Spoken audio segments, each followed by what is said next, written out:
내가 여기까지 와서 정말 I'm okay. 한치 앞을 모르겠어 어디야 for chance. Take a step closer. I rest my case. 말했잖아 정말 I'm okay. 어느새 내가 여기까지 와서 정말 I'm okay. 한치 앞을 모르겠어 어디야 for chance. Take a step closer. I rest my case. 말했잖아 정말 I'm okay. 이게 맥길로게지 I feel right is block.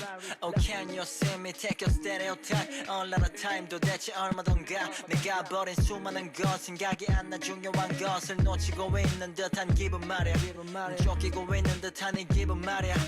걱정 마 여기까지 다 왔잖아. 미안하지만 I don't give a it's my life. 가끔은 be alone 근데 낯설은 맘의 위로 받을 줄도 몰라 혼자 견뎌내고 이게 나의 방식. 가끔 시간 통하는 상식 돌아보니 고마움을 알기에 I believe in myself. 시간이 흐르고 나는 익숙해져 be alone. 믿을 건 오직 나뿐인 이게 내 인생 loan. 이루기 전에 눈 못 감지 그래 내가 여기까지 왔지.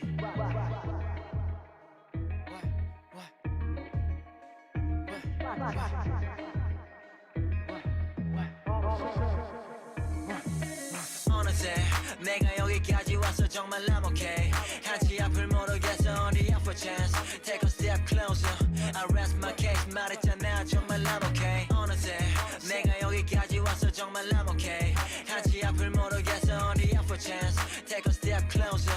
I rest my case. 말했잖아 정말 I'm okay.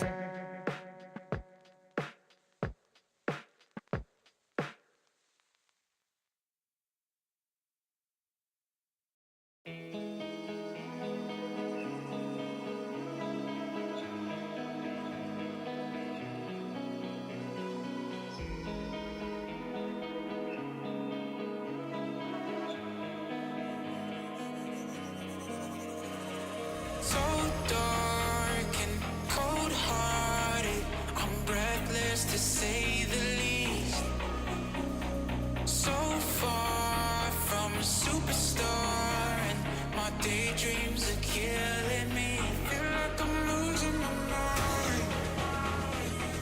I'm never feeling okay. Good days are so hard to find.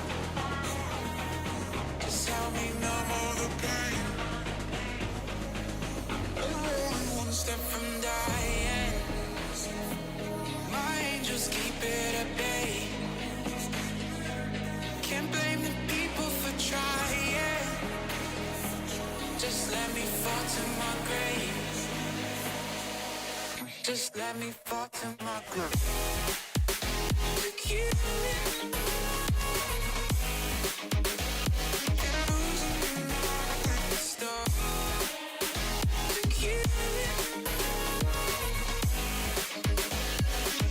Just let me fall to my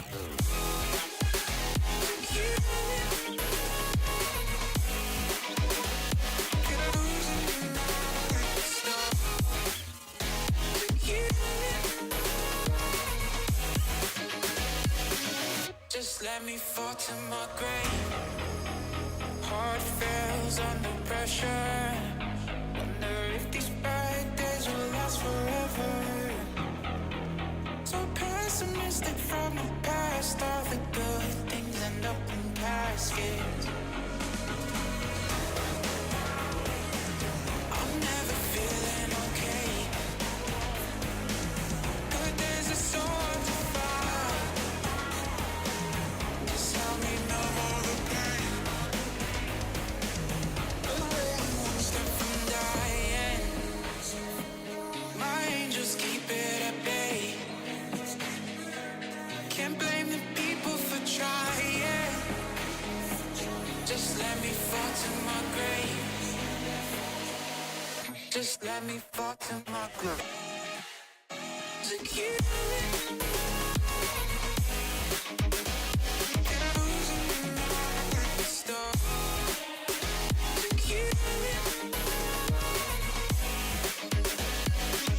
Just let me fall to my grave.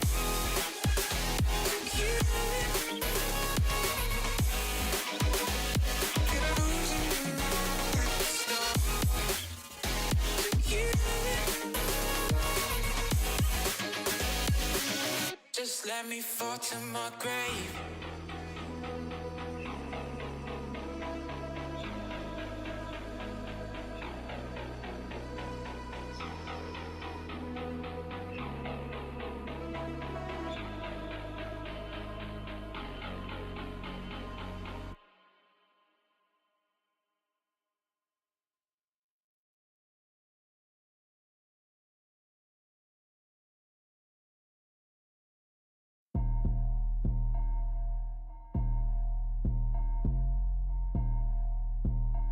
What's up, though? Yeah. Roll up with the gang, we gon' violate. Jiggy hella fly with no stylist. Yeah, ain't no middleman, I get it direct. Yeah, big wrist watch, but it's timeless. Ooh, she gon' work it like she got no time left. Yeah, say she love my style, love my dialect. I know she like it by the way your eyes dilate. Ooh, she a bad vibe, wanna vibrate. Yeah, you don't want no smoke, don't be a target. Flew to Tokyo for all my garments. Yeah, look at how we shine, shit is flawless. Damn, talking big rocks, talking onyx. Yo, they told me make a hit, then what you call this? Doomsday with the fire, no department. Yeah, all about the paper, pick your pockets. Soul City to LA, get the spotlight. We don't pay attention to the comments. They hating, but I'm all up in their conscience. Born in 92 like the chronic. Body that's a mosh pit. Holes in your body like SpongeBob. You know how this shit go dumb hard. Holy water on me, yeah, that's on God. Get a spot jumping with the whole squad. Roll up with the gang, we gon' violate. Jiggy hella fly with no stylist. Yeah, ain't no middleman, I get it direct. Yeah, big wrist watch, but it's timeless. Ooh, she gon' work it like she got no time left. Yeah, say she love my style, love my dialect. I know she like it by the way your eyes dilate. Ooh, she a bad vibe, wanna vibrate. Yeah, I'm back in my element, walking water with elegance. Put you in a predicament if you fuck with a boy. See my word, I'm a man of it. Every dime, every cent of it. Down split the percentages, they ain't give me no choice. Specialized dope boy from the 213. Yeah, the kicks powder blue like the UNC. All I need is one time and now she won't leave. Girl, this ain't no K-pop, ain't no G-O-D. I fly to Bahamas just so I get a 10. Mark on my bag just like a letterman. Do the hoop, that's the aim one. Everybody swinging, let me know when you land one. Featherweight, now get your weight, see I don't take two, now this'll take one. They wanna run it back, I keep it laced up. Look, I ain't got time for your fake love. Roll up with the gang, we gon' violate. Jiggy hella fly with no stylist. Yeah, ain't no middleman, I get it direct. Yeah, big wrist watch, but it's timeless. Ooh, she gon' work it like she got no time left. Yeah, say she love my style, love my dialect. I know she like it by the way your eyes dilate. Ooh, she a bad vibe, wanna vibrate.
This bitch talks about. Damn.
Yeah, I'm running all the time.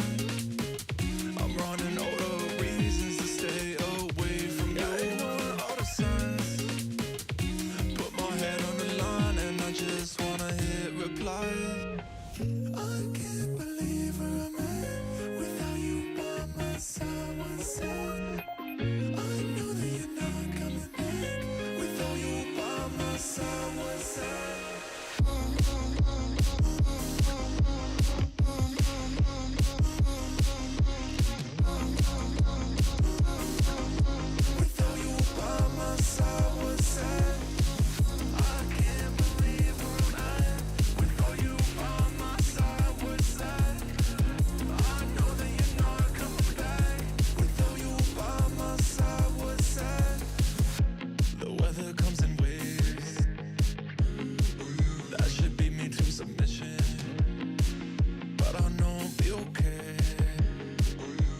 Trust my intuition.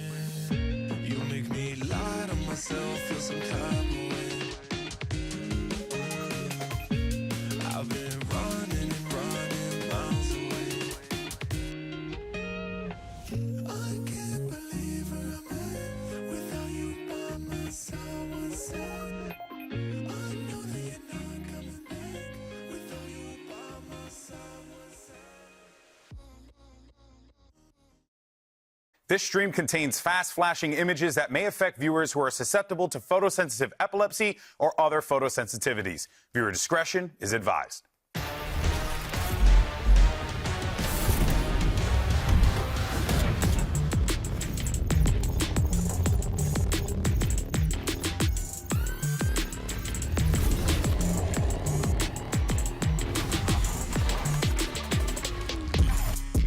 It's the final day of the group stage, and today 4 teams are going to be fighting it out for the last 2 spots in the playoffs. Let's find out who makes the top 8, shall we? And hello everyone and welcome back. It's day 10 of VALORANT Champions, coming at you live once again from the COEX Artium here in Seoul, South Korea. Golden Boy here on the desk. We got Mimi, and joining us for the first time, it's Steel, all the way from EMEA.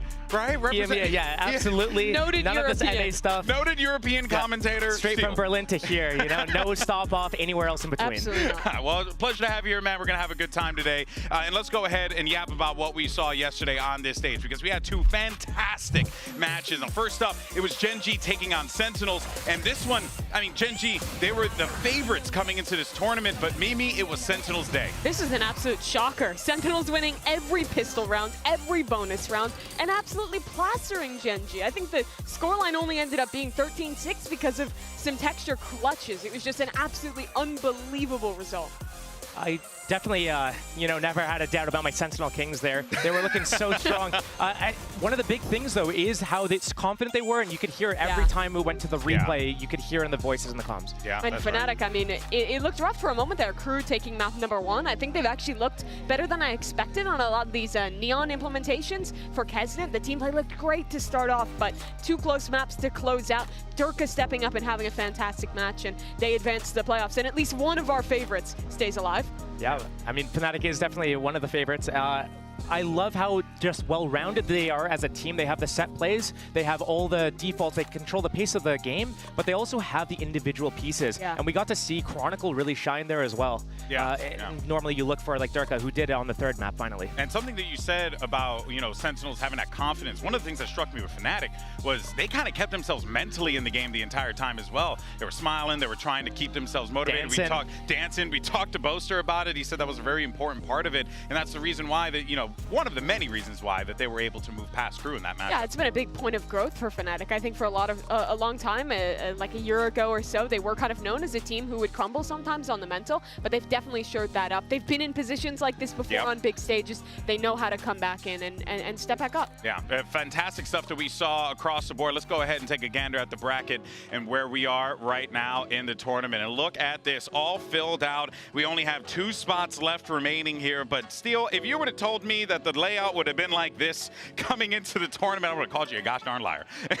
Well, when it comes to Group A and Group B, the actual who made it, who progressed, I kind of got those right, so I'm looking good on my pick'ems at least. I don't know what I guessed here on the predictions for the you need today to be okay today, right? I need today to be okay, yeah. I don't think anyone guessed Trace making it out as a number 1 seed, though. Definitely C and D gets a little bit murky, yeah. Oh, yeah. And it's crazy that our first match today, one of these teams is going to be eliminated. They were both of the upsets that Trace got to progress into the playoffs early on over both Lev and Vitality. Yeah, and these are the 2 teams that people were looking at as the potential heavy hitters in this group. Now they're going to be fighting for that final spot on Group C. And then on the other side of that, of course, we're talking about Vitality and Leviathan. And then we have PRX going up against EDG. These 2 teams, Mimi, meet every single damn time, and I feel bad. Literally every time. It's a classic for a reason. PRX has dominated that matchup historically, but they knocked EDG out at Shanghai and defeated them at home. So I think a bit of a chip on the shoulders for an EDG who has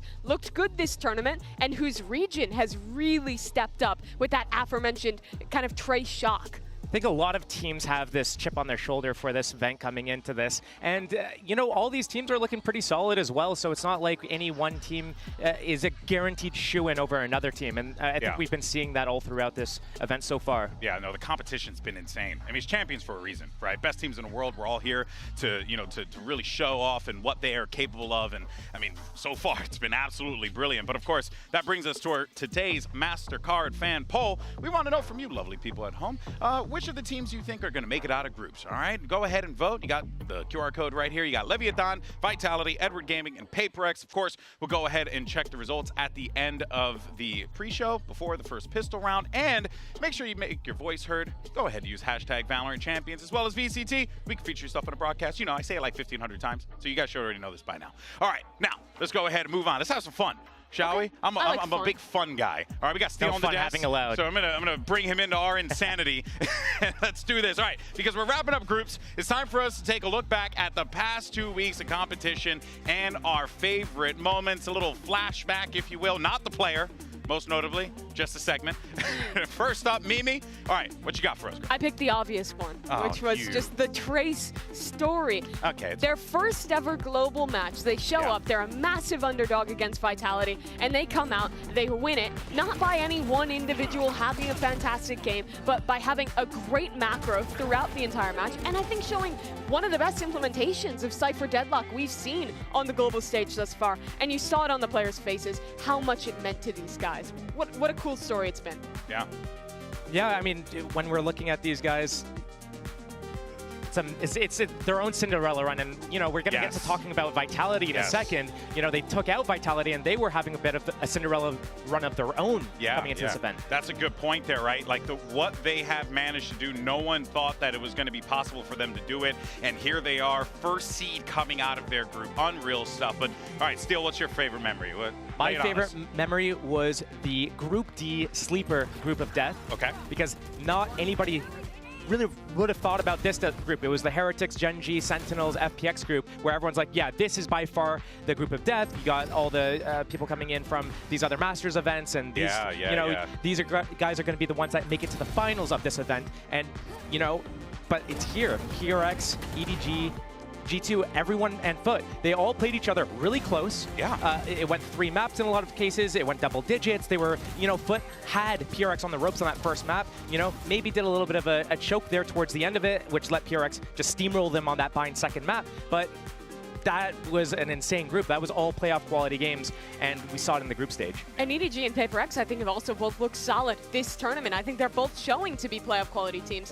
One of them has to go home here. So whoever makes it out as that second seed from Group D, I think it's a real testament to their form right now and how much potential they have going into playoffs. Yeah, a lot of people were always throwing over toward the Gen G group, because obviously any group of Gen G is always going to be that. I mean, you have 3 Masters finals. It's the obvious answer. But, you know, even if we don't have, we're not going to show the pick'ems right now, but when you look at the pick'ems, you see how close the parity is between all the teams that are on there, to your point, Steele. Yeah, and actually my favorite memory kind of adds on top of that, because for me, it was G2 getting first out of their group. I have been such a big fan of this team for a while now, you know, of course because of Valen, he's our boy, but also because they just play such damn good, structured Valorant. It's fun to watch. It's fun to see them do their thing, man, and I'm really excited to see what they do in the playoffs.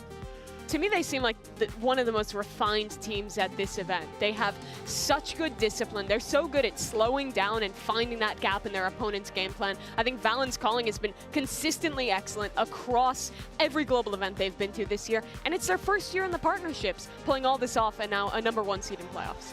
These guys were all no strangers, though, to the big leagues. Yeah, it's their first year in partnership. But they had to send. They do have that experience under their belt, and then you also have other players coming in like Leaf, so you have that perspective, a different perspective. You have that skill, you know, taught by the best himself. So, but I think we're seeing a lot of teams right now being able to slow down the game like G2 is, and we haven't really seen that since the old Viper Astra meta that first came out and had to force everyone to play slow. Now everyone's doing it deliberately, and we're seeing that all throughout from pretty much everyone except for PRX right now, maybe. Yeah, that was like the style that defined the best teams at like Champions 2021. Your Gambits back then, who were so good at that slower style of Valorant, and now we've kind of come full circle with these really good teams with the high levels of discipline. And also another thing that I've been really liking too is that everyone's kind of got their own thing. You know, their own thing that makes them unique, that makes them them. And, you know, for G2, it's the slow pace. For PRX, it's W Gaming. You know, some players rely on the coordination. Some players rely on the contacting. It's really, really cool stuff across the board that we've been seeing. And overall, I mean, all it means is that the playoffs are going to be really freaking incredible. Now, that was a little bit of fun. Let's have some more fun, shall we? So this one's going to get a little sillier. It's going to be fun for somebody. It's going to be fun. It's going to be fun for me, probably. All right. So we've been in Seoul for a few weeks now. So let's go ahead and see how much we've caught up on the language. All right. And we've picked up, you know, a little lost in translation segment here. So here's how it's What going have to you work. picked up on the language? Ne, which is yes. You say ne. No, it's de, right? No, it's ne. Oh my God, Mimi, you're absolutely crushing my soul. Don't look at me. He's this guy. Like I know. All right, here's how it's going to work. We're going to do a sound line, one of the voice lines for the characters in Korean, and then there's going to be multiple choice options, and you in the chat can go ahead and play, and we are going to try and guess which choice it is. So, very easy game. Here's the first one. It's Jet. Let's go ahead and hear it. 저리 비켜! Okay. I'm going to say get out of my way. I'm hearing like 4 discrete words in there, and it's excited. It sounds like an exclamation of some kind. It does sound like an exclamation. Is it watch this? I think it's because honestly, watch this. It's my favorite 저리 line. 비켜! Why did you slur? Because whenever I see the Jet 1 trick in my server and they pop a lot of saliva. That's what they're doing. That's how they sound to me. I think it's A. I'm guessing B. Okay. Steele? I'm going to have to pick one of the two of you. there were a lot of words. It was wordy. I'm gonna go B. Okay, all right. We got B. All right, let's The see. What Yapper it is. line. What is the option? I hope I'm right. I hope I'm right. I never get to win these. So, you know, got to see what the choice is. Should be coming up in a second. Oh, Boom. come on, Nice. man. Just All right. Great choice, Josh. absolute travesty. Very wise. Absolute travesty. All right, up next is Clove. Let's see what their voice line is now. I'm quite curious because I don't know a lot of Clove's voice lines. I heckin' love this team. That's a question. That's an easy question. You can hear the drop Yeah, in the that's- intonation. yeah. Yeah. Yeah, that's A. Yeah, that's Yeah, A. that's A. It has to be A with the I'll be question mark. shocked if it's not I A. feel like that drop in intonation is pretty universal for asking questions across a lot of young. It could also be C. The inflection. We're Yeah. just too good. No, that I don't there was think a I would inflection. end There was down. 100% there was A, inflection A. there. All right, lock A. it in. A. Let's see what it is. We had an A just a second ago. Wait, was it A or no? It was B actually. B. Okay, see, look at that. I already got it wrong. Oh boy. And It's gotta be survey A. says, Oh! All right, well. Well, we look like idiots. now. don't let the portal hit you on the way out. I don't think I've ever heard that in game. Have either of you heard that? I can't say I have. In English, that is. I wonder if the voice Barely lines are played like Clove. different. So, Yeah. That's fair. That's fair. All right. Next one. We'll close it out with ISO. All right. Let's see what we get here. Oh. I want to hear it again. I think it's A. I can hear the pause. Do it one more time. One more. Might be C. Haimone. That sounds like it could be all right. We're finished. I here. think it's C. Or it could be Grandma. I Or- did this to make you I proud. think he's doing it for grandma. All right. Come on, I'm going C. Mimi? I'll go. You might be right. I'm gonna go A. Thing is, I get these wrong all the time, so I don't know if I have the capability I'm just, here. you know what? Let's fan it out. I'll go B just so we Okay. can max spread this. At least Okay. one of us has to be Are right you unless trying to- it's over Are you accepted. min-maxing the game right I'm now? yeah. Appreciate And that's it. based. All right, let's see. Survey says, what is the voice line here? Is it a shout out to grandma? Shout out to grandma, Shout out, dude. Grandma. Let's go. All right, well, look at us. Well, look at me. I finally got one right. Now I feel like I succeeded for today. I'm done. Anyway, joking here. All right, let's This was tough. It was all like newer agents, I feel like. Because like Yeah. a lot of the like Jet voice lines, if you like watch the VODs of like VCT Pacific, you'll hear it in Korean. Oh, And I yeah. can remember some of them, but I don't Yeah. know any of the Clove and Yeah. ISO.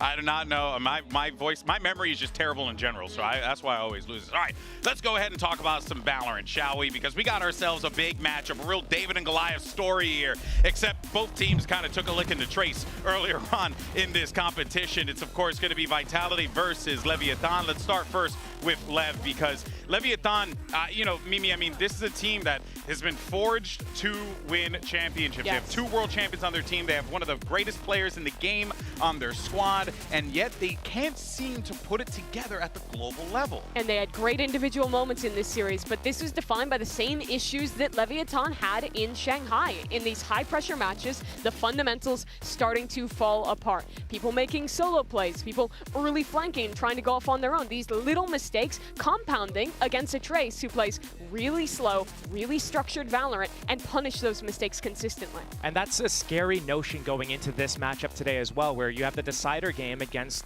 you know, a team of Vitality. Yeah, maybe the overdogs is the team of Leviathan, so that's going to mount up that pressure on top of them in combination with other factors that we're going to talk about in a second here. Yeah, of course. And I think that's especially concerning because what defined this team in VCT Americas was coming back and fixing their structure, really spending time as a team practicing just the simple stuff. We're retaking, how are we double swinging? What are our exact protocols to do all these different things? And I feel like we're seeing what was their biggest strength in Americas fall apart in these important matches. Yeah, and he's got to wake up. Yeah, indeed he does, but I mean, he more than likely will in the server because, you know, it's Ospas is what he does. I was Ospas, right? I believe I didn't see the, I didn't catch the screen. Guy. I just assumed that sleeping was Ospas. I didn't get a chance to look at the screen. All right, well, let's go ahead and check in with one of the members of Leviathan. You see him on your screen, text, and earlier today, Yinsu had an opportunity to get some words with him. Let's check it out. I'm now joined by Tex here from Leviathan. Now, you are in a familiar position. You've been here before. Similarly, at Shanghai, you had to go up against an EMEA team when it came to relegation, elimination even, and it didn't go too well for you guys. So how do we make sure that we don't repeat history this time around? Yeah, I could say this time we really focus on ourselves. We're not really focused like where they're from or like what team it is. We're really just focused on doing our stuff correctly, and if we do, we can beat any team from anywhere. So that's just our mindset. They said they have some anti-strats for you guys as well. Are you ready for that? We're doing random stuff today. Good luck. I can't wait to see it. Thank you very much.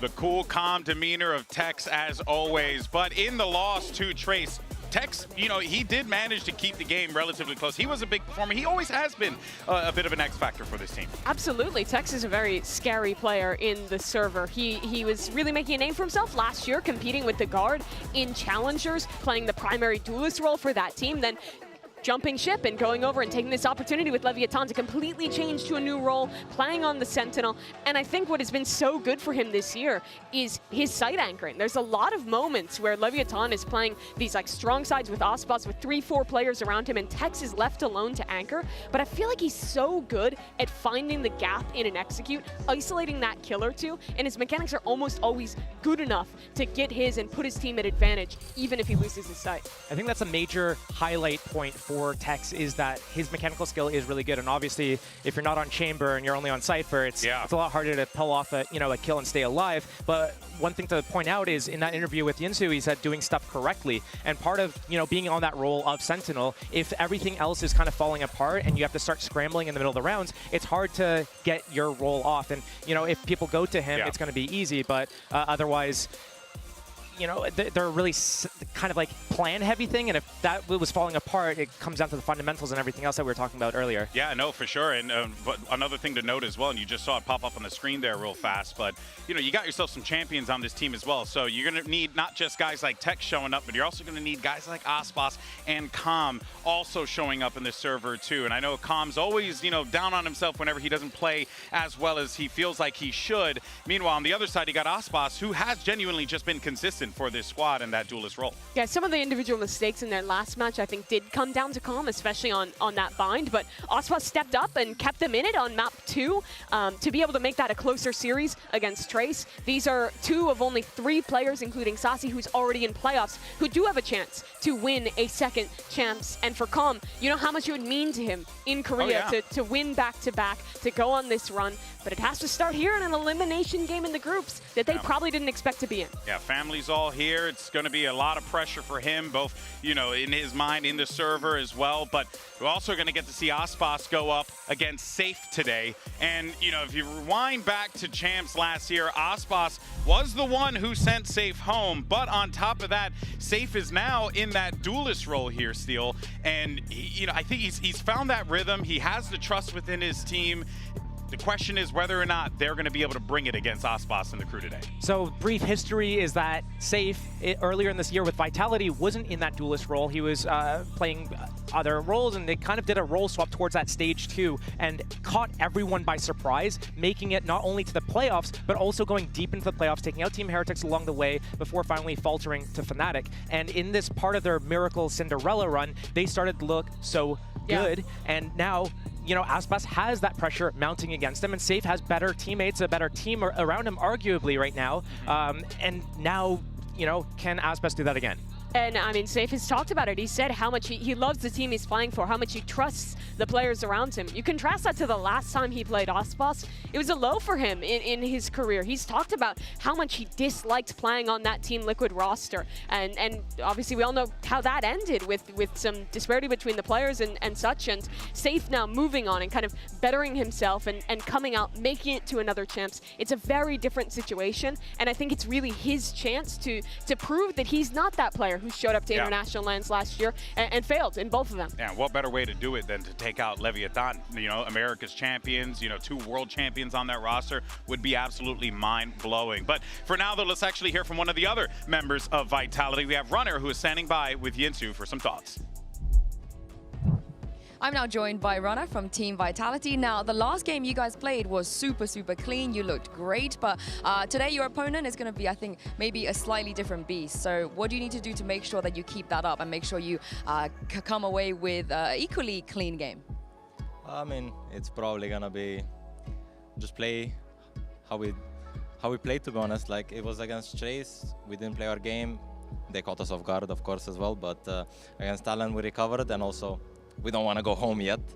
We love the food here, we love the weather, so we want to stay a bit more. And today we're going to be full focused on, like, we did some anti-strat stuff like that, but we're going to see what happens. We'll just be focused on our game, so whatever happens, happens. All right, I can't wait to see it. Thank you very much, Rana. Good luck.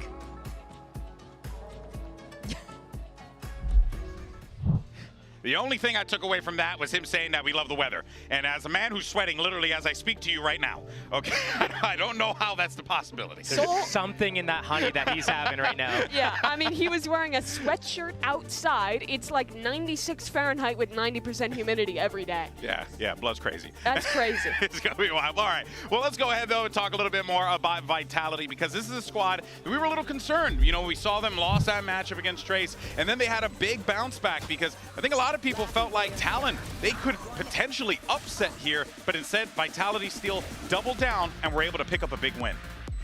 Part of this, I think, is going to be down to how Vitality is kind of used to this EMEA playstyle, and a lot of this stuff, especially at the top of it, if you look at Fnatic and Heretics, are the top dogs in that region, and then even if you look at Foot, they play a completely different style than what they're up against here, and we haven't really seen them get the distance in like any international event. They haven't gone the distance in regional, so it's very difficult for them to kind of figure out how to adapt and adjust to these teams on the fly, and maybe the loss to Trace is going to give them a little bit to bounce back from. I think a lot about this game comes down to questions about Leviathan's form and how good their fundamentals are, because I think this game for Vitality was all about punishing the mistakes that Talon was making in these man-up situations. So many rounds where Talon had an opportunity in a 5v4, even in a 5v3, and then Vitality, I mean, to their credit, stayed in the round, had some great moments to bounce back, but that game should not have been anywhere near the stomp it was, especially on Lotus. However, if Lev is struggling like they were in that last match, I really trust this Team Vitality squad to punish those same mistakes. When it comes to Team Vitality, and especially if we keep that safe talk in context here, it's that they are a good team together. They play off each other well. They set up a lot of these big macro setups, and then individually they also have the mechanics. But we've seen them regionally have these really high highs, but they can also hit these really low lows where things start to fall apart for them and they're not kind of vibing. The same way that we could see it from Leviathan. I was going to say, literally same we see the same thing. But what it really comes down to is is Leviathan able to get off their set plays, like the start of the round ideas that they have, or are they going to get jammed up? Because we've seen Safe be able to do that with an op, especially on certain maps where he gets to play Jet.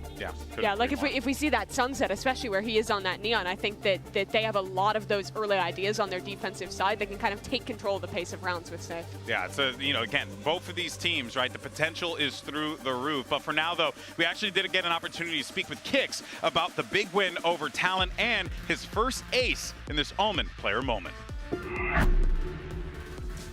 Hello, my name is Kimmy Lausener. My alias is Kix. Obviously feeling really good, me and the whole team. I mean, the key thing for me is the fact that we finally won a game 2-0. Like, the last time we were able to do that was the first game of Split 2 against Team Liquid. So it's like a really satisfying feeling to come off with a clean 2-0, just end things fast. I've always wanted to ace, but I never really had like, this game I need to ace. So like when I get like 3, I'm like, guys, I gotta go for it. But in the game, when I killed the 5th guy and it was like the Clove revive, I was like, if the time just runs out, we win the round, but I was like, I need to get it. And I just full sprinted towards it, and I got the 6K. Like, after that, I just felt unstoppable. Waiting for reinforcements first. Fight out through here. Trying to take point and contact. Still Kicks! You cannot be dominating this! My God! A 6-piece available, and here, and now! I mean, about Leviathan being the strongest team in the group, like, after the games we've seen now in our group, it shows that it truly means nothing, because the one team that no one had going through or even winning a game for most people turned out to go out first, which is Chased Esports. And I think if we just keep up the same performance against Leviathan, we'll be completely fine. Like, we know that for us, if we show up as 5 team members, not 5 individuals, like, we're gonna win every single game if we just remember that fact. Man, you got to think how motivating that has to be on that stage, get a 6-kill ace, and on top of that, you got your boys all hyping you up. Like, this is a squad that very much operates on the vibes of the group, of the unit, in order to find their success. And again, I'm seeing a similarity to Leviathan there, because we've heard in the player interviews very similar things, where the team has those individuals that can win matches against worse off squads, but you have to show up as a team. You need everyone on the same page to actually win these matches at Champions, which has been, I think, the struggle at times for both these squads. You're absolutely right with that, and you know, Vitality do hit the same. I mean, we've talked about this before, the highs and lows, and when it comes to Valorant, because there's so many different variables, there's different regions that have different styles, it's very hard to be able to just in the moment be able to adjust to whatever you need to do. So when you get jammed up, if like, let's say Aspas gets set up alone towards B with an AWP or a rifle and he gets taken out, the team had full confidence in him to be able to stand his ground, get his kill, stay alive, and now when that falls apart, how do you adjust from that? And if you've been crushing it, especially in the regular season, by doing that style, and you've never been tested where it's like, okay, what's next if he does die? Well, you have to figure that out here and now and fast. Yeah, no, indeed you do. And of course, there's going to be a tall task on the hands of the IGL of Vitality. You got Sender, who wildly, I did not put two and two together. Guy's been here since the freaking start. Yeah, this guy has been on Vitality since February of 2021. My guy's a lifer. In that time, he has seen 31 different teammates and coaches cycle in and out of this roster, and he is the only constant from that roster. He's been there for the lows in 2023. He's been there in 2021 and 2022 when they were playing in Tier 2 and had to grind up and eventually then get that slot in the Partnership League. And it's so cool to see him now come full circle with a team that is actually managing to pick up wins at a global event. When we talk about, you know, 5 individuals versus an actual team, when you're cycling through so many different players, you have kind of a lot to learn from in terms of mistakes with results, losses, but then you'll also learn to see things from different playstyles, different perspectives that all these different teammates bring in, but also it comes down to the type of environment and the chemistry that you build around everything. So, you know, just because you've had all these teammates and you haven't had the results, you get new teammates coming in, they have different perspectives, you gel better either personality-wise out of the server, but also in terms of the roles can mesh a lot better, and then you start gelling really well. We're kind of seeing that resurgence right now from Vitality, and that's going to be so important, getting them the distance here. Yeah, I couldn't agree more. That is something that they really harped on at the beginning of this event, right? How they had each other's back, and they're going to need each other's back when they go up on that stage. But all right, let's go ahead and take a look at the results of our MasterCard fan poll. Earlier, we asked you folks, which team's going to make it out of playoffs? You chose, or make it to playoffs, you chose PRX and Leviathan right behind. No one giving time of day to Vitality or EDG. I don't know, man. I think not giving EDG that time of day might be a little bit of a mistake. Yeah, I think that second match is really closely matched, and EDG, I almost expect them to win that game over PRX. And I think Vitality as well have a better chance than people are giving them credit for. When it comes down to... Wait, Yinsu? She actually said no. She actually said no. Is she allowed to do that? I feel like she... You know, well, she did it. She did it. Yeah. I mean, it's done. They put it's it there. on the graphic. I see. But you know what, though? I mean, looking at this, it doesn't shock me, Steele, because honestly, either of these games can go either way. Both Joshes did the same things there, so I just wanted to post. The Joshes are of one mind, you know? It really could come down. What it comes down to is their map pool has a lot of this overlap, and the strongest maps are probably going to be seen here. And when it comes down to that, that's scary if you're Leviathan. You have that pressure mounting on you. You're the better team, and then you have, you know, the best maps for the underdogs. Oh, yeah. It's going to be wild stuff. Let's go ahead and get this show started. The final day of group stage. Leviathan versus Vitality. EDG versus PRX. Day 10 of Champions Soul starts now.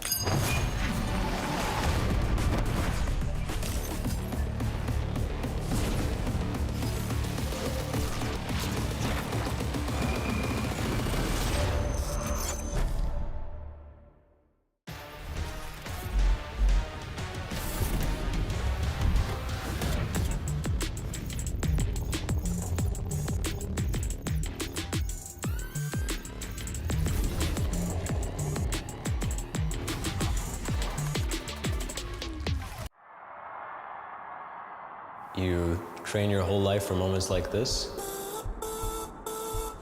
Before I stepped on stage, I had one goal in mind. and that was winning a singular game. Definitive map, Vitality survived. For Safe, he lost 0-2 in groups last year with Team Liquid. He was determined not to make that happen again. Now I'm only one game away from playoffs, and that's a chance that I'm not gonna let slip. Soul on King, 1 versus 2. They're gonna try and play this, and they almost line up, but almost doesn't win anything. Whatever you did in playoffs, doesn't matter anymore. You're in champs. Anyone can win, anyone can pull an upset like 3 teams already did in the span of 2 days. The player that most stands out for me is Saif. It's gonna be fun playing against him. I know things are gonna be sloppy, we're gonna brawl, we're fighting in the mud, and I enjoy that. Obviously, one of us is going home, and that's not gonna be me. EDG, since we are getting them like every single international match, it's just like screen for us on international stage. 只是从我的视角来看的话 ，PRX 最近的那一场比赛状态感觉不是很好。You guys are too stiff right now. Everyone is waiting for someone to take the charge. None of you are leaders right now. You have to be more aggressive, more confident. You have to fight them, boys. Alright, let's go. Kankan in real life, he's really cute. He's friendly to every single person. But when it comes to the match, he becomes a demon.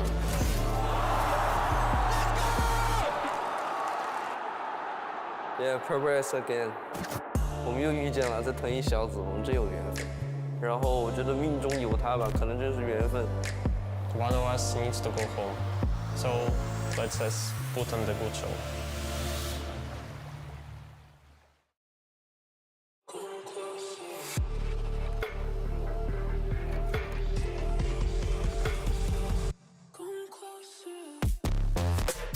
Leviathan.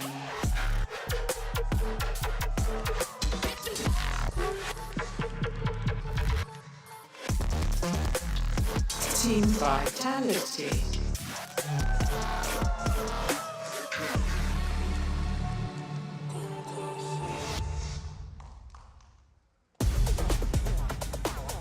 It's the ambitious underdog versus the team forged to win championships. Neither squad would thought that they would be in this position here and now, but there's one spot left in this group, and one of these 2 teams are going to grab it. And Josh, we talked about this. Both these teams have really similar strengths in their map pool, and we're starting off on 2 maps that both these teams have been very comfortable on. Sunset in particular interests me, where they both picked up a very similar neon look, just the difference between that KO and the breach. When we're looking at these maps and kind of a decision to go down this road of picking into your strengths, both teams have the same strengths, like you pointed out. So it's going to be Icebox and Sunset as the first 2 opening maps. And, you know, Vitality is not even a stranger to Ascent, so leaving that as a decider map, they were 3-0 on the map until they just narrowly lost 13-15 just earlier this week. So even though that's kind of the go-to map for Leviathan, you know, Vitality could still have them there. So it's anyone's game up until, I think if, Vitality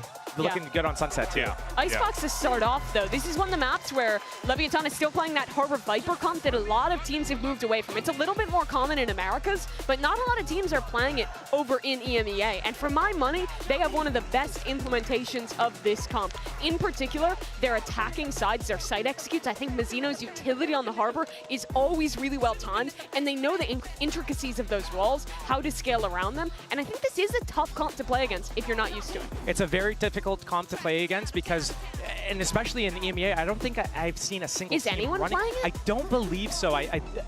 Koi did play the composition, but it's not common in their scrims. It's not common. It's one team. I don't even think they ran in split 2. And so when it's up to Vitality, and we're going to see it coming out here. Nothing changes Nothing here changes. at all. It's all unsafe to be able to get ahead of this stuff. it's only just the Sova to clear him out. He needs to get that op up. He needs to get it fast, but he's on attack at the start here. Yeah, he has such a chip on his shoulder as a player. He's been to multiple international events. He's only gotten 2 wins on the global stage. His last win was his second in a long, long time. And facing up against Aspas and the incredibly strong side anchors of Leviathan, King and Tex, I think he has a lot to do on this attacking side, especially with that harbor util we're talking about in front of him. I'll just highlight Safe one last time here. He's going to be the person that on the attack side, he's going to get in their faces and jack them up before the retake can come in for Leviathan. Yeah, it's going to be a tall task on either side of the field, but it's going to be an exciting matchup. It's now time for map 1. Let's go ahead and send it over to your casters. Always ready for a solid fit check. It's my boys, Doug and Baby Bay. Thank you so much, Chibi. Dre, we bring and we get to see the conclusion of Group C today between these 2 squads. I think Mimi mentioned it on the desk. She was the one who brought it up, and I think Steel made a lot of really good points too. This is not a comp. This double wall comp that Vitality are about to have to reckon with is not something that's common in EMEA. Yeah, and maybe they've scrimmed against it, but in terms of matches, the only thing that they've played against recently is the solo Smoke Harbor, and that was against Carmine Corp, in which they did take the series, but it's so different when you have firepower behind this harbor wall like Aspas and Tex. These are 2 players that have shined for the side of Leviathan on this map and have made Icebox their stomping grounds. It's a map that they are comfortable with, a map that is a strength of theirs. It seems like they may be, yeah, they're already moving up across the middle of the map. Tex is the first to fall. The desk was mentioning Safe in particular needing to be the one to get Vitality online. That's a great start. And that's something you see Tex do quite a bit on this map. He plays that Killjoy mainly like a duelist, and a lot of the times it's to control all that mid space. Aspas is going to take some pop shots, have to fall onto that angle, but he's got to get something working for his team right here. He is by himself so far. We're starting to see the harbor utility go up. Aspas posted up behind it. The dart's really nice to make sure that there's no one who's disrespected the wall, so they can play ahead of it. They can play a little bit more aggressively. Really nice shots out of Calm already. The dink onto Safe, he cleans 2 up. What great awareness from him to just span, track him through the wall like that. It's almost like he had X-ray vision in that moment. What a prediction from Calm already early on. And that's going to force Vitality to take a step back. But look at the movement from Leviathan, the proactivity. They're meeting him. They're a step ahead of it. Calm's got to be careful though. Crosshair's facing the wrong way. And that will be a punish from Sender. King though punches right back at the exact best time. 3 for King, 2 for Calm, the pistol for Lev. What a play from the IGL. He was the solo warrior on A, pushing through by his lonesome. Everybody else meeting the face of Vitality's fighting squad in mid. And it was looking really good for Vitality from start to finish of that round until King got that flank and just got the job done. Look at this tracking through the wall. Just what a prediction from Calm. That's so impactful. And the poise from King. Oftentimes, we talk about King a lot in terms of his macro, IGLing. It's great. But his individual performances on this roster, it's also something that is shining for the squad. Drone does spot out Aspas, but when you're playing a Jet on this map, you can try to punish any type of players, but I don't know if he is aware that Safe is going to have an outlaw of his own with light armor. With King close by, Mazzino rotating over. No challenge yet, so the dash will expire. That's big as you think about Vitality trying to get out onto the site. Safe trying to get out onto the site as well. Yeah, he's just going to be here trying to get a pick while the main focus of Vitality is to make noise at A, bait out a rotation or bait out a re-clear peak of Leviathan at B main. It shouldn't be a full commitment for Vitality here at A site. I think they're going to just put a lot of pressure on it, a lot of utility, a lot of noise. Ooh. The dart goes off, but it doesn't tag anybody, and they don't clear it either. So it was wise timing out from Calm. The suspicion's confirmed. Tex gets 2, the 3rd will fall. Spike down A. And so things really kind of crumbling for Vitality here. The only weapon that they had, as you mentioned, was the Outlaw. It will not find a kill. And Lev are flawlessly cruising their way towards their 2nd. And that's tough now, because that's an upgrade, actually, for the side of Leviathan. That's not something you say every day going into an anti-eco round, that you can get an upgrade. Dropping the Spectre for that gun, you're going to take that any time of the day. It's worth way more. It's way more impactful on gun rounds. It seems like it could be, especially on a map like this with such large sight lines. Icebox is such an aim dually type of map. And look, there's 2 members of Vitality that have light armor. If they're the forefront, or if they get caught out, it's going to be bad. You wouldn't expect them to be the forefront, to be the ones pushing forward, given who they are and the agents that they're playing, but you're right. Losing them would be so painful. Again, the refreshing of the Harbor utility, the wall going up towards A. Vitality, I guess expecting some of that mid-pressure that we saw in the pistol. Yeah, they're pinging this. This is all spots that Tex likes to push down on his lonesome often.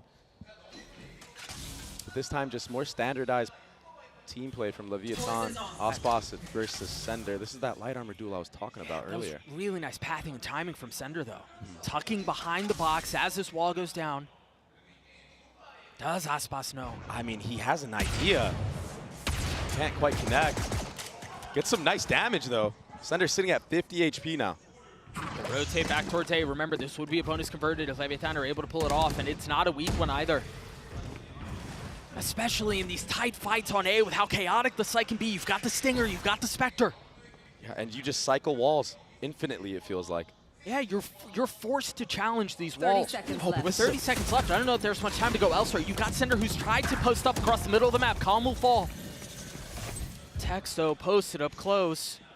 That's now 15 seconds left. The clock continues to tick. Really nice opening frags out from Kicks and Runner, but with 13 seconds left, the spike's still not planted. 10 seconds left. A little bit of space taken now.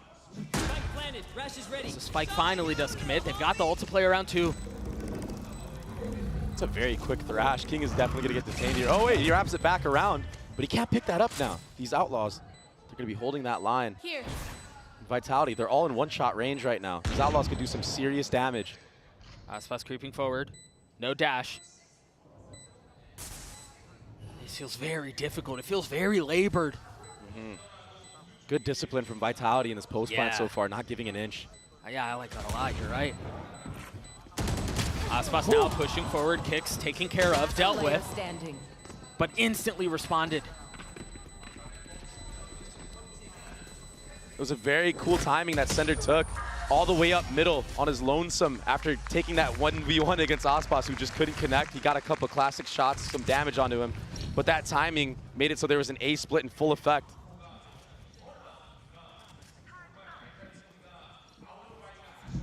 And the approach from Vitality, I like how they're working the entirety of the map.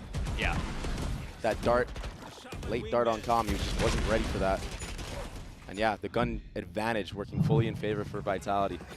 And you know, we were talking about how with these walls, they're kind of forced to, you're going to have to flash through it, you're going to have to get past it and disrespect it in some way. And it just so happened that in that round, the gun duels were the ones that made the difference. Yeah. Aspas has an op online. With Goop in his face, has to take a step back and reposition. Meanwhile, again, Leviathan encroaching up across the rest of the map. You've got Calm who's taking space mid. Safe is already dead. This is one of the first rounds Ospas has been geared up towards A site. A lot of the times when he has the operator online as well, when you do prep work against Leviathan, you see him towards B main. He'll take that whole entire line, and then, you know, Leviathan will stack A site. So that's why Vitality were trying to contact all the way up, but they got met by the operator. Ospas is not going to whiff shots like that. Not when there's so much on the line. I mean, this attack side for Vitality has been so slow, and I don't even necessarily say that in a bad way. I just think the approach that they've had to this has been very tempered, very methodical. They've been doing a good job of trying to bait out the timings of the Harbor walls and the Viper walls. And then executing right after that with utility. Thing is, you cannot wait forever. That's another kill found for the op. King is denying a lot of this space B. Not that there's really any time to rotate away, but they're going to have to deal with the crunch. The alarm bot will keep them back if he decides to commit to this full rotate. Spike planted. King is taking so long on his way back, deciding not to flank. And it's leaving things at a 3v3 on the side. Remember, Aspas is weak with the op in hand. It's going to go traded 1-for-1. Sender dealing with the turret, but not able to deal with Tex. And now it's Trex who's left in a 1v3. King has finally joined the fray. Trex has way too many things to deal with here. Yeah, there are a couple of members weak, but this feels like a really difficult task. one member over the top, and that was a one given. Perhaps ill-advised, but the spit cleans it up. Yeah, the numbers game, it was just in favor for Leviathan. They played to their advantage to a T, and they're going to play like this a lot in this half. Be looking forward to every time they get a first blood, they'll play on that second, maybe even third layer, and play like a retake style. The Harbor and Viper combo, it's so good, especially if Mazzino is still alive for the retake. You can isolate so many angles on A site, on B site with that Harbor wall. And Ospas, he's just going to hold a line for his team while everybody creeps up forward. I think the difficult thing will be to continue to see how Vitality decide to play on the knife's edge of these walls. Right, because you see it, they creep up about as close as they can, and then it's like they kind of stumble, I guess, or indecisive on how they want to approach it. They try to play their timings as best as they can, and they just haven't found much success. Oh, that's a tough one. That's your smokes player gone right off the rip. Calm. His intuition was on point right there, spamming away the drone to follow up. Safe. He has no dash because of that. 2 Guardians left for Vitality. They've gotten a little bit of space here. Yeah, it's so awkward, though. Everyone's just corralled in mid. Ospas just now picking it up. But Leviathan, they're okay with giving this space, and they're aware of the gaps that they've created. Yeah. They're just kind of leaning into the limits. They're okay. You're absolutely right. They're okay with giving this up because they know that they're still strong elsewhere. They can afford to give this area up. Yeah, and even if Vitality make it all the way to B site, there's crossfires, right? A player in yellow, that's Mazzino Calm, all the way in Snowman. And once a player makes contact, Ospas will come all the way back, pick this up. So many different crossfires in full effect here. They just had to dart back spawn, too. And so this contact style, again, will be the play for Vitality. It's such a slow approach, but I really like it. Oftentimes in matches like this, in high-pressure situations, that slow play can make mistakes from the opposite team. Dude, this is just so tough. Again, they don't have any walls. They don't have any smokes. That's a great pick, though. That's one for a runner. Ospas only has an op. Leviathan, they're so worried about all these different angles they have to clear. Well, I think that's part of the doubt that's instilled when you've been sitting and staring at the map that's been quiet this whole time. No way. I thought Safe was going to get away. Ospas stashing forward through the window into kitchen. Concealed by the smoke, but Trex was waiting just on the other side. Really nicely done. King's got the defuse to half. Can he deal with the gunfire on the other side? Not yet. Calm's going to have to do it on his own, and it's going to have to be an ace if he can pull it off. Swings into 2, and he cannot. A MasterCard Thrifty for Vitality. That slow approach, I said it, right? Oftentimes in high-pressure moments like this, elimination on the line. When you slow rounds down like that, it puts doubt in the enemy team. That retake was so slow from Leviathan. They didn't want to make any corners be unturned, and the time worked against them. Vitality were able to formulate a plan. Nice. This is how we do it. And that was taking out Tex from A. and basically icing Ospas. The 2 A players were so isolated, so worried about pushing up. I wonder how much longer this war of attrition can go on. Who's going to get antsy? It seemed like it might have been Ospas there. Great response from Kicks. What a shot. Looks like Vitality's warming up now. With the attack side op in the hands of Safe. And Pistols attempting to stand strong on the other side. And then again, just a freeze to the round. Waiting for any mistakes Leviathan are going to make. And this is good. They understand they have gun advantage. And Leviathan are most likely going to want to push and try to even up the score. Especially given the weaponry that they have. I mean, yeah, why not? Got an attack operator in play for Safe. He'll probably transfer that once the site exec comes through. The thing is here, though, for Vitality is, you're right, as Safe hands over the weaponry, they're pushing into all 4. They're going to find one. That's a jump scare moment. Yeah. But that's all it is. The Safe dashes forward. Mazzino will fall as well. These Pistols just really not able to stand up to the firepower on the other side. Of course, it's a classic that gets the kill in the face of everything else. But Vitality ties us up at 3, and I think as we continue to see how this will play out, Dre, 4 ults on the side of Vitality and the op still. Sorry, make that 5. They've got a full house. That's so crazy. This is Kick's second ult. Remember, he used it in that first gun round that they had. Yeah. And they converted that. What's impressive to me so far from Vitality is the approach and the game plan. They understand that they have to go in waves and layers. Once that harbor wall comes up, we have to freeze, wait for our utility. But they understand their win condition. That's how you have to play against the harbor comp. It's a time game. Yeah, and it definitely seemed like all the conversations that we had about would they be prepared to deal with this double wall comp, it seems like the response is to burn down the clock as long as they can. To play around those timings, as you were just mentioning. And that's the thing, right? When you're running this double controller comp, you can almost just want to use it off the rip. You know, your rechargeables. Oh, I'm just going to get it back. Yeah, sure. But Vitality are taking advantage of when that harbor wall comes down and when that Viper wall goes up. It's been such a pleasure to watch so far. Yeah, it's just such a unique approach. Because oftentimes you see these walls and you go, okay, they're just going to flash through it and they're going to fight and they're going to find a way to get there. King's going to get detained, but should be able to stay safe. The pit's still a factor as Sender's already creeping up across the middle of the map. He's going to find a kill on Detects. Forget it. Wow. That's King. That's the pit. King was detained, remember? I thought he was safe enough to where it wouldn't be a problem, but an excellent punish. Vitality got through that with only investing one ult. That was another prep workaround. Seriously. Dude, I don't know that Lev are going to be able to make their way back into this round, and it's just gotten worse with Mizzino going down. No, they're getting hunted. Trex, he's next up. Aspas, a little bit aware. Oh. And Trex, he's been so good all tournament long. So I'm not surprised that he's winning head-to-head against Aspas, even though Aspas is, you know, well-renowned as one of the best duelists in the world. Defeated.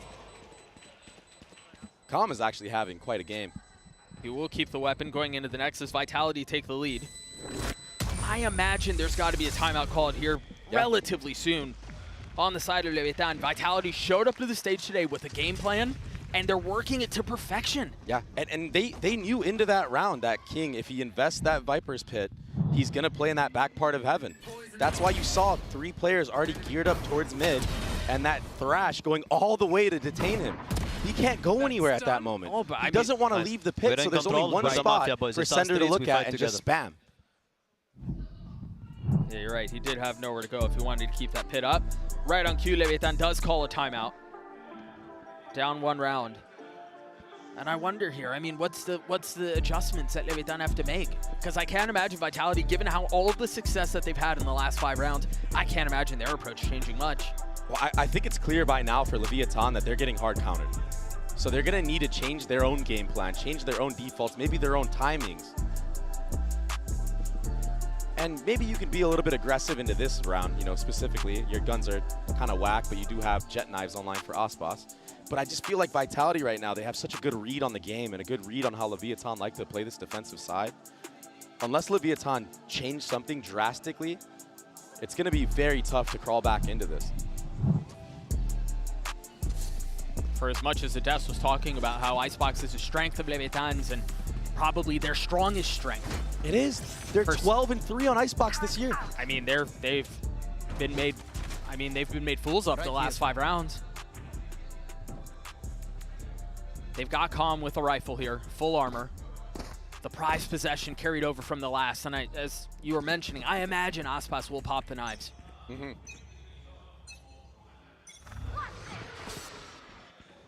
Hasn't popped them quite yet. Maybe waiting for some audio cue. That first harbor wall goes up. This time they're ahead of it, but King's on the other side. What a shot. It's just one, but that's a small win. The question is here, do they accelerate? Do they fully send over to B? A lot of teams do in this moment when you have good advantage. Even in yesterday's match, we saw Sentinels do the same thing. That cascade will make it so Mizzino can break that Dizzy. Yeah, Wingman not able to accomplish the mission. Apology. It's another freeze for the round. I'm surprised they're investing in lockdown here. Yeah, they just don't like what's amok. Yeah. Ooh, those knives can't connect. Aspas has to get out of there quickly. A little bit of a pop shot there. Calm, he does break that alarm bot, but he's going back to reconvene with his team. So as has been the case for Vitality this entire half, they wait things out, and then they go, yeah, one player got detained, but it was all for naught. You've got the alarm bot that's intended to control the flank if they decide to re-explore across the middle of the map as Aspas, again, still with Blades online. And Leviathan continue to push forward. Now with the lockdown of their own, that is going to bait out Trex's ult. And it will clear it out. A tit for tat. But now what? They're investing the Reckoning into this as well. Remember, they didn't have very much as far as weapons go. They had the knives, a Vandal, and a Stinger. But that might have been all they needed as runners left alone. In a 1v3, make that 2. Time is short, 8 bullets left. Mazzino's gonna have to hold this. Aspas over the top. The Blades will clean it up. And the defuse just barely comes through. The MasterCard Thrifty. What a round from Leviathan. It was such a slow approach. I thought surely Vitality were gonna have that one in the bag, and that was 2 ults invested as well. The lockdown, the Hunter's Fury, and it was all for naught. Aspas with the knives, suppressing fire from the top as that defuse came through. And yeah, as soon as Aspas gets a couple kills in B main, Mazzino opts to use that Harbor ultimate. Big investments from both sides, but ultimately Leviathan come out on top, and they needed that one bad. Now they're back on steadier footing. Again, an op in the hands of the defense. A pit for Sender, and again, you know, we were talking about this because once Kix gets his ult up, this will be his 3rd of the half. That's obnoxious. They're really min-maxing that. Which again is, I mean, that's one of the strengths of Gecko. It makes a ton of sense. And especially with the way that Leviathan like to play around the Harbor walls. If you get caught out behind that by, you know, that little guy, you're gonna get punished. Welcome to my world. A pit invested. Is there a response on the other side? No ultimate to speak of for the defense. Safe getting pushed off the angle, and Mazzino's gonna fill in right behind it. The dart is good. Huh? Aspas getting 2 with the op. He's now pushing forward, but again, the pit is in play. It's still something that has to be dealt with. There's Thrash. And it's so tricky to find. There's no dash for you to get out of there. Did they tag both? Tex pushing forward. Sender falls. That's going to be the pick going down as well as Comps down the defuse to half. Make that 3/4 of the way. He's going to stick it. It's going to come through. Leviathan take the lead back. And Aspas cleans up the round. Can we get a replay of that collat that he got? That was just a random pop shot through the smoke, through the pit. And Thrash was invested, Pit was invested. Look at this. No way. Yeah. All right. Can't make that up. All right. Just unlucky, and the molly being a little bit off, what, like a centimeter off as well, allowing for the stick to come through. That's a tough pill to swallow if you're Vitality. Into the next we go. Safe deciding to go with the attack side op once more. I can't believe Vitality can still invest after the way they've been losing the last couple of rounds. And they, I mean, it's not just this round either. They've got a little pad to play on. Tex has been checked all map long around mid. Here. In the most common angles that he likes to hold is off angles.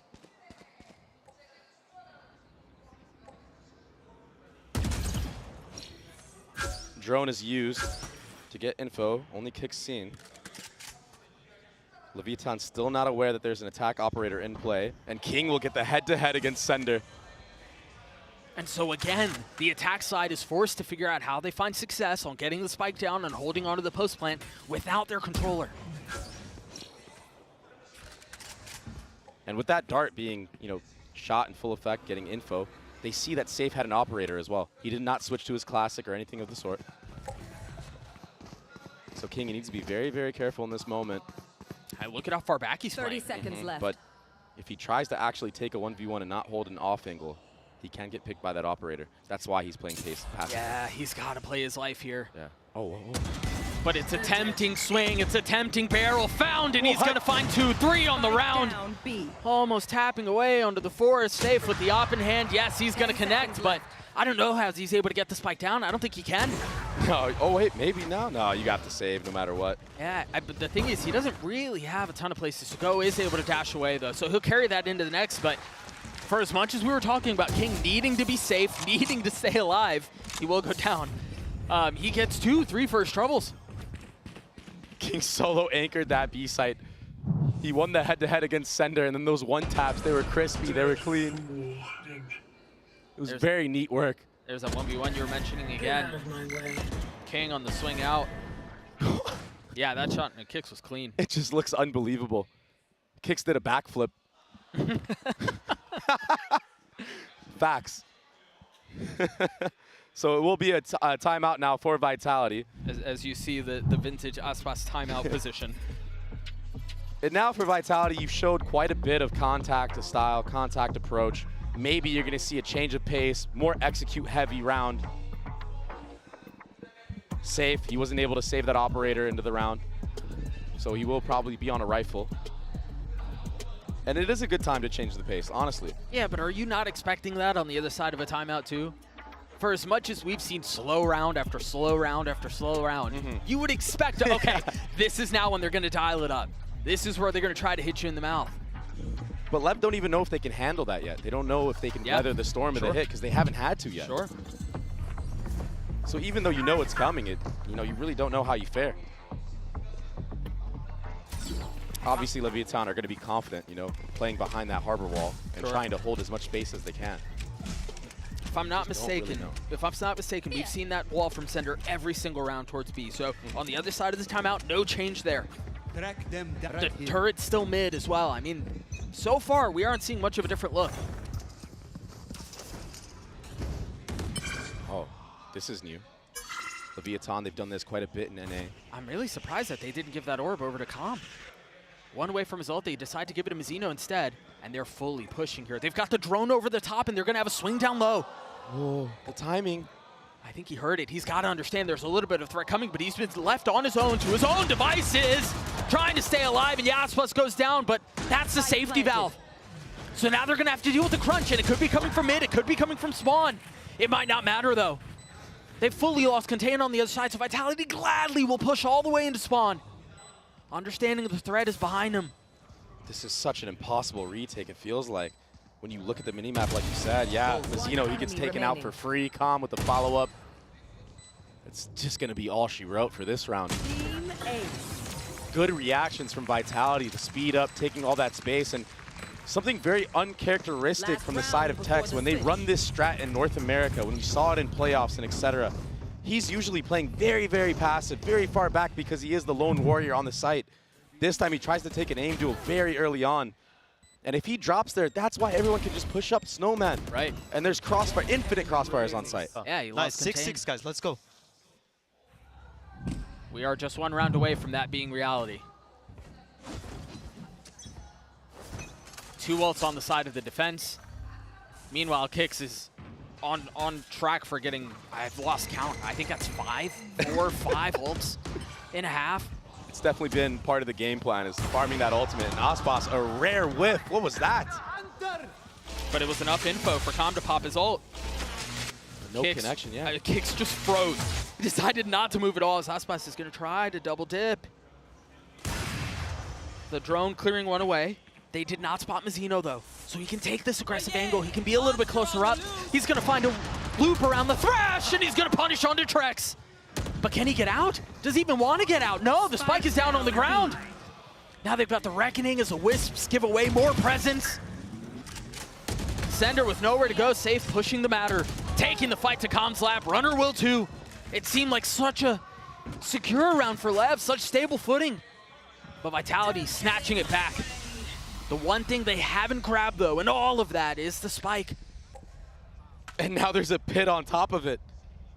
There are no flashes for Vitality here. There's nothing for them to really be able to disrespect this and take the fight. The one thing advantage that they have, though, is that they have numbers here. Aspas is so far off, he's back in spawn. Oh, Mizzino might get taken out by this. It's only one found. Runner now, still alive.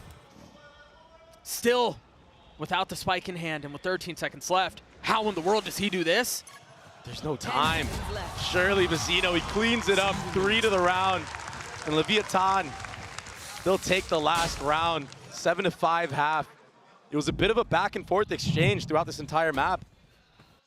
But Leviathan off of their timeout, they made good adaptations. They stopped the contact approach that Vitality was having a lot of success with. Somehow. To be honest, I don't really know how, because it felt like they were still finding a lot of openings. They were still finding a lot of success. Either way, a 7-5 half, the way of Leviathan. We do have a special little interview standing by. Calm, heavily beloved in the Valorant scene. His fiance standing by on the stage right now. Let's take a listen. Hello everyone and welcome to the halftime interview. I have Maddie, Calm's fiance, here with me to talk about today. 콤 선수의 약혼자 메디님 만나보도록 하겠습니다. 먼저 오늘 레비아탄이 꽤나 중요한 경기를 앞두고 그리고 지금 플레이하고 있는데 오늘 콤 선수의 컨디션 좀 어때 보이던가요? So for today, it's a big match for Lev. It's do or die. How was Calm feeling this morning? Calm was feeling great this morning. He was in a really happy mood, a goofy mood. He woke up and he started playing all this fun music. So of course we had a dance party this morning. So the vibes are good today. Okay. Can you show me some of the moves he was pulling? Those are classified. Okay. 콤 선수 오늘 컨디션이 굉장히 좋았기 때문에 또 음악도 크게 틀어놓고 너무너무 해피한 상황에서 둘이 좀 댄스 파티도 하면서 좀 분위기를 북돋았다고 컨디션 너무너무 좋다고 했었고 그리고 콤 선수가 그러면 뭐 어떤 춤을 췄는지 조금만 보여달라고 했더니 그거는 비밀이라고 얘기를 했습니다. 그러면 또 파파콤도 그리고 콤 선수도 이번 챔피언스가 특별하다고 얘기를 많이 했거든요. 메디님도 이제 콤 선수의 한국 쪽 가족을 많이 만나볼 기회가 있었는데 전반적으로 이번 챔피언스 경험 어떤지 물어보도록 하겠습니다. So Papa Calm and Calm mentioned that Champion Seoul has been extra special for them, you know, coming from the Korean route. You got to meet their family on the Korean side as well. So what's that experience been like for you? Being here in Korea and meeting Corbin's family is absolutely awesome. They're super, super sweet and they made this delicious food and I'm super happy to be here and meet everybody. 콤 선수의 한국 쪽 가족분들이 너무너무 잘 대해주고 굉장히 친절하게 대해주셨고 또 메디님이 온다고 하니까 정말 푸짐하게 한 상을 차려주셔서 음식도 맛있게 먹었고 이렇게 해서 좀 멀리 있는 가족들도 만나볼 수 있어서 너무 좋은 경험이고 기회였다고 얘기를 하는데요. 그러면 마지막으로 콤 선수에게 응원의 한마디 부탁해보도록 하겠습니다. Now I saw you guys, you know, exchanging the looks and like you guys were waving hands together. So anything you want to say to Calm? Yes. Corbin, I hope you have a super fun time. Be goofy, have fun. You got it. Love you. 항상 재밌게 오늘 경기 치르고 그리고 에너지를 잃지 말고 좋은 경기 펼치라고 응원의 한마디 해줬습니다. 이렇게 해서 메디님 만나봤고요. 부럽네요. 아이스박스로 다시 돌아가도록 하시죠. Now back to Icebox. Thank you so much, Jen. Yeah, Leviathan up 2 rounds here. Now they're going to be in the attack side. I think, Dre, we just saw an attack half that I don't feel like I've ever really seen before. It was just such a methodical pace, and we've seen how Leviathan likes to approach the attack side of Icebox. I don't think we're in for the same idea. Yeah, no, I think you're going to see a much different of a pace from Leviathan. That was so unique from Vitality. What a unique game plan. And just freezing to the rounds off a weird space taken. Speaking of space taken, look at how far up Safe is already. And he's by himself here. He's been inserted. But there's no one to help him in case the fight goes his way. The only one who's kind of close by would be Calm. That bullet buzzing by. But meanwhile, Leviathan, all attention other than Calm towards B. Sender playing back yellow. With a little bit of help over the top from Kicks. He dashes backside. I mean, Sender's going to have a lot to deal with. I mean, it's this contact approach from both teams. Maybe we're in store for a similar half from Leviathan. They've crept up, and we saw the insertion of Safe across the middle of the map. Now we've got the same thing for Aspas, but you've got Leviathan who's rotating back mid.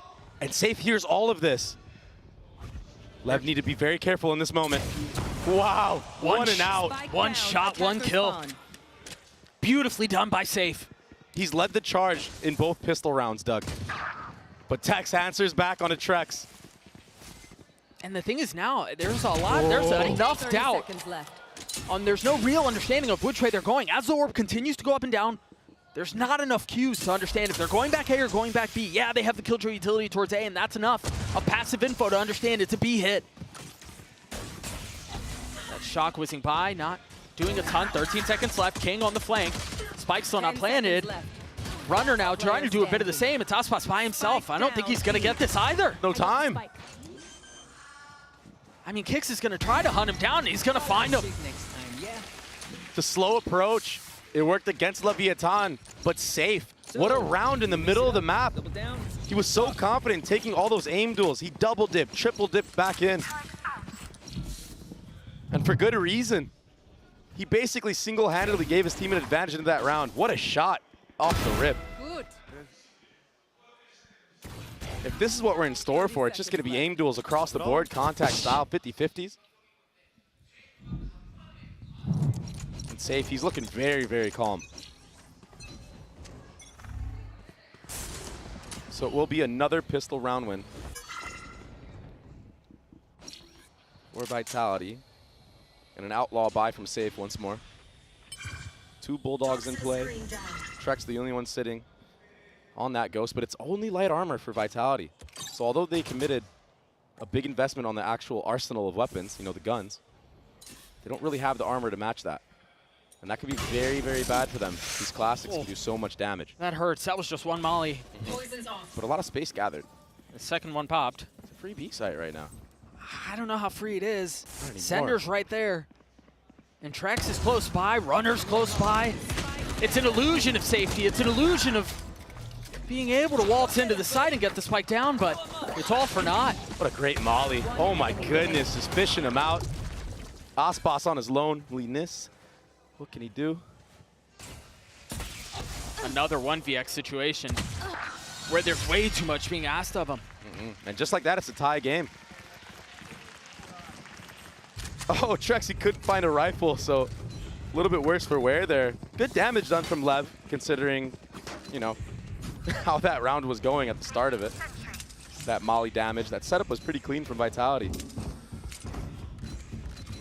I mean, both have so far. I know we've only seen 2 rounds on this defensive side for Vitality, but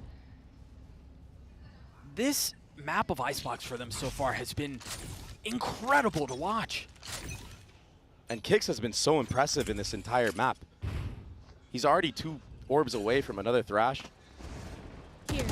Cascade on the other side, the ping through. If there's any tap of the spike, you imagine there will be a barrage of bullets. Boss actually just trying to take any type of timing he can. That drone will make him have to waste that dash out. See those walls going up as well. There's the dash that you mentioned expiring. Oh, Safe just saw a shoulder. Now the drop down, the spike still leaning towards A. You've got 2 members from the attack side creeping B, but not fully committing yet. And another freeze to the round. It's so insane. Everyone is so scared to make a mistake, but it's for good reason. The shots that these players have been hitting from both sides, they've been instant. No one wants to make a mistake. No one wants to be that guy that loses the round for their team. Comstart is back up. Ooh. And then the wall is refreshed too. So a little bit of making some noise B, trying to clear some utility, intended to manipulate the rotations back towards A, but discipline from Vitality once more. Left. And Mazzino, he was the lone warrior there. He just got taken out for free. Trex is going to hold that angle any day of the week. It seemed like the fake was going to be B and then an end A, but with Mazzino going down A, they decide to go for the other plan. The problem is, again, there are 10 seconds left in the round. Almost all of Vitality is here. With the lighter weaponry, they still have a meal of Leviathan. The bonus converted. Vitality are stuffing Leviathan in the chokes. And it's not even off the back of that much utility. It's just the fear of their aim alone. Leviathan don't like what they're seeing on the map, so they're second guessing themselves. They're going back and forth like a seesaw. And then the time just runs so low, and they can't do anything. You're kind of forced.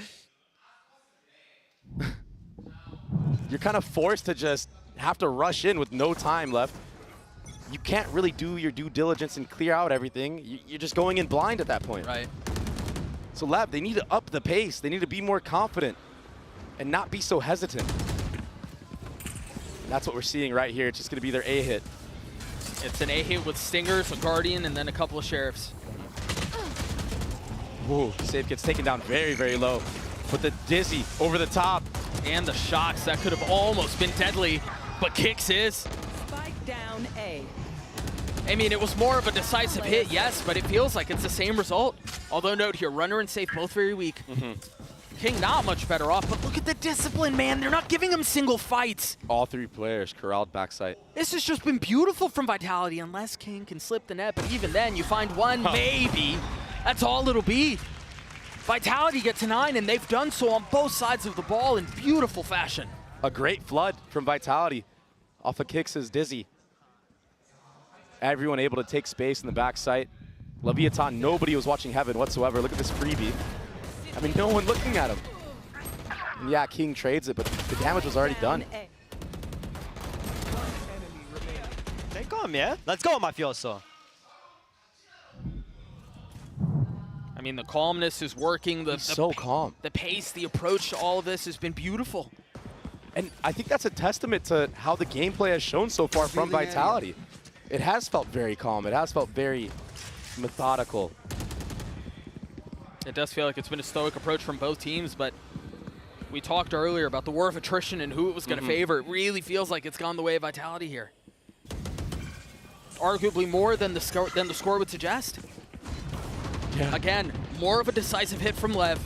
All 5 towards A. Spike goes down from Calm. He's going to have his ult online. King one away from his. Meanwhile, Kicks with another Thrash to play with. Insane. Waiting for the right moment to strike, now committing onto it as Runner tries to spam through. Safe creeping forward.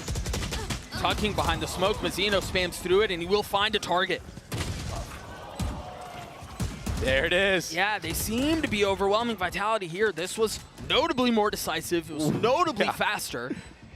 And it was more successful. That's the Leviathan we know. I've never seen them take such a slow approach on attack Icebox as they've shown on this map so far. They usually set the pace. They push teams to their limit. Aspas takes a bunch of aim duels backside at A. Or even when he gets deposited at yellow, he's hunting for them. He's not just sitting and, waiting, biding his time. He's got such good aim. When he's put in a spot like that, he needs to use it to his advantage. But Mazzino, he was the one that stepped up here, getting the spam kill, getting all the follow-ups. I mean, as soon as you see that jet smoke go down, given how short it is, there's a really good chance there's somebody in there. Yeah. Trying to catch a timing around it, and Mazzino just reads it well. That's the power of the Phantom as well. Why not? Yeah, sure. No tracers on the other end of it. Looks like it will be another A default from the side of Leviathan. I don't know that I would even call it a default at this point. If they just continue to fully send, Just I mean, a 5 send. Yeah. Different angles being taken now from Vitality, though. A more close approach. They're investing a lot into this. Yeah. 2 ults, the wall over the top. Safe is dead. Kicks might get spammed down as well. He will. A lot behind this punch as Mazzino finds 2. Leviathan knocking on the door of a tie game. Unless Sender and Runner can pull off a miracle. What a great off angle. Aspas, the audio cue, but King. One step of the way there. Sender now pushing forward into his death as there were 3 still remaining. Leviathan have dialed up the pace these last couple of rounds, and it has been successful. And it could have just been part of their game plan. Let's approach the first couple of rounds slow, make Vitality think that we're a team that's, changing our own game plan, and then go back to the Tide and Truth. Dude, that replay right there just shows how literally impossible it is to play on the site. And again, if King continues to call this way and he continues to kind of accelerate a little bit, you are going to be stepped back a little bit. You are going to get pushed back if you're the defense. Nasty, nasty stuff. Safe with Blades here, light armor for all of the defense. It's another A. But this time, Tex, he's going to work up middle. And I like this. I like this from Safe. With Blades popped, all of these hits towards A. Oh my goodness, he gets the first. He gets the second. And now the smoke down to try to dash out and stay alive. That's beautifully done from Safe once more. Careful now. Almost finding a third. The spike's still up. Numbers the way of the defense. First, quickly as that round have started, Leviathan picked apart. And now Vitality can slow things down and play things the way they've wanted to play this entire map. The harbor wall isolates so much of the site, though. Safe, he's going to have to push through to meet up with Kicks. But they just play the disciplined game. There's still so many members here. Yeah. Mazzino with the Cove. Oh. As it goes down, Mazzino does 2. Aspas is going to have to pull off a bloody miracle. Now left in a 1v2. Spotting the ankles of Safe and understanding where some of the starts to list. 35 seconds left. There's a shot at this. He's got to commit to the plant, though. And that's exactly what he does. Spid at his feet, tanks it a little bit. And it's just a bit too much. Outnumbered and outgunned, Vitality respond. The solo push from Safe. Leviathan thought that they they did it. They thought it was all clear. They used the correct utility. But King, he just got taken out in the follow-up. It was too much. I mean, this is such a close angle to hold. You're not expecting something like that. And the fact that he gets away with two, almost lands a third. It's just really impressive. I mean, again, the desk was talking about it. Seal mentioned it on the desk. He looks towards safe. To be the one to dial things up, to get in their faces, that's exactly what we just saw that round. And he's brought the momentum from his last series into this one. He was popping off. Now he has that operator. 17 and 11. Perched up over 410. Get out of my way. Do they continue to try to hit this site? Another 5-man A off the top ropes. Aspas.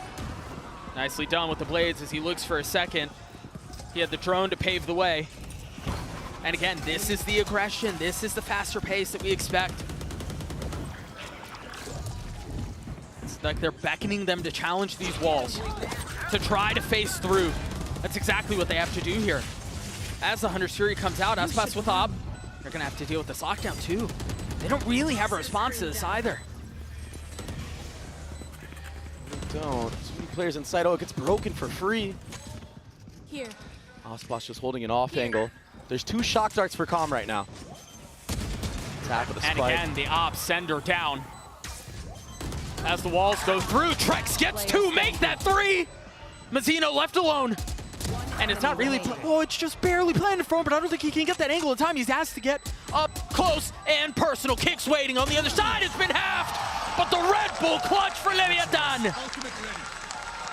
Trex tried his best, but Mazzino, he was too strong with the Phantom. The jiggling back and forth. Spots him off with a spike. And another clutch for him. He's woken up, he's online right now. This entry. Safe, he had no time. You cannot hear that audio cue. From that distance. Oh my God. Trex almost went nuclear in that moment. That was absurd. I mean, he got 3. Even his movement, he was jumping off of the rope. And relief for King, who, by the way, is sitting at 20 kills. The IGL of Leviathan.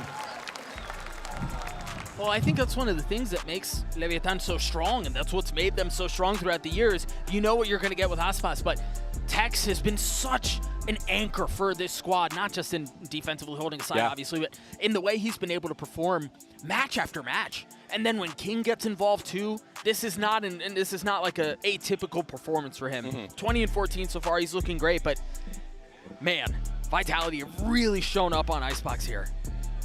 Yeah, it's a map that they're 5 and 4 on. It's not their best map, right? But the game plan that they implemented got them this far. They're pushing Leviathan. It's a tie game right now, and it's still up for grabs. And somebody that you talked about earlier that I want to touch on is Tex. He's had a rough one. Icebox is normally a map where he shines. He's up there with Aspas usually. Yeah, he's quiet now. But he's been getting shut down. He's been getting shut out. Vitality here knocking on the doorstep of stealing away Leviathan's map pick. Meanwhile, the attacking side. Just go A. Yeah. I mean, the thing is, it has been successful for him, so why not? Yeah. Vitality actively denying mid space, denying B space. They dropped the reckoning here. And by the way, Doug, there's no Killjoy utility watching the flank that deep. So Heaven is completely open. I'm surprised they committed the pit on this as well. Make that 2. How in the world do you navigate through this? I mean, with pistols, you have a drone and stuff like that, but otherwise, you're just kind of face checking it. Heaven, Vitality, he's going to get some free kills here. No one's aware so far. The Thrash will help. Safe over the top, now dashing forward. Aspas is looking for him as well, but you've got kicks to deal with too. Trex. Huh? Sneaking up on to Tex. No way. That would have been so silly. Kicks is the one who steals the kill away, though, as Vitality take the lead again. From the start of the round, it was a B push right away. Vitality, they didn't have good weaponry. The only rifle was in the hands of Safe. Of course he's going to push all the way through. Leviathan have only hit A for the last, how many rounds? Yeah, 5 maybe? And Tex, 4 or 5? Yeah, and Tex didn't put an aggressive turret that was watching mid or the B push. It was so passive. Heaven was completely open the entire round. And Aspas, he had too many angles to look at. Best get calls in the game, bro. Let's go. Seriously, I mean, he's got so many. Yeah. Also, how many thrifties is that? Is that 4? MasterCard's getting their money's worth. Yeah, something obnoxious. And so I guess now that they've been beaten on A, they make a little noise towards B. Weaponry not great here, just 2 rifles. It's so interesting with how many rounds Leviathan have won in a row that there's only 2 rifles on play. They just had the drone clear out a lot of A, so that's going to allow for the rotation from Vitality back towards B, leaving safe back A, sure, but the vast majority of their defense is here. Oh, this is too much for Aspas to handle. A dart. What a gorgeous combo of utility. And then again, Drex and Sender, a flawless round to get Vitality to map point. The dart over the bottom, the dizzy over the top on the other side of the wall. That's how you disrespect Harbor utility. It's so clean. And Trex, it took him a little bit, but he's here. He showed up. What was that spray down? What a massive moment. We have another timeout called from Leviathan, the last from either team. As Vitality, again, 1 round away from sealing Icebox. And it's been such a team effort across the board from Vitality. Safe has had his pop-off moments, but the game plan has been to farm that Thrash on both sides. Let alone with the performance he's having, it just makes it feel like he has it every other round, and he's had it. Almost every other round, you're right.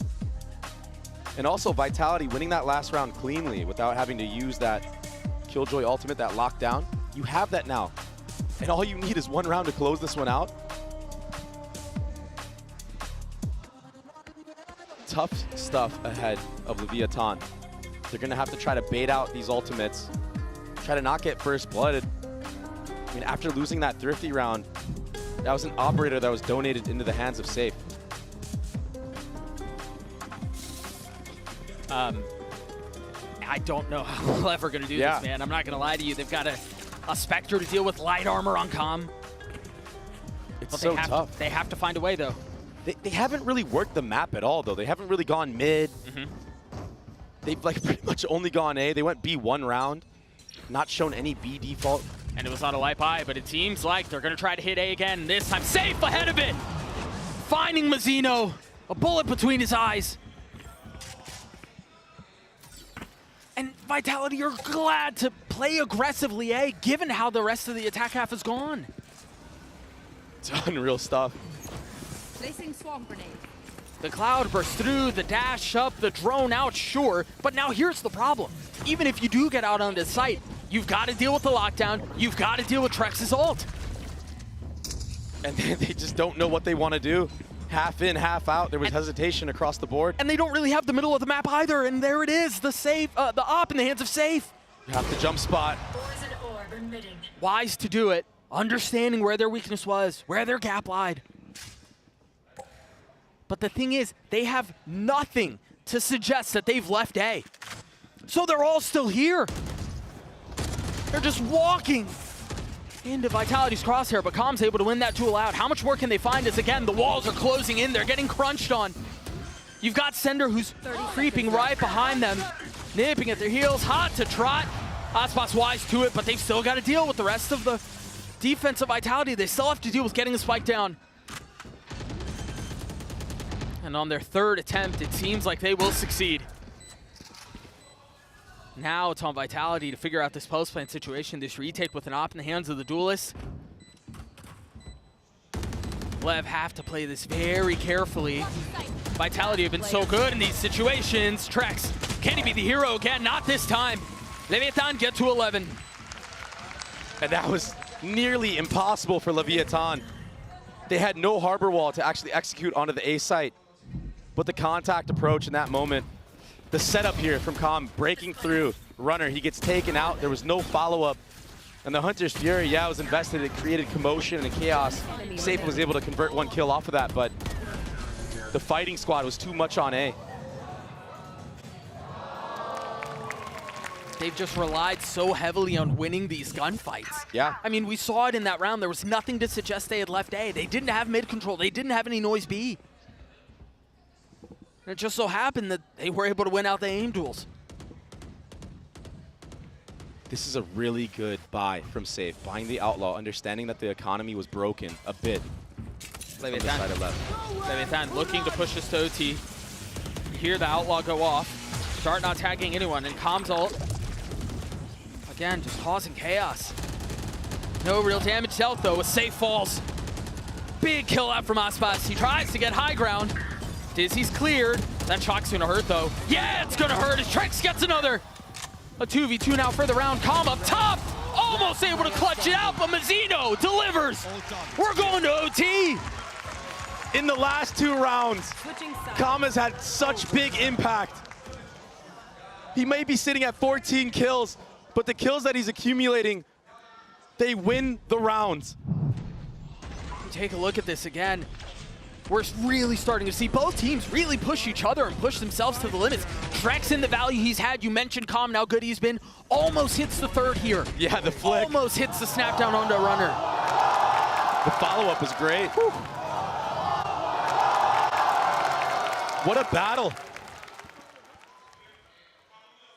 What a first map. I did not expect this from the side of Vitality. I did not expect them to push Leviathan like this.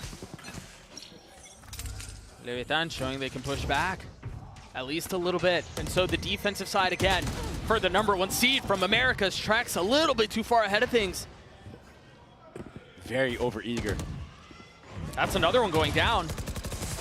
And the approach is very different here from Vitality. As much as we talked about them playing it slow, them playing it carefully, they accelerate a little bit here in the first round of OT. And it seems like it was ill-advised. Kicks and Sender left to figure out where it all went wrong. In a 2v4, now they slow it down again. A minute left in the round though. It's gonna be so tough. It's a firing squad to jiggle. 3 members primed and ready. There's really no way in on this. Yeah. Oh, that's a 1v1 though, another one. That's 2. He still has to get a couple more. 6 bullets left and he can't close it out. And so Leviathan take the lead back for, I believe, for the first time since the pistol of the second half, maybe? Yeah. It's been a while. Unreal. Taxi finally steps up. This is what he's known for on this map, on the killjoy on the defensive side. I mean, look at those shots. Yeah, those were crispy. And then Mazzino, too. Yo, I sat these kids down, bro. He definitely did. And that might be the most emotive thing we've ever seen out of Tex. I don't think I've ever seen him smile. Right here. And so Lev up 1 round in the first bout of OT. Aggression from the defense again. They're so far up. Yeah, but there's a player all the way up the Another nest. fight towards A. Aspas slips the net. But Trex over the top.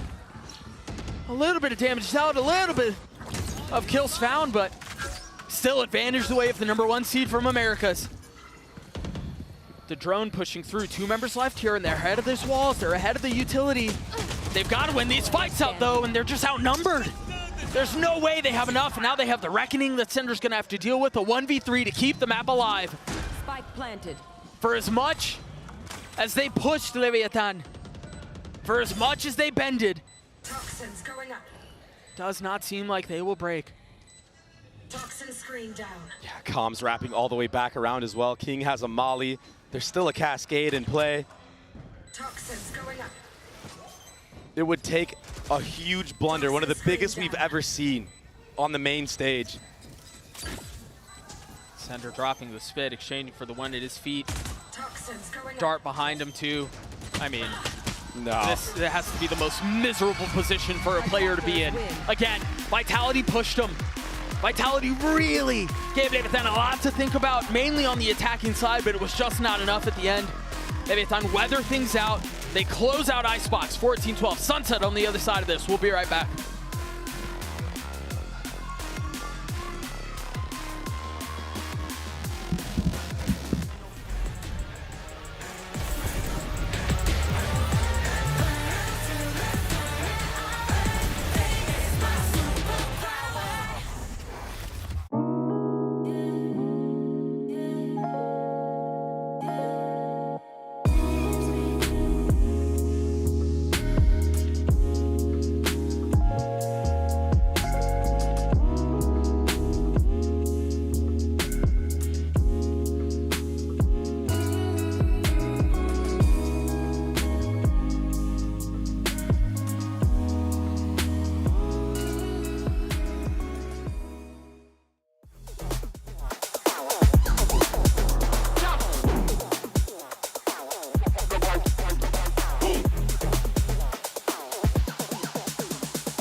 전화들이 싫어한다고 I don't give a fuck 나는 바지도 내려 술이 보여 깔끔하게 넣어놓지 바꿔놓고 안 보여 기술이 높여 내 비전 눈은 자꾸 비전 Forever I love my homies 믿어주는 친구보다 밖에 남자답게 You wanna fight, you wanna fight 내 거 넌 보면 넌 뒤져 나 착해 보여도 피하지 않아 Ice 16 bars 그저 랭킹 봐요 나 해본 바로 못해 인기가요 내 태도 motherfucker I'm all like motherfucker 어쩔 나 move motherfucker 7 늦게 놓은 heaven 피우 대신 치우 가끔 치우 대신 피우고로 배분 에이 씨발 씹스터도 웃겨 이 파까 입은 달라 이 씨발 알고 말해라 1, 2, 3, 4, 5, 6, 7, 8 1, 2, 3, 1, 2, 3, 4, 5, 6, 7, 8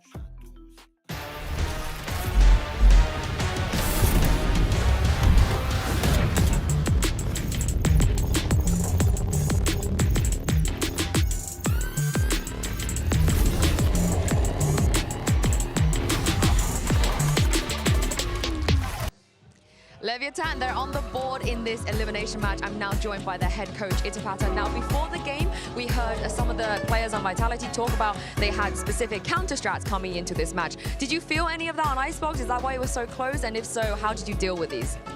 I don't think it was that close because of the anti-strat. We're usually a team that anti-strats ourselves as well, so we're adapting to what the enemy team is playing. So we're not really playing the same thing every time. And if they're anti-stratting us, that's good. They're just kind of just wasting their time. I love it. Thank you very much. Best of luck on map 2. And Leviathan pick up the win on Icebox, and even though that was their pick, let's be honest here, Lev survived that one because Vitality were on their tails, Mimi. Yeah, Vitality nearly won that game in the second half. It took the Lev individuals coming online in a couple critical rounds right at the very end to come back.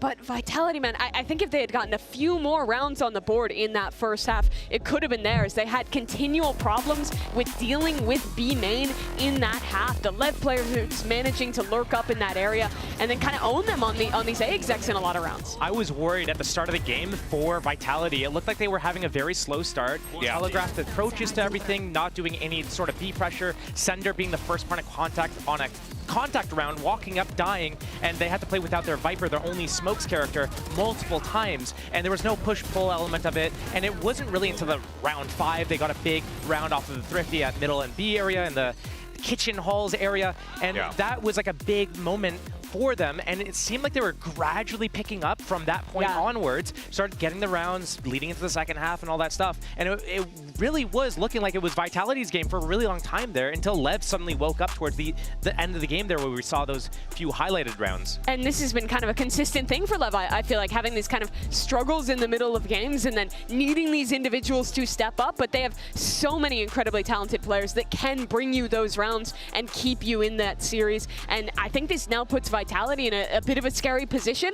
They were so close to winning this one. They are going into a sunset, which has been pretty good for them, but with how closely matched these teams are, it's tough to lose like that. It is tough to lose like that, but that was Leviathan's map pick. Sure. So it's like, and it was an overtime. They might be sad about how they lost in the end because they were right there. They were on the cusp of, you know, closing that game out before they finally faltered. But going into sunset, knowing that how they were able to recover in the early stage of that Icebox, that's going to be good for their confidence. It's going to be great for Safe's confidence. That's going to be a huge point of it. And it's not something that they should be afraid about. Like, they drew blood. They know that it's doable. They just need to be able to convert and close it out. Yeah, and for Safe, I think you saw in a lot of those replays him like really building up his team, being a calming force. He's become a lot more experienced player, and I think built a lot of emotional maturity to be that guy who can keep his teams in a match, and that's going to be really important throughout this series. Yeah, but look, there were some great moments across the board, but we have our HyperX Reflex moment of the day. You got to give some love to Aspas here. You knew it was coming. He's had so many great moments in the map, and again, we always praise him for his consistency, what he brings to the table, but really it was a lot of these op kills, some of those jet knives as well. Still, what we were really getting from Aspas was him just willing the team, keeping them in this match with a few of these big moments, and that shot there wasn't even a dart tag. Is that right? Silly.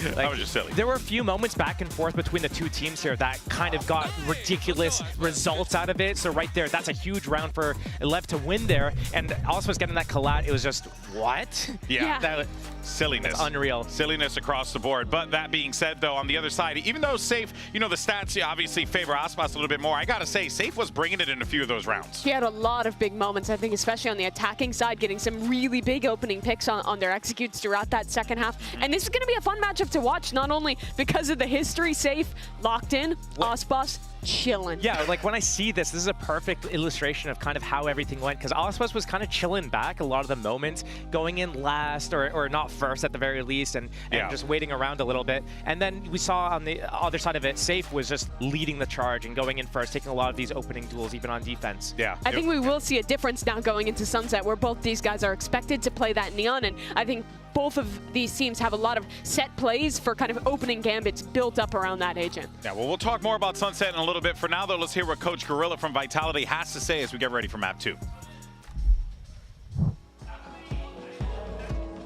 I've got Team Vitality's coach Gorilla with me ahead of Map 2. Now, Leviathan, they didn't ban Lotus today. It was open. You guys could have picked it. But what was it about Sunset that made you feel more confident that you wanted to take them to?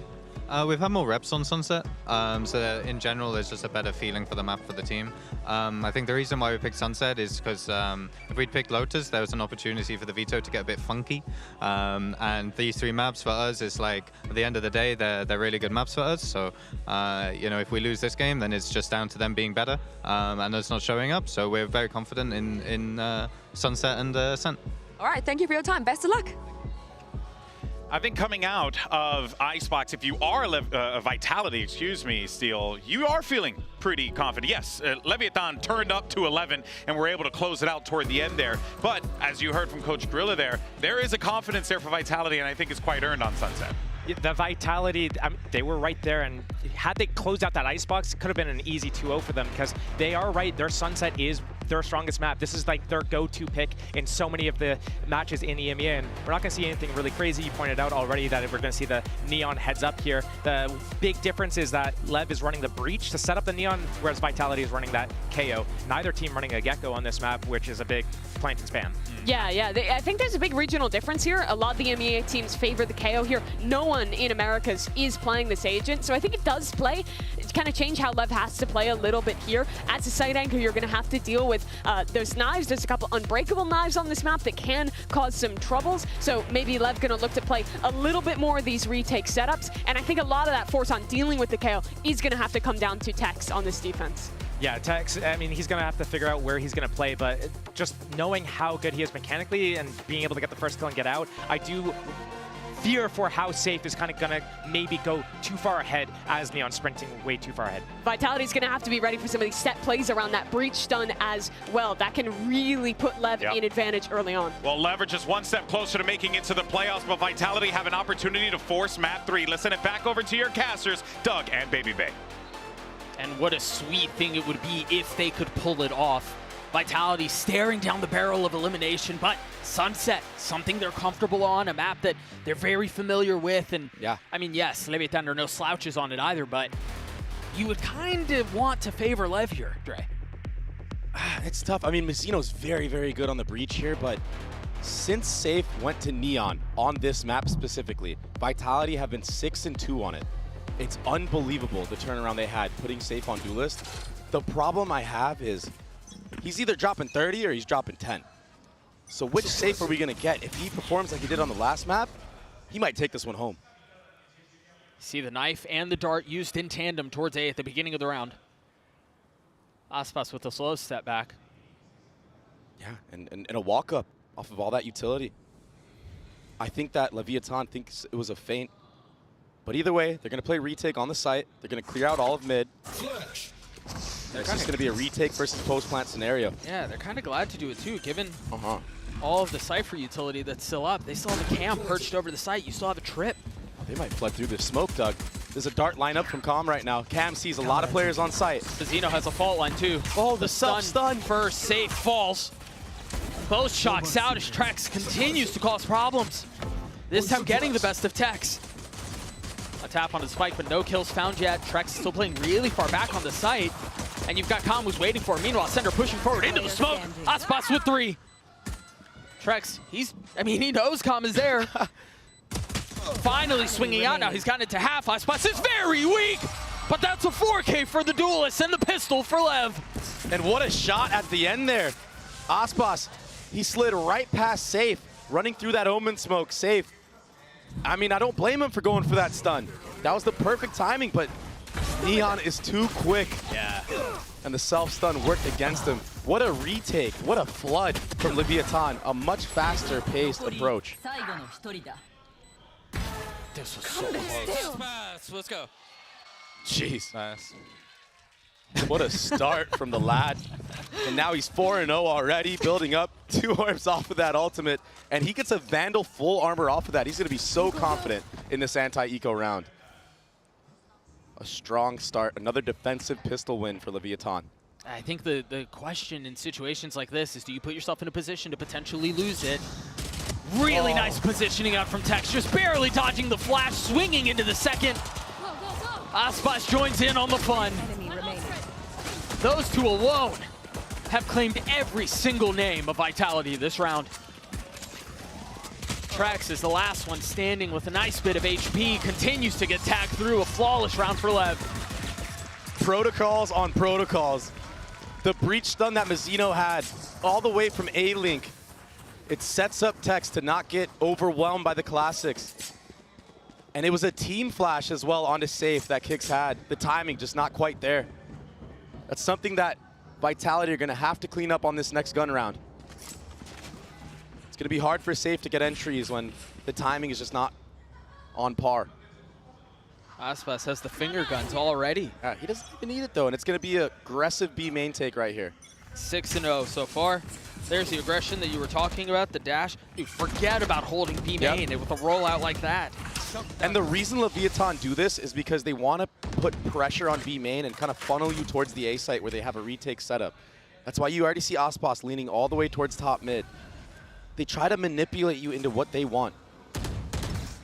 Make you invest more utility to clear all that space. So right now, this is the correct play from Vitality, a good answer back. You want to reclaim that space, but look, it's the smoke. Yeah, it's another reclear. Yeah. So now you have to use another layer. Leviathan, they're just burning utility. Right they want to make it so when the execute actually happens, you don't have much left. Yeah, and that's even if you get B main back. That being said, it was only 1 drone invested from Vitality. They still have tons of flashes. Go, go, go. Rechargeables. A drone and a knife on the other side, and that will tag Tex. Oh, yeah. So they know the Cypher utility is here, although down for the time being. Tex needs to be very, very careful playing in backside right now. They're going to go back. Remember, Calm slipped into this position while that Omen smoke was up. How patient can he be? He's going to get cleared. Is he? Yeah, for sure. Safe is dialed in on this angle. Oh my gosh, Is the he? timing? No way! The wall goes up. Calm has gotten behind them. Off of the fault line, only finding one. But it was enough, the delay. There's 4 members here for Leviathan, 10 seconds left. And the spike is still not out from main yet. The paranoia comes through, make that 7 seconds. That's a spike down on the ground. There's no way to recover it. Sender would have to frag his way through, and he can't. The bonus converted for Lev. That B main push, Vitality, they had to finesse. They had to take A space or feint it at least, and then also re-clear all of B. Calm, he played that insanely well. Mizzino, another fault line to set him up as well. It delayed everything. 4 members were already here. You're gonna see this a lot from Leviathan. They like to manipulate you on their own defensive side. And oftentimes they're a step ahead. All smiles. Yeah. For Lev as we go into the next, a pistol buy for Vitality. And for good reason. It's been pretty clean so far. Not much of a fight that they had to deal with. Will be another anti-eco. Sheriffs across the board for Vitality, though. The mid-trip cleared. Aspas the only one really close by as Mizzino starts to take a step over. Yeah, he has to shift over. Everyone's shifting over right now. Yeah, Calm's popping up too. You're right. Aspas in a tough spot here. He currently doesn't have any help, but he does have a stinger. The paranoia out. He manages to dash away. Walls go up. Oh, popped. Instantly Dagger. denied. Yeah. They're going to try to end B here. That's going to be tough. You still have all this Cypher utility that's up. It's a flood again. Aspas again with the finger guns out, looking to find anything that he can. Smoke still coming through. The Thrifties were very successful for Vitality in the past. Can they convert again? 4 still up, but Kick's so weak. Sender 2. They've managed to get the spike down. If that's all they get, that's a money win, but they are still hungry for more. Zeno waiting on the other side. Trex is now down. There's the swing from Zeno. It's all on to Sender by himself in a 1v2. He can't connect. Another round the way of Lev. That was closer than it should have been. Yeah, Vitality did a very good job of weathering that storm, weathering that flood. Just freezing the round again. It seems like when Vitality freeze the round and taking certain type of space, they have an advantage. They're just so good waiting for the antsy players of Leviathan wanting to peek out, but the gun disadvantage, it's too much. In a rifle round, maybe they win this round, maybe they convert. Yeah, maybe. And it's a quick timeout. 4-0 for Leviathan. Nice cleanup. Tom sitting at 4-2. Aspas at 7-2. As there was a timeout that you just mentioned from Vitality. Down 4 rounds, still plenty of time on Sunset here. But you're right, an early timeout nonetheless. A lot of these rounds, there's not really much to work off of. Vitality haven't really conditioned much of anything. At least not towards the A side of the map. They've kind of been playing into Leviathan's hand. So right now, maybe you're going to see a similar approach to Icebox, in which, you know, they're going to take some space at A, freeze the round, wait for any type of mistake, maybe wait for a reclear that Leviathan want to throw at them. Because Leviathan are very, very proactive on this map on the defensive side, but sometimes, Doug, their spacing just isn't quite there in terms of peeking together. That has been a major flaw in Leviathan's defensive side, oftentimes when they lose this map. Right here. I'm curious here. I mean, maybe we'll see if Vitality tried that slower approach that we saw in Icebox. I feel like the map plays a little bit differently, and I don't know that you can find the same level of success, but we'll see what the approach is here. 2 ults to speak of for Vitality. Some jump spots already. Look at the dart. Look at the paranoia. That's such a gorgeous setup. Jeez. And he's out just like that. That's beautiful. He's hanging around for way too long. Oh my goodness, he gets punished for it. The kill given right back. All of that utility invested to have an advantage. Squandered. But there was no A presence at all from this round out of the side of Vitality. So there's 3 members here. And Tex is already cheating his way over as well. Runner just got his ult. I know and there is a body right on cue. They're going to speed up for sure. They're attempting to throw a little bit of misdirection, but they realize that the B side has been lost. You've got Kam, who's the only one really kind of close by as Mazzino tries getting out of backside, but he can't. The nade through, King disrespecting it. Does he have the timing? No. Safe with 3. Kam catching 1 on the way out as Kicks tried finding safe passage, but was thwarted. Now we enter the post-plant position on B. The spam's coming through. Kam has to play this so carefully. It's only 1 found. Kam's gonna have to get nades to win the round! And he delivers for Lev! Out of his seat with waves across the stage. He's popping off. On the main stage, baby. Kam, he had some big moments in the last map, but that retake, the flood, it was chaos, it was pandemonium. Hunter's Fury from the start, a nice set play. And just running through the smokes. Vitality not peeking together. Kam takes advantage of that in full effect. And he's sitting pretty at the top right now. He felt that one in his soul. Striving to win back-to-back championships. Still a long road ahead of him, but the opportunity for greatness, and with plays like that, he might just have a shot at it. Is that his first ace of the tournament? I believe so. 5-0 lead for Lev. still the opportunity to purchase from the attack side light armor on all 5 members. And 4 ults.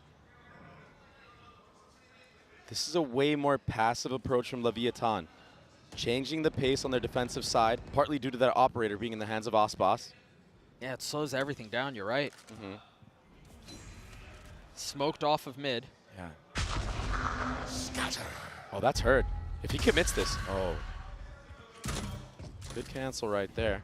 There was enough of a ping on the minimap, though. Trips are still up. To know where it was. The ult has been popped, you're right. The trip's still up. Nice positioning out from Tex. But as he gets closer and closer, it will continue to be a problem. 30 seconds Aspas left. with the op, you hear safe. Trying to make something out of his ult. Spam's coming through, not connecting, but the spike will go down. And again, it's a numbers disadvantage situation for the defense.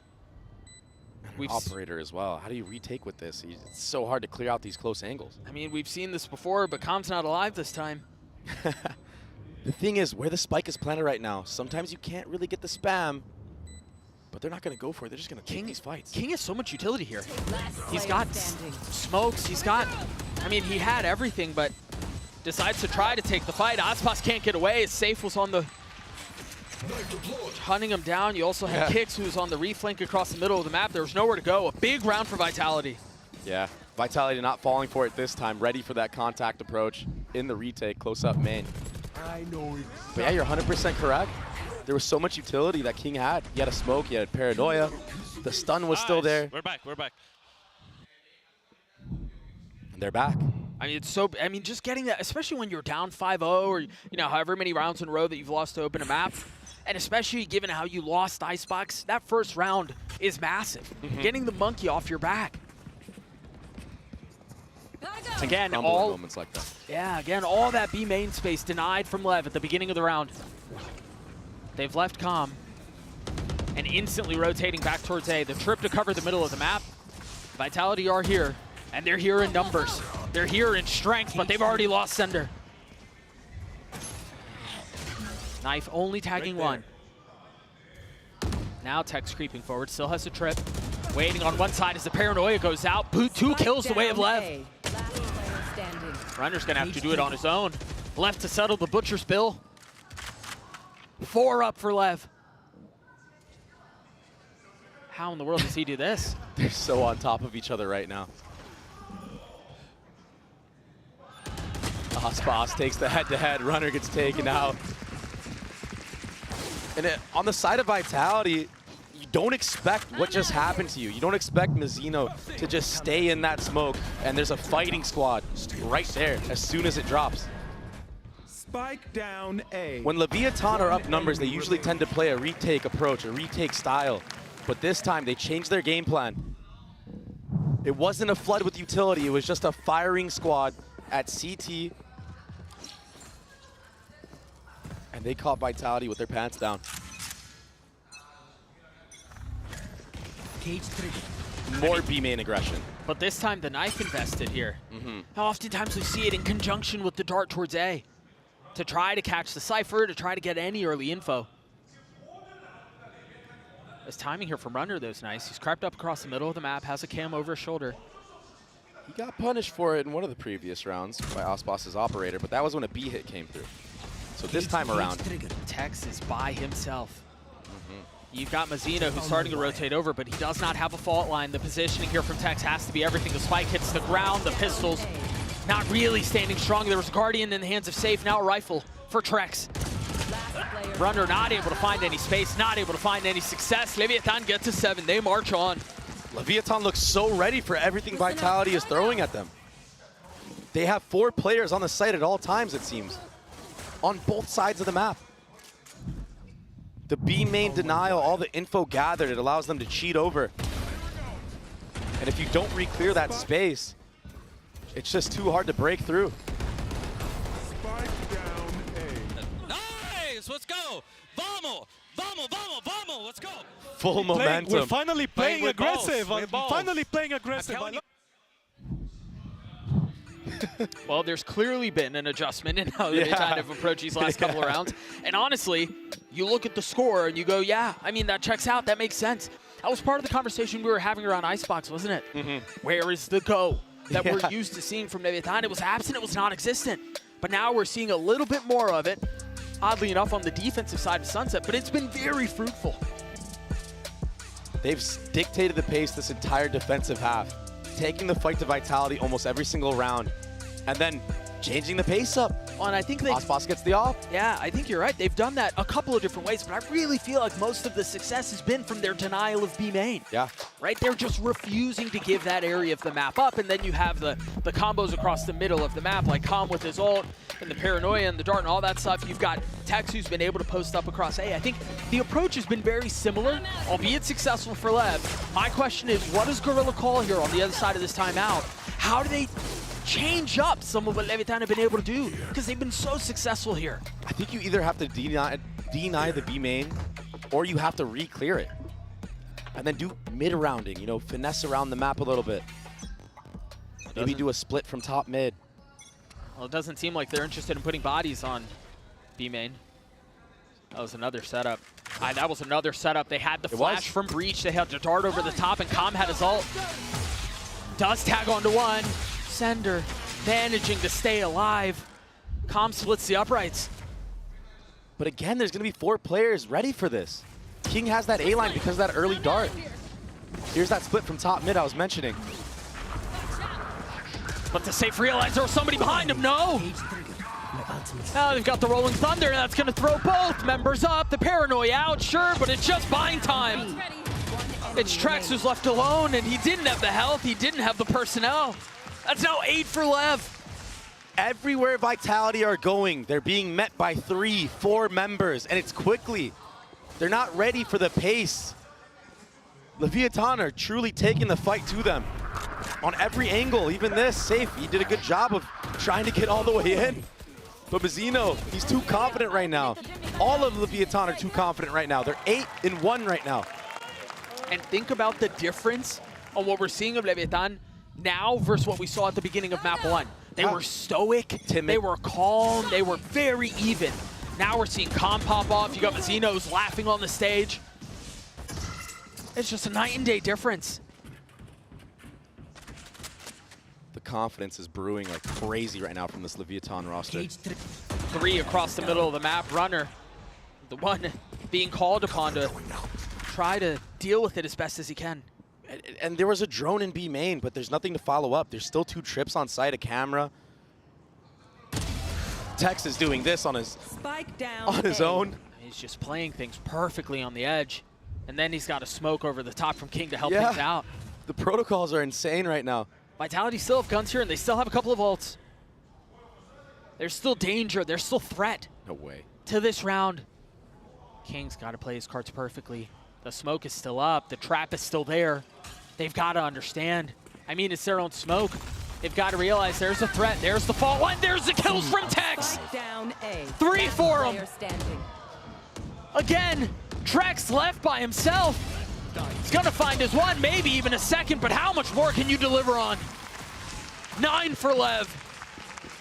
Doug, what a fault line from Mazzino. All the way from CT, it takes out everybody. There was a ping on the minimap. After that smoke came up, a caution sign. And Mazzino, this fault line was everything. It was insane. It was perfect. Spike down. I love you, Mazzino. I love you, bro. You're so useful. 13 assists for Mazzino. We talked about his breach going into this map. You did. He's been such a star on it. This time, Pacey from Vitality. Tex here. He's so confident right now, Doug. This is insane. This has been the first attempt that we've seen up from Vitality to try to deny and fight some of this B main control. But again, Runner's already dead, and now they've got the smokes, and that alone is keeping them back. They respect it. They're going to try to flip towards mid, but look at Calm. Oh my gosh. Calm is everywhere. Sender falls. Another 3 on the round for the Sova. Attacker spawn. It's over. It's disaster once more. 10-1 the way of Lev. A decimation. Last round in the half. Timing's taken everywhere. Leviathan have downloaded the game plan of Vitality on this map, understanding that Runner is a solo lurk in mid a lot, and he's gotten punished almost every single time he's done that. One enemy remaining. Calm is able to push all the way through A after that kill. They know that Vitality like to do 4-1s a lot. 5 ultimates on board for Vitality. Surely they can take this one away. First of those 5 used. Safe, and now Kix is gonna pop his. He wants to go through so bad. Load this flank on the other side. And the thing is too, you clear a trip, but you don't realize that there are 3 waiting here. Maybe the cam gives it away, but that's all it is so far. So they've spotted Tex, now they realize there's at least one more. Runner doing an excellent job of holding the line. And with Mazzino's fault line, they've got to understand there's at least a 3rd. Really nice flash. Runner with nowhere to go. 30 HP on the swing. Trex cleans him up. Not ready yet. King Calm in a 2v4. As the dart goes out over the top, it's been cleared, but so is King. Kong has had his heroics, but this time they're stifled before they even start. Vitality gets to do a desperately needed round. Minor silver lining, I guess. What a dominant half from Lev. That's what you would expect to see out of #1 seed from Americas.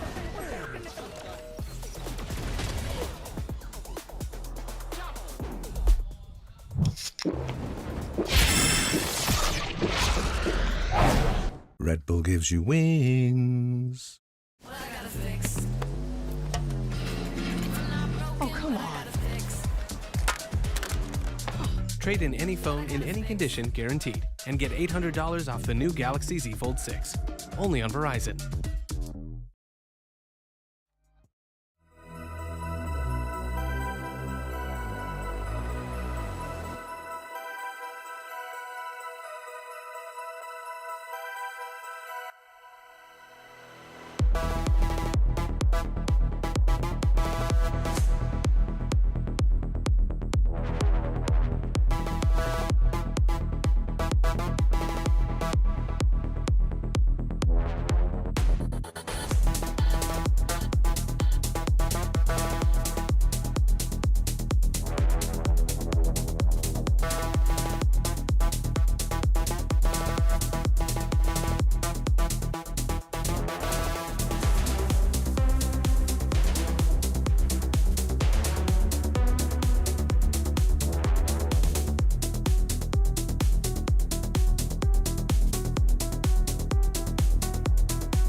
Yes. 8 rounds between these two squads. Vitality, again, pushed to the very limit. The potential of their year ending in what, 3 rounds? Yeah. If Lev are able to close this out, this pistol is enormous. They have to win it. It's a must-win round right now. And what's their approach going to be? Are they going to try to take the fight to Leviathan like Leviathan did to them? Or is it going to be a little bit more standard, defaulty? I mean, you don't really have the same tools that you would if you were running a breach, right? I think that's the benefit of having Mazzino on that is you saw how many fault line setups there were, how many flash setups there were. You are allowed to be a bit more pugnacious in your protocols when you have that level of utility. You don't really have that for Vitality. Yes, kicks, the flashes with the KO, sure, but it's just not the same bite. The room for error is so tough when you're playing this KO Sova composition. Because like you said, it's not as explosive. There's limited utility. You really have to work with what you got. And it's got to be near perfect. And that dagger was near perfect, hitting 4 members. It does not seem like Leviathan are dissuaded, though. They've don't gotten even the care. paranoia out. They got the knife out. And yeah, they still wanted to take the fight. They don't care. Aspas and Tex walk away a little bit beaten, a little bit battered. But belligerent nonetheless. Just contacting in. Is Mazzino going to set up a fault line here? This is danger. He He's did. not interested in it. Yeah, you're right. He did hit that, but he wants to take the fight. He's got to be careful. He's got the spike in hand. Tex is going to be able to trade it back, though. Aspas on the swing. Not able to connect, but Safe comes alive. Enemy remaining. It's going to be Calm in a 1v3. Safe realizing he's there. It's the first. Sender drops him, dismisses him. Vitality get the pistol, an ever important one. Yeah, they're still in it. They have a chance. They're gonna have to invest heavy into this round. Buy the best weaponry they can. Here's the replay. That stun just not quite hitting the mark for Aspas. And some nice shots from Safe. Safe's been having a good game. He's still sitting at the top. But the supporting cast, it's just been difficult for them. If they can string some rounds together, get some momentum back in their favor, we've seen how strong they are on this composition. Think about situations like this, not just in this half, not just in the series, but when you look at it from the lens of the entire year, is that you have to have short-term memory, man. You can't think about how Icebox got away. You can't think about the fact that, you know, maybe the supporting crew hasn't been as effective as they've been in the past. You've just got to take it a round at a time. I love that Cam is so high up, perches over the smoke. Interesting use of drone, though. From really far back, Yeah, very early on. I feel like that wasn't really required. Sender, whoa. Whoa there, buddy. Slow your horses. It was a good flash over the top, but not really enough to punish. Now it's a flash being held by Sender on a little pixel angle kicks. What? Good night. That's a ridiculous shot. I can't use. But also a very weird setup. I feel like Kick should be the one jiggling in that moment, but instead he had a dagger pulled out. 30 seconds Sender left. should just use the Omen Paranoia off of that for himself. Sure. So there's a chance for Leviathan to hit this B split. Trampling towards B like Clydesdale's making full. Again, as Tex cuts another. That Sheriff is, I mean, it's just ridiculous. In his hands, 13 seconds left, though. Time is short. They've got to find the space, and they have to do it soon. Runner doing his best to keep him back on his own. Kick's now starting to join the fray. That should decide the round. Surely you just don't take the fight, right? Surely you just run away. You get out with that Phantom. Whew. Vitality gets a 4. Clean shots out from Tex, but the damage. Yep. The damage was done. Whoa. Yeah, Sender's just way too exposed in that moment. That shot was something else, though. I mean, both of them. And Tex had a couple of really nice shots on Icebox, although you mentioned it. He was pretty quiet. But the Sheriff is just, I mean, that's just old reliable for him. 13 and 11 now for the Sentinel. But Vitality doing their best. They have to convert this bonus. And that's why you see just such a heavy lean into it. You've got full rifles. You have line armor on everyone. And you have a lot of space gathered down mid as well. They're ahead of this one. I wonder if Leviathan are going to contact in just like the pistol round, or if it's going to be an explosion onto the actual site.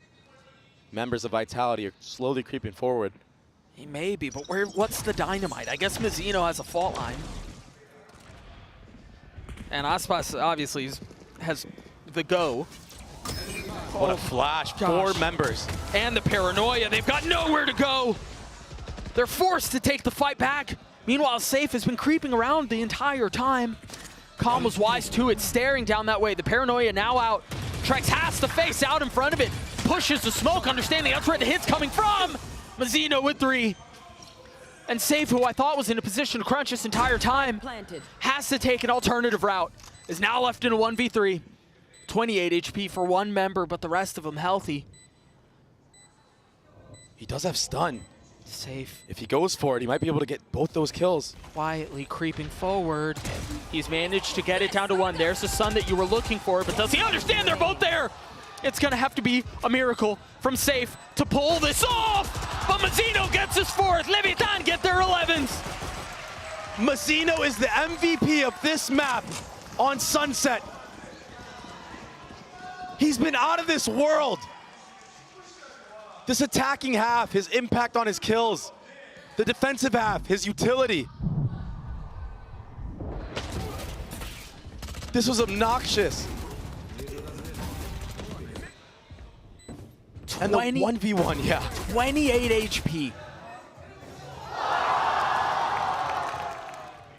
I was so surprised Safe didn't just slide onto him with that classic. I mean, he understood how weak he was. But again, short-term memory has to be the approach for Vitality here. No time to dwell on the past. I mean, Leviathan have done their homework. They understand Vitality like to do a re-clear off of a timing. And now it's just safe. He's trying to be the hero. Does he force it? No, takes a step back. A wise choice. You're right, though, man. The desire for heroics in a situation like this can be the biggest pitfall. Mazzino with the Rolling Thunder in hand. Depending on the angle he drops it at, will have value. There it goes, but it's going to be a dagger. It's not going to connect. On it a lot. I mean, the knife out on the other side will connect, but the Rolling Thunder doesn't hit anybody. And remember, these are just guns, or excuse me, pistols, mainly on the other side. Still a Guardian in the hands of Trex, finding a little bit with it. Runner, 22 HP, trying to settle through the stun. On to Sender and Trex now, trying to keep Leviathan away from series point. A tiny little pixel given away as Tex punishes. What can Sender do? Nothing. Leviathan have absolutely obliterated Vitality on Sunset. And they're now knocking on the door of a playoffs berth. And doing it as a cohesive unit. You look at the scoreboard right now. Everyone within 4. A full team effort. Right there. And that's why it's been so dominant. Icebox is just a blast from the past. Note here, 3 ults on the side of Vitality. And you've got Trex who's 1 away from the Sova ult too. That dagger connects onto 2 people A main, but they're unaware if they're pushed all the way up or sitting in the back of mid. They don't have that info. KO dagger can be a double-edged sword sometimes. A desperately needed round win to try to forge a path to OT, which is just such a crazy thought. Borderline unattainable. Yeah. And they very well might end here. These 2 going down, if that's how it plays out, could be devastating. They're a little bit ahead of it, but they weren't ahead of it enough! Mazzino and Aspas dispose of kicks and safe. Now the smoke's through and Sender fully surrounded, trying to find safe passage out, but he can't. All on Runner and Trex now to keep the year alive. And again, Vitality crumble from beginning to end, bookended dominance on Sunset. Yeah, Icebox may have been a different story, but a statement made from the #1 seed of Americas. Runner can only stand for so long. 13-4 and a 2-0 sweep of Lev. Unbelievable performance. They're playoffs bound.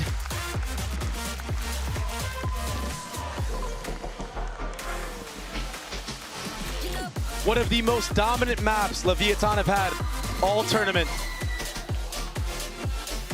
And oh, what a time.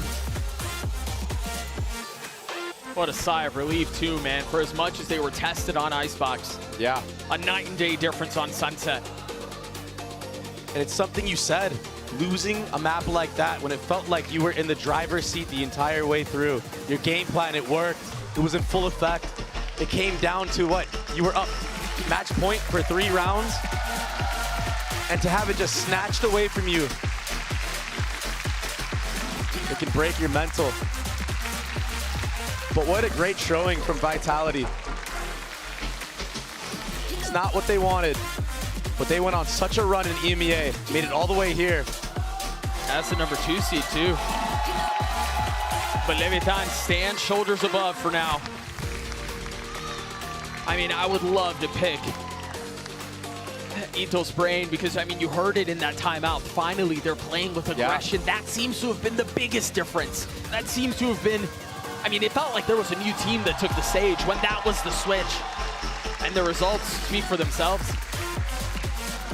13-4 on a map that was Vitality's strong point. And yes, we talked about it. It was Lev's too, but that was dominant. Yeah, Vitality are a team that have taken out Heretics, who have been one of the best Sunset teams in the world. But this performance from Leviathan, it was too much. It was too fast of a pace. So explosive on both sides. I mean, they went back to what worked for them. It was what you were calling for on Icebox, and yes, it eventually came out, but we saw it on Sunset.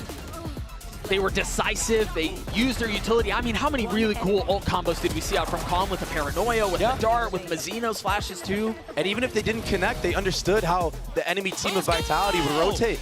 And they were 2 steps ahead, it feels like. Let's go. 2 steps, sometimes even 3. With the way they were able to deny a lot of that space from Vitality early on.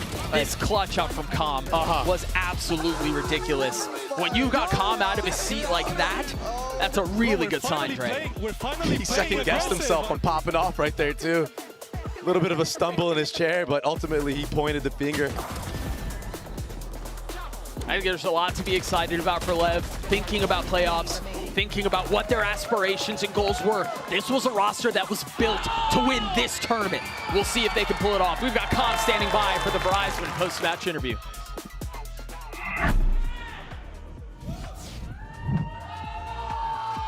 Hello everyone and welcome down to the stage as Leviathan secure their spot in the playoffs, taking down Vitality. I'm standing here with Leviathan's Calm, of course. Congratulations, Calm! 레비아탄의 콩 선수 만나보겠습니다. 승리 축하드립니다. 사실 일본 시드 팀들이 약간의 약세를 보였던 그룹 스테이지인데 무사히 플레이오프에 진출하게 됐습니다. 그룹 스테이지 경기 결과에 대해서 어떻게 느끼고 있는지부터 물어보도록 하겠습니다. Now, congratulations, Calm. You guys are in the playoffs. Number 1 teams from most regions had their struggles in the group stage. So, what's your evaluation of how group stage played out for you guys? I think it just shows that everyone is good in this tournament. Anyone can win this. I think especially now, like anyone, it's just a free-for-all on who can win. But yeah, I'm excited we're the 1 seed that made it through. 정말 어느 팀이 우승을 해도 이상하지 않을 만큼 좀 좋은 저력을 가진 이 팀들이 여기에 모여있다는 걸 다시 한번 보여주는 그룹 스테이지인 것 같았고, 그리고 1번 시드로서 이렇게 플레이오프에 진출할 수 있어서 너무너무 행복하다고 얘기를 해주셨는데요. 또 콤 선수 우승 경력자잖아요. 콤 선수가 보시기에 지금의 레비아탄 이대로의 경기력이라면 충분히 좀 우승을 할 수 있을 것 같은지, 아니면 조금 더 보완해야 될 점이 있다고 생각하는지도 물어보도록 하겠습니다.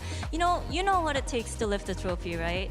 So in your opinion, do you feel like Leviathan, you guys are in the full championship form, or there's still some work that needs to be done? I think first map, I would say no, but in that second map, that showed our true form and who we are as a team. So I think we're here to play. Let's go. 아박은 솔직히 잘 모르겠지만 이제 선셋 같은 경우에는 레비아탄이 얼마나 잘할 수 있는지를 보여줬기 때문에 당연히 우승 충분히 가능할 것 같다는 기분이 든다고 얘기를 하는데요. 그러면 이제 대진 추첨식이 이따가 2번째 경기 이후에 펼쳐질 예정인데, 같은 조였던 트레이스 e스포츠를 제외하고 G2, DRX 그리고 팀 헤레틱스를 만나게 될 예정이거든요. 이 중에서 만나고 싶은 팀이 있는지 또는 피하고 싶은 팀이 있는지도 물어보도록 하겠습니다. So we have the draw show for playoffs coming up after the second match of the day, except for Tracy Sports because you guys were in the same group. Yep. Is there a team you would like to face or, prefer not to face for the first match of the playoffs? Give us anyone. We'll beat them. 누가 오든 다 이겨주겠다고 얘기를 했고요. 마지막으로 오늘 아침에 도대체 피앙세와 어떤 춤을 췄는지 한번 승리의 댄스도 부탁해보도록 하겠습니다. Lastly, Maddie told me that you guys had a dance party this morning. Now's a good time to celebrate. Show us what you got. Oh, I'm not doing that right now. I can tell you that for sure. 너무 무리수였나 봅니다. 안 한다고 얘기를 했습니다. 이렇게 레비아탄의 콤 선수만 남았습니다. Congratulations, Calm, once again. Good luck in the playoffs. 사랑해.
Red Bull gives you wings.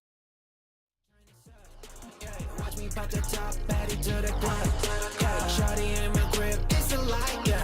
And let me hit it, I just wanna hit so fine. And on that baby, I just wanna take it right. To your turn, I don't need it too much. When they all the same, got me with the shooting out. Yeah, whoa. Yeah, 이거겠나 밖에 Fuck up your poses, 끝단 뻔한 난 범을 대체 Touring Tokyo, rider riding Tokyo highway I'm on my Thomas on that bike and smoking pack This is normal life 제대로 되고 있어 모든 게넌 수치말 못하지 왜냐면 네 bluffing Oh you get stuck 내 보석은 너무 겨 But I'm good at 목에 내가 더 반짝이다 보니 I knowledge Hit it up as a main 맛이 hit it up as a 이건 누구를 넣어서 실내 가기 전까지 끝없어 What? Hit it up as a main 눈치 필요 없어 main 나이 땅에서 갈 수 있는 건 나가고는 떠날래 세상을 뜯는 타고 될 때까지 거지가 잠깐만 난 A plus 여기까지는 안 될 거리가 터지는 하웨이 속도에서 나 들려 네 목소리가 빠르게 바뀌어 네 캐시미어 너는 잘난 팀 난 ready Turn this up yeah turn this up yeah turn this up yeah turn this up yeah watch me pop the top baddie to the club yeah shawty in my crib it's a light yeah and let me hit it I just wanna hit so fine and on that baby I just wanna take it right to your turn I don't need it too much when everything all the same got me with the shooting out whoa go crazy go crazy go crazy go crazy go crazy go crazy go crazy yo break 다시 switch over team can't stop raving break 다시 switch over team can't stop raving 친구들은 구경해 내 어찌 되는지 Rolls Royce truck에서 가운데 주지 니네 팀에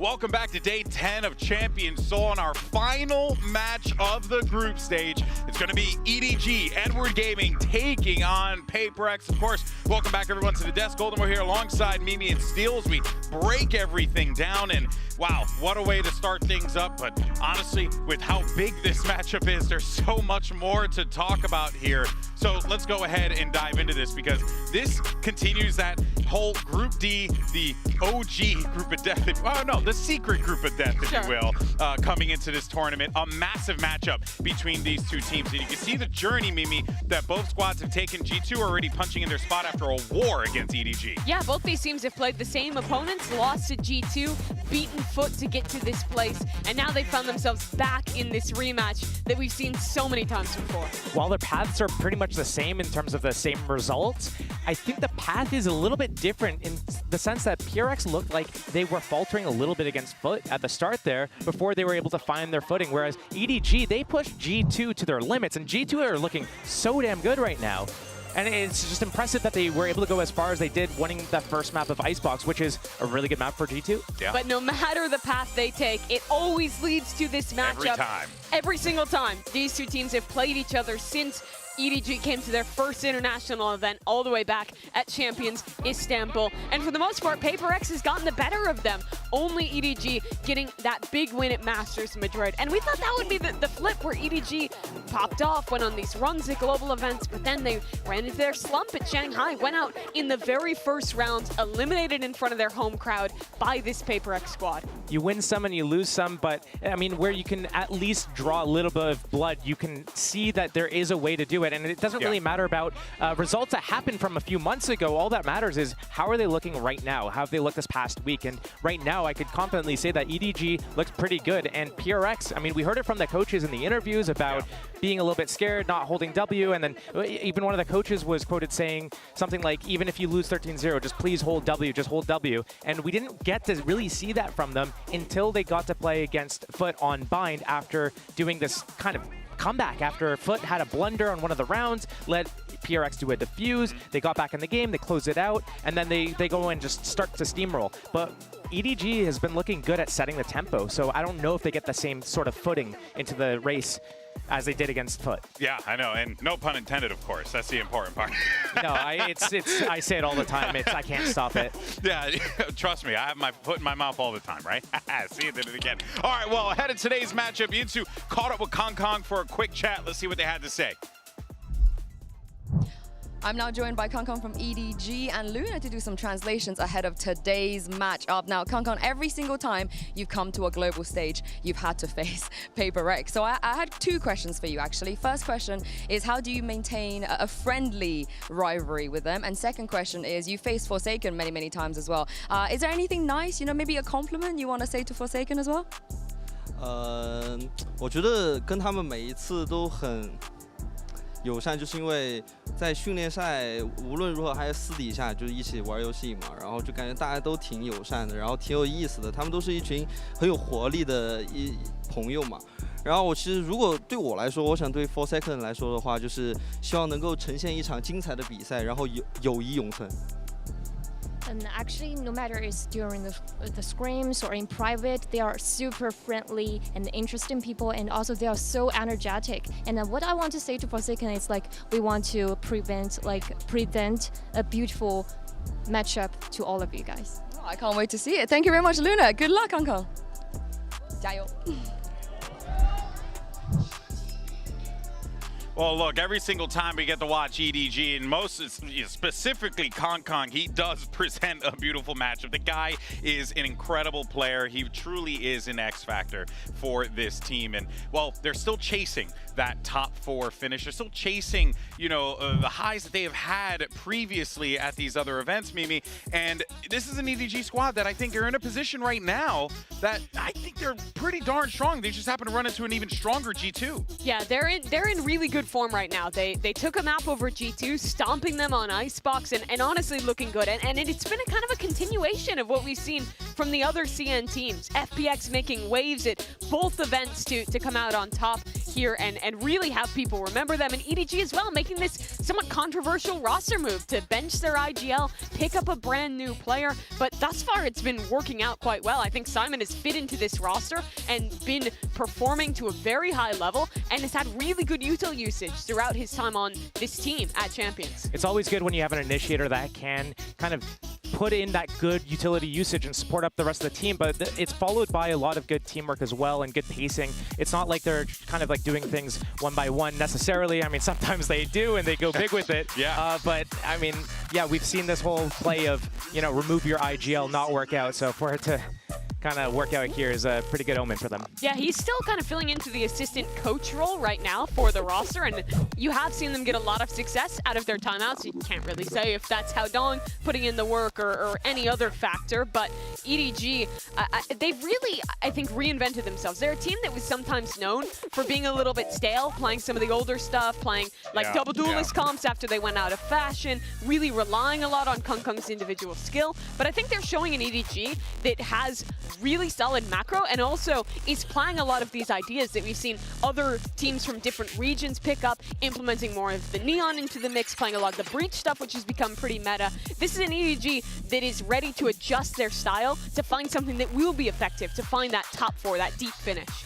As you say that, I mean, we also see them playing the old KO Sova on Icebox still. Sure. So, I mean, everyone else has moved over. We're seeing the Harbor Viper. We're seeing the Gecko being used just to get that wingman, get that spike plan. And they're just running this, I guess, 2022 comp. Yeah, they're doing that. Maybe and 2021 even. They've also followed in the footsteps of FPX and are playing Clove on Lotus, which none of the Western teams are doing. They have this weird mix right now of new Western comps, old stuff, and then the unique China stuff that no one else plays. Honestly, I like that Clove Omen, just double controller Lotus. It's funky. It gets you in the action, a lot more fights, but it kind of does the same thing that the Viper does, but it's just allows you to enable more of these types of fights and duels that you want to take. The Clove has so much agency in that comp compared to the Viper. Oh, yeah. Well, of course, we'll see what they end up busting out and as well as what the maps are going to end up being here. But for the time being, though, we did get an opportunity to speak with Smoggy about the loss to G2 and bouncing back in this Omen player moment. Hello， 大家好，我是 EDG 的 Smoggy。我觉得2张图都是11比13，双方打得有来有回的，就是比较可惜吧。可能是因为我们赢了第1张图的原因，然后导致图2在后面有那种快要胜利的感觉的时候，我们自己会去打断自己怎样去拿分的节奏。但是我觉得我们就是已经尽力了。 Onto the one as well, might be a bit of that false information. Oh, underhanded Simon is eager for the scrap. Does come up with the one. Is he going to be into his face as well? Plenty of targets up and over. Jonah P just did not know which way to adjust. And this is it, surely. The impetus to take away this map. Nanoswarm's at your feet, Detted, ready and waiting. Trent is spotted, taken out, swinging wide. 我觉得我们现在队伍的状态已经比前2次马德里、上海大师赛状态都要好很多。 然后我们也会去把自己的失误和问题都去一一解决，然后我们会以更强大的面貌进入淘汰赛，因为我们知道我们输在什么地方，会在这个冠军赛上取得更好的成绩。也谢谢大家支持我们EDG。 This is a team, and you heard from Smoggy there, this is a squad that has aspirations for the top of the mountain here. And they have the capability to do it, but they feel like, still, that they are playing at their absolute best form right now. It did show in that G2 game, even though it was a losing effort. And I think if you are an EDG fan, you're still feeling quite confident about this team. Would you agree?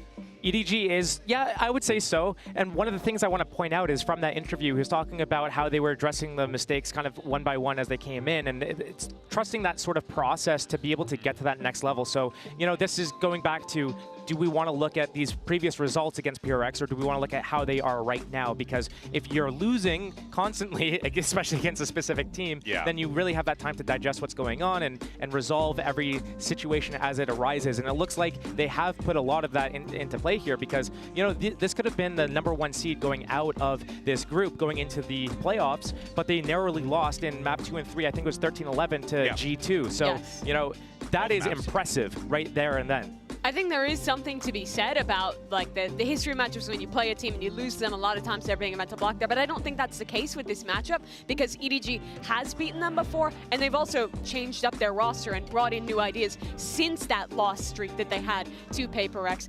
So I feel like they have to be coming in incredibly confident today. Losing those 2 close matches, there is a lot to learn from it against that G2 game, but still, I think their form right now is way higher than the form we've been seeing from PRX here. Yeah, well, speaking of PRX, let's go on to the other side of the field. Talk about W Gaming, PRX. Now, this is a squad that started things off a little rocky, right? They met the ire of G2 early on, but were able to bounce back in a big way against Foot when it mattered most. And EDG played an incredibly close game versus G2. PRX got rolled. Their fundamental issues got exposed. G2 played their slow, classic style and ripped them to pieces. But it was a completely different story in this Foot game once they came online with that Sunset win. So PRX looks to me like a team where if they're starting off slow, everything's falling apart, because they are really good at causing that chaos and being aggressive and explosive in W gaming. But when they're doing like shift W gaming, it's a completely different story.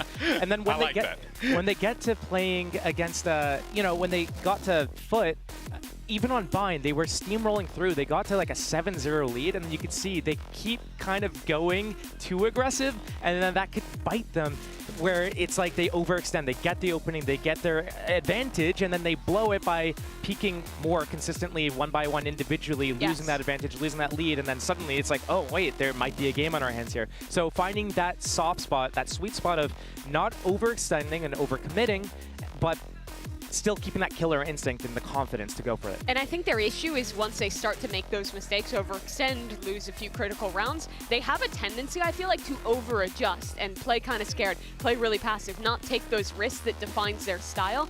And in a lot of these series they end up losing. I feel like that kind of over-aggro into way too passive, the pendulum swings too far either way, and they can't find a way back in. One of the interesting things I noticed from their Bind game against Foot is that they, running that 100 Thieves comp with a fade, the raise in the situation, they did some passive rounds on their defense. They had a really strong defense, and it started off with these explosive, like, run down long B, get these fights, get things going, but when Foot started fighting back a little bit, they kind of fell back into some of these passive setups, and it worked for them really well. Yeah, you could definitely tell that PACIFIC making those adjustments on the fly. Courtesy led them to that win, of course. But for now, though, let's actually go ahead and check back in with Yinsu because she's standing by with Forsaken. I've got Forsaken here from PACIFIC with me. Now, I spoke to Kankan a little bit earlier, and we spoke about how even though you always play against each other and in elimination matches as well, it's a wholesome rivalry. You know, you guys are very friendly. So I wanted to ask you, how do you maintain that friendship on and off the server? Because he said that he felt like you guys are all very nice, energetic, friendly players, and he just wants to make sure that both of you play a good game today. Yeah, I mean, I believe it's gonna be a good game because we met them again and again since like last time. I mean, we always friendly, even though we always met each other in tournament. As long as Kang don't do this to us, we're good, you know? No beef. Yeah. Is there anything you want to do to him, maybe, if he does pull that out? Maybe if you do this to us, maybe something will do this to you, you know? All right. Thank you very much, Forsaken. Good luck today. Thank you. Forsaken's such a nice guy, I will pay good money to see him pop off on the stage and talk crap to the other team. But you know what, though? I mean, no matter how you shake it, this is going to be an incredible matchup because these two teams, they deliver every time they play against them. Yeah, PACIFIC has struggled a little bit this season to find the form that got them to the Champions Final last year. But this is a matchup they're very, very familiar with against players they've played at every event. And if there was a game for them to step back up to their best, I think it would be this one. What do we got for predictions, by the way? EDG, they've just been too good. I put EDG, I'm pretty sure. Yeah, I'll just stick to it. All right, he's sticking with it. All right, folks, let's go ahead and bring out the teams for the final match of the group stage. You got EDG going up against PACIFIC. Let's start the show.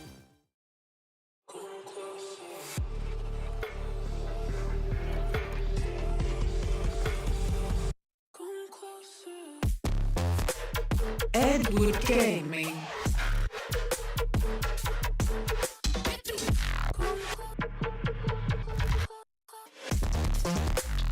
PRX.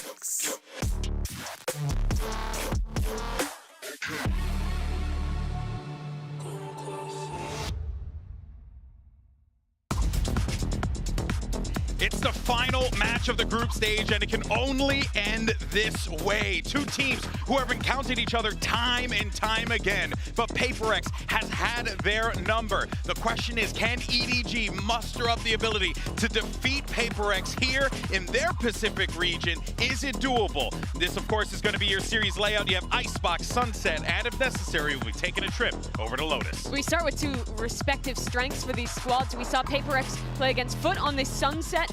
I think their Sage comp has been really good. They've been playing it for a long time. The last time these two teams faced, PACIFIC took this map over them. But EDG gets to start on an Icebox, which was the one map they took over G2, and I think looked really good, especially on those attack sides. And it looked like G2 also crushed PRX when it came to that Icebox map. But here, kind of like an interesting mix of maps here, hitting some of the strong points, but some also kind of like sleeper, not really the first top two picks coming out of here. So it's going to be interesting to see how this kind of like tempo starts. It's all on EDG to set the tempo and let them control the pace of everything. If PRX can't get their speed, though, that steamrolling going, then it's going to be very scary for them, because if they lose that first map, which they've been having these really slow starts, losing that first map almost a foot as well, that is the scary thing for PRX. EDG has some really good coordination on this map. The G2 series, I think, they had a great read on these deep fights, especially on their B-Executes fighting through and stopping G2 before they could commit to that retake. Great synergy around the flashes that Simon was bringing out. They're playing this old-style Sageless comp with the KO and the Sova in the mix, but I do think you see some of that value in the coordinated team fighting with that double initiator utility. This is a composition that's so difficult to clear out all these angles. Sova is a Sova, single initiator here without having a Gecko or a KO to be able to clear out some of these angles means that Kanka is going to be able to get that op up, and it's going to be very difficult to push him off. And even though that stage wall is in play from Jing, it's very difficult to actually get a whole lot of value because you still have to commit to planting yourself. Yeah, and you mentioned these slow starts from PACIFIC. If they start slow here, Kong gets an op online and he starts avoiding that Sova drone, this could get real dangerous for PRX really quick. All right, folks, this is it. Final map of the groups, final match of the group stage. Who is going to lock in their spot for playoffs? Let's go ahead and send it over to your casters. You got Brennan Sideshow yet again on the call.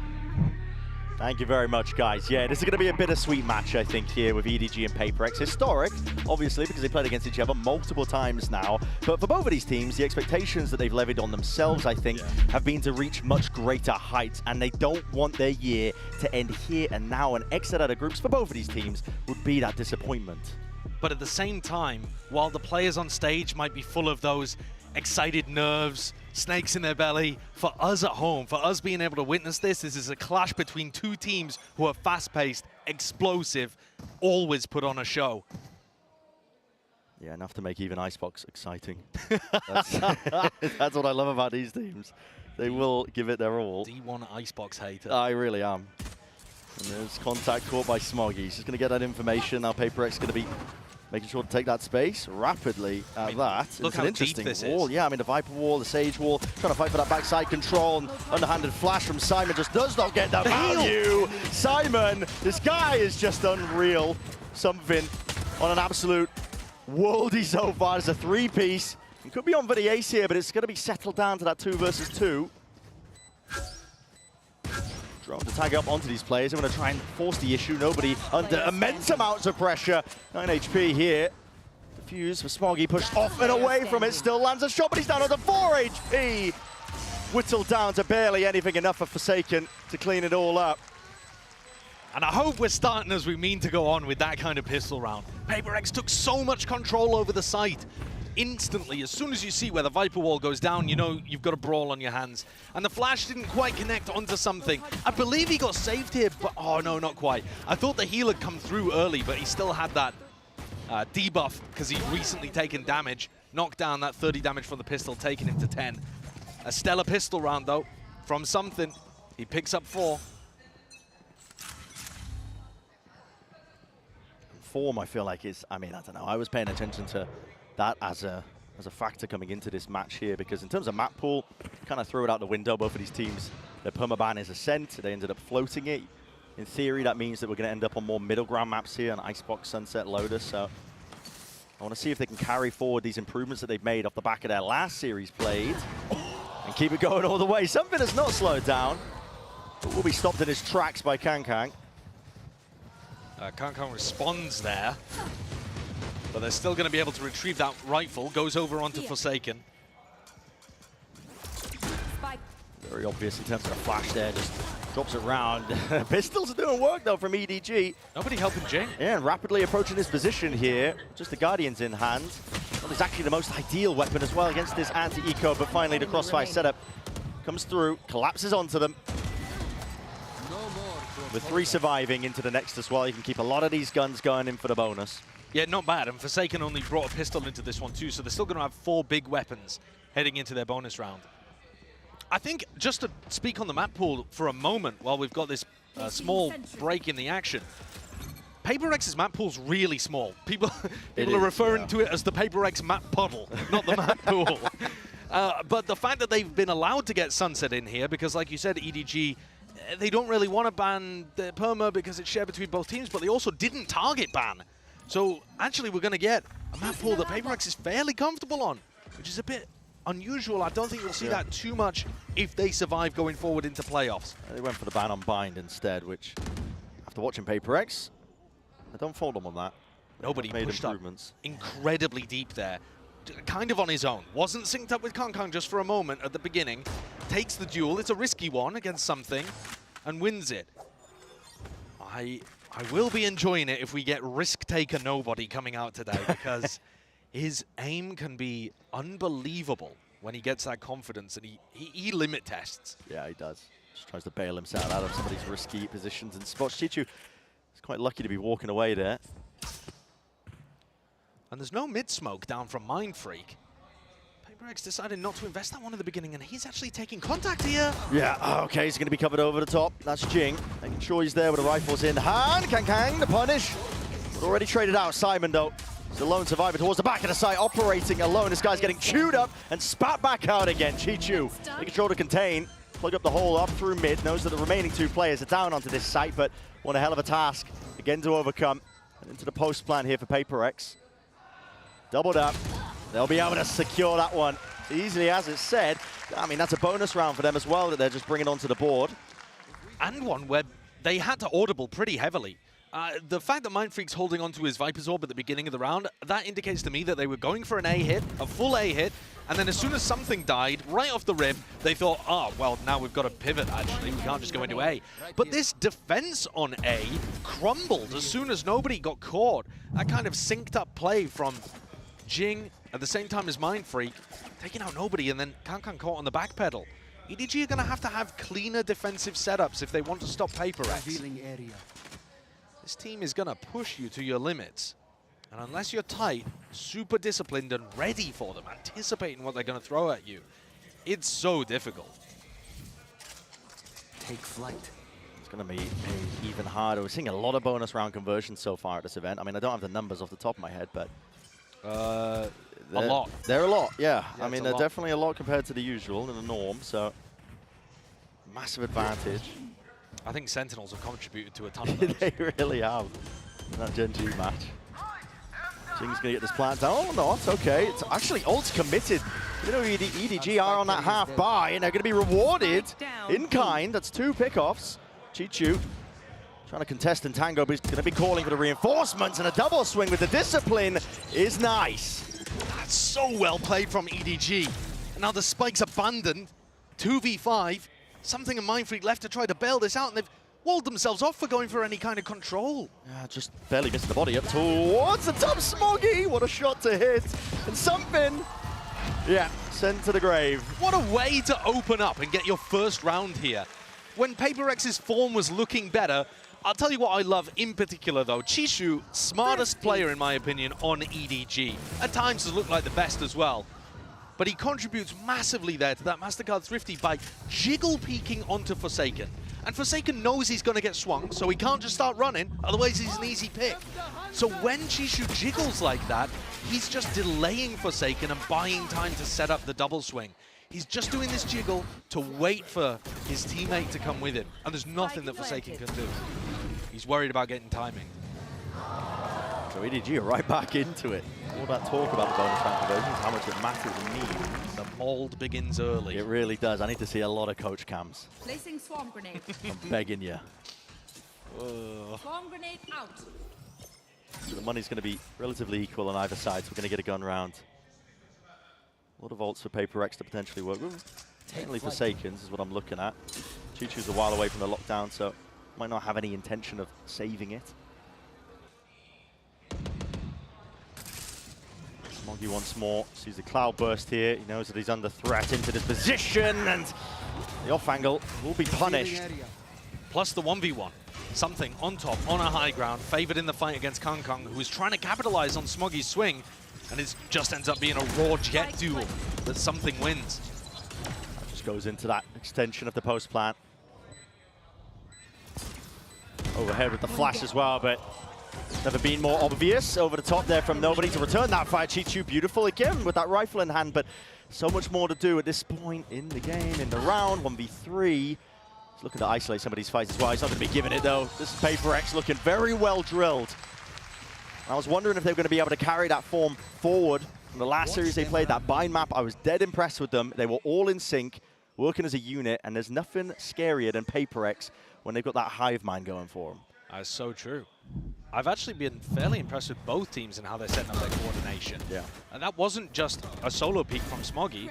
Smoggy and Kang trying to swing together. It's not necessarily so that they can double face, but more so that they're trying to work off the distraction. Like everyone focuses on Smoggy and then Kang gets in, gets one, gets out. It didn't work there, obviously, because PACIFIC were also super ready for that kind of stuff. Yeah. I think a lot of this too, not just the discipline, but also the pace and the anticipation is so important. Because in a situation like that, Something is so fast on top of yellow, he's ready for Kang. If they set up that play 3 seconds earlier, maybe Kang can catch Something as he's updrafting.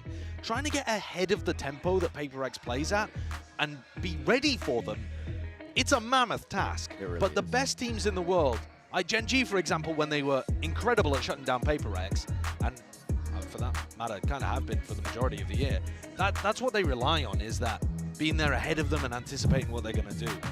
At the moment, it still feels like EDG are on the back foot. They are, but I didn't mean any disrespect to EDG as well with some of the earlier comments, because they have been making improvements. I mean, the G2 match, I think, really did. We saw almost the best out of them, I think, playing up to the potential versus that team. I saw glimpses of like anti-stratting and the discipline coming together with the firepower. It was so winnable. It was. I mean, it was so winnable. Unbelievably winnable there on Haven, and it just slipped out of their grasp. Kangkang is going to try to take this game back into his fist with this operator that he's got posted on top of yellow. Looking to do exactly what the desk was talking about. Dodge that drone. This time, though, takes a tag. Won't be able to. That is a ballsy Hunter's Fury. I mean, you're doing that one against a Jet. Good luck, son. Forsaken. He doesn't play too much Sova. No. And he is a great player. I won't fault him at that, but that is a hell of a task. And obviously no damage done to Kangkang. He's able to escape. At the same time, though, all of that pressure over towards B has perfectly obfuscated where PRX are actually intending to go. Oh, a completely free A site here.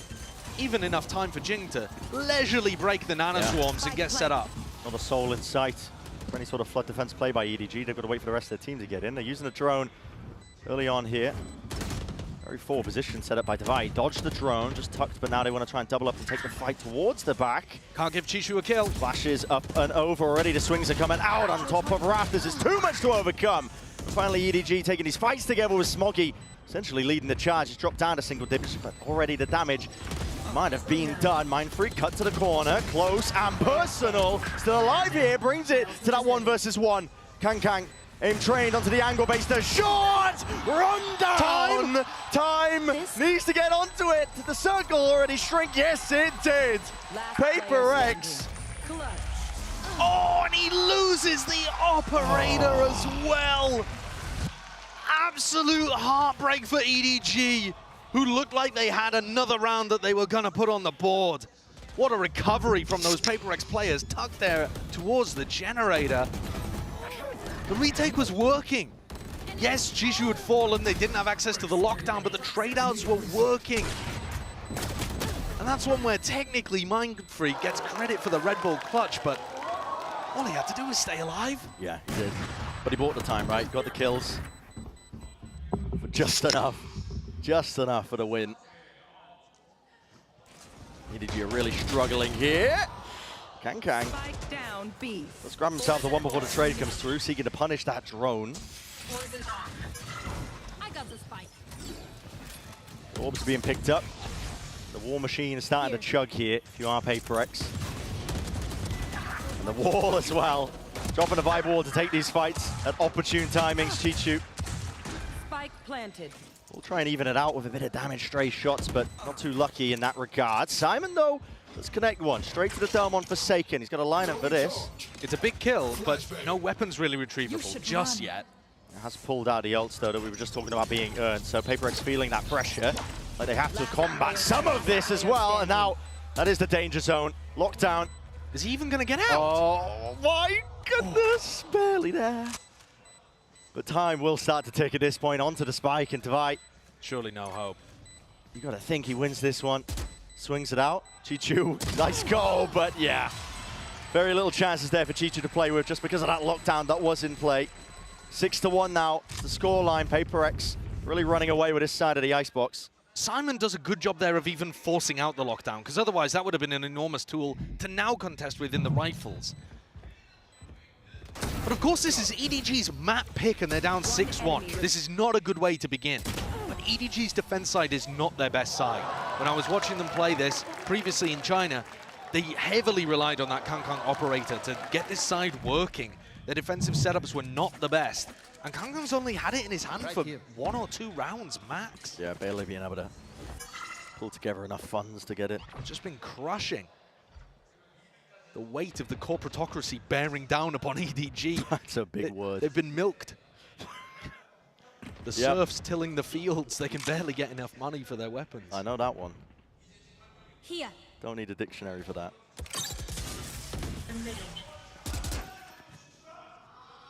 Turret's going to get taken down in mid. It's Mindfreak. EDG now might have to pull a few more bodies here. Smoggy. Nice. It's a high-low setup.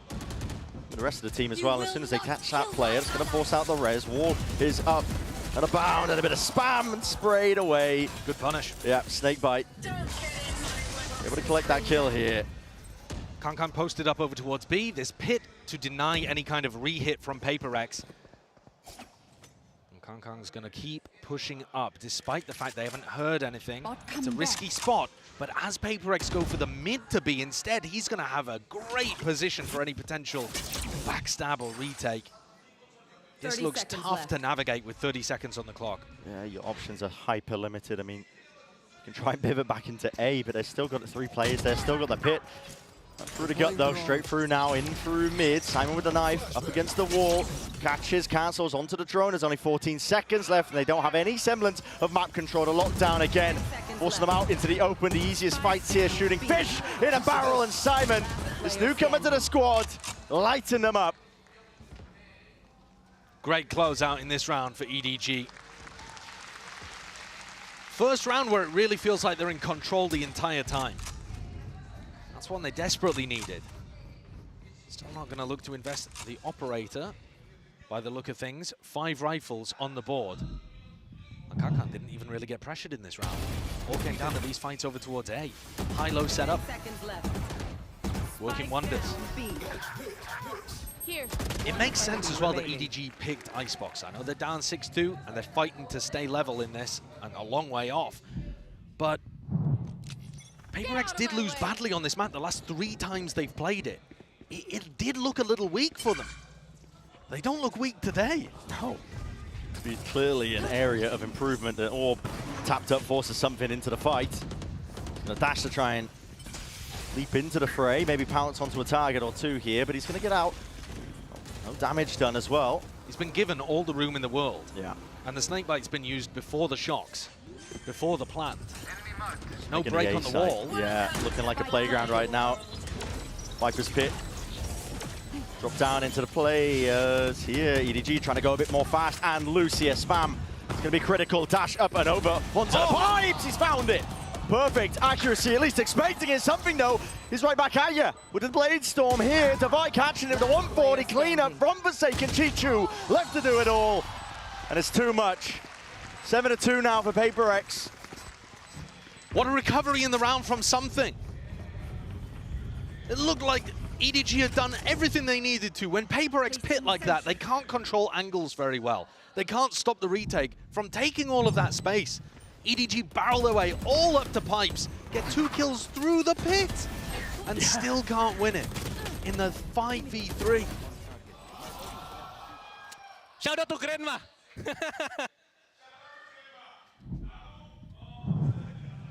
I don't know why. Yeah. I was seeing another pause in the timer. Which means one thing. Timeout. Or tech pause. Take your pick. For me, I'd like a timeout. Yeah. I would prefer a timeout. It would it's a tech pause. It's a tech pause. There you go. You don't get your wish. And we'll find out what the issue is momentarily. Maybe we can guess as well. Player shots. It's one of my favorite games to play. Yeah. Guess who's got the tech issue? It's a tense game right there, even though it's 7-2 between these 2 squads. Do you believe that the history of these 2 orgs is going to continue onwards? I feel like a lot of the history seems to indicate that EDG struggle to get past these like big, heavy-hitting organizations that we have in Valorant. So people like Loud. We've all seen the Sadak versus Kankan Pokeball memes. Yeah. And also PRX. I mean, the score is 4-1 historically between these 2 organizations. Yeah. These are 2 of the orgs, Loud and PRX, that have kind of stunted EDG as they've hit their ceiling on what they're able to achieve at previous events, especially throughout 2023. This year too, I mean, Shanghai, it was PRX that sent them that early exit. Oh, where Shanghai EDG just bombed well. out of playoffs, right? And now, looking to try and make it happen even in groups. It's like EDG, this coming into champs, they wanted that chance of redemption, I suppose, right? To try and build off and prove that they are still the top dog in China, still a good team. You've got to take them seriously, but they will be leaving this very disappointed, I think, if they exit out of groups here for the final event of the year, the culmination of your year. Yeah, I think it is. It's a heavyweight matchup in terms of the legacy of these teams to be getting in a group stage, and it's an incredibly stacked group. I mean, when you consider that G2 was also in here, and they looked pretty phenomenal. And I didn't really answer your question. I answered it with a question. No, I don't mind that. Which is very politician-like of me. Yeah, there's something about PRX, and partly I think some of it, I mean, I'm just reading into kind of the press conferences from the EDG players where they're talking about one of the big difficulties, I think, is mid-rounding and losing track of the game at those moments. And I think PRX are a team that when they press you with their high tempo explosiveness, you can get sucked into the fights a lot and struggle to slow it down and make sure that you're calm, orderly in the mid-rounding, which EDG have spoken about as a bit of a problem, which is why they've made roster changes, moves, switching stuff around to try and correct some of these problems for them, but they still highlight it, I think, as a weakness of them. And PRX are very good at exploiting teams like that, I think, that are not on the same page at those moments. It's interesting, both of these teams at some point have had issues with the IGLing that's been going on. Yeah. PRX a lot earlier. PRX decided to get rid of their IGL and just have a democracy. Yes. We'll all kind of figure out who's got the rhythm of the game, and whoever's feeling the reads on their opponent and the right reads for the moment can step up and call. They're the exception, not the rule. It doesn't work for most teams. That's chaotic for most people. And EDG went in a different direction, kind of, by having their secondary caller, Nobody, pick up the majority of the IGLing and add in a new player to fill that gap and add a little more firepower to the roster. But they certainly haven't gone for the democratized calling approach.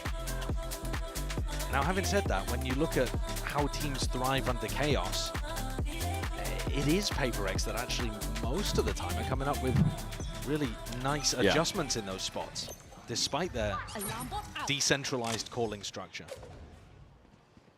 And we're back into it for round 10. Nearing the end of the first half of Icebox here. EDG not with a lot of money. Still some danger though.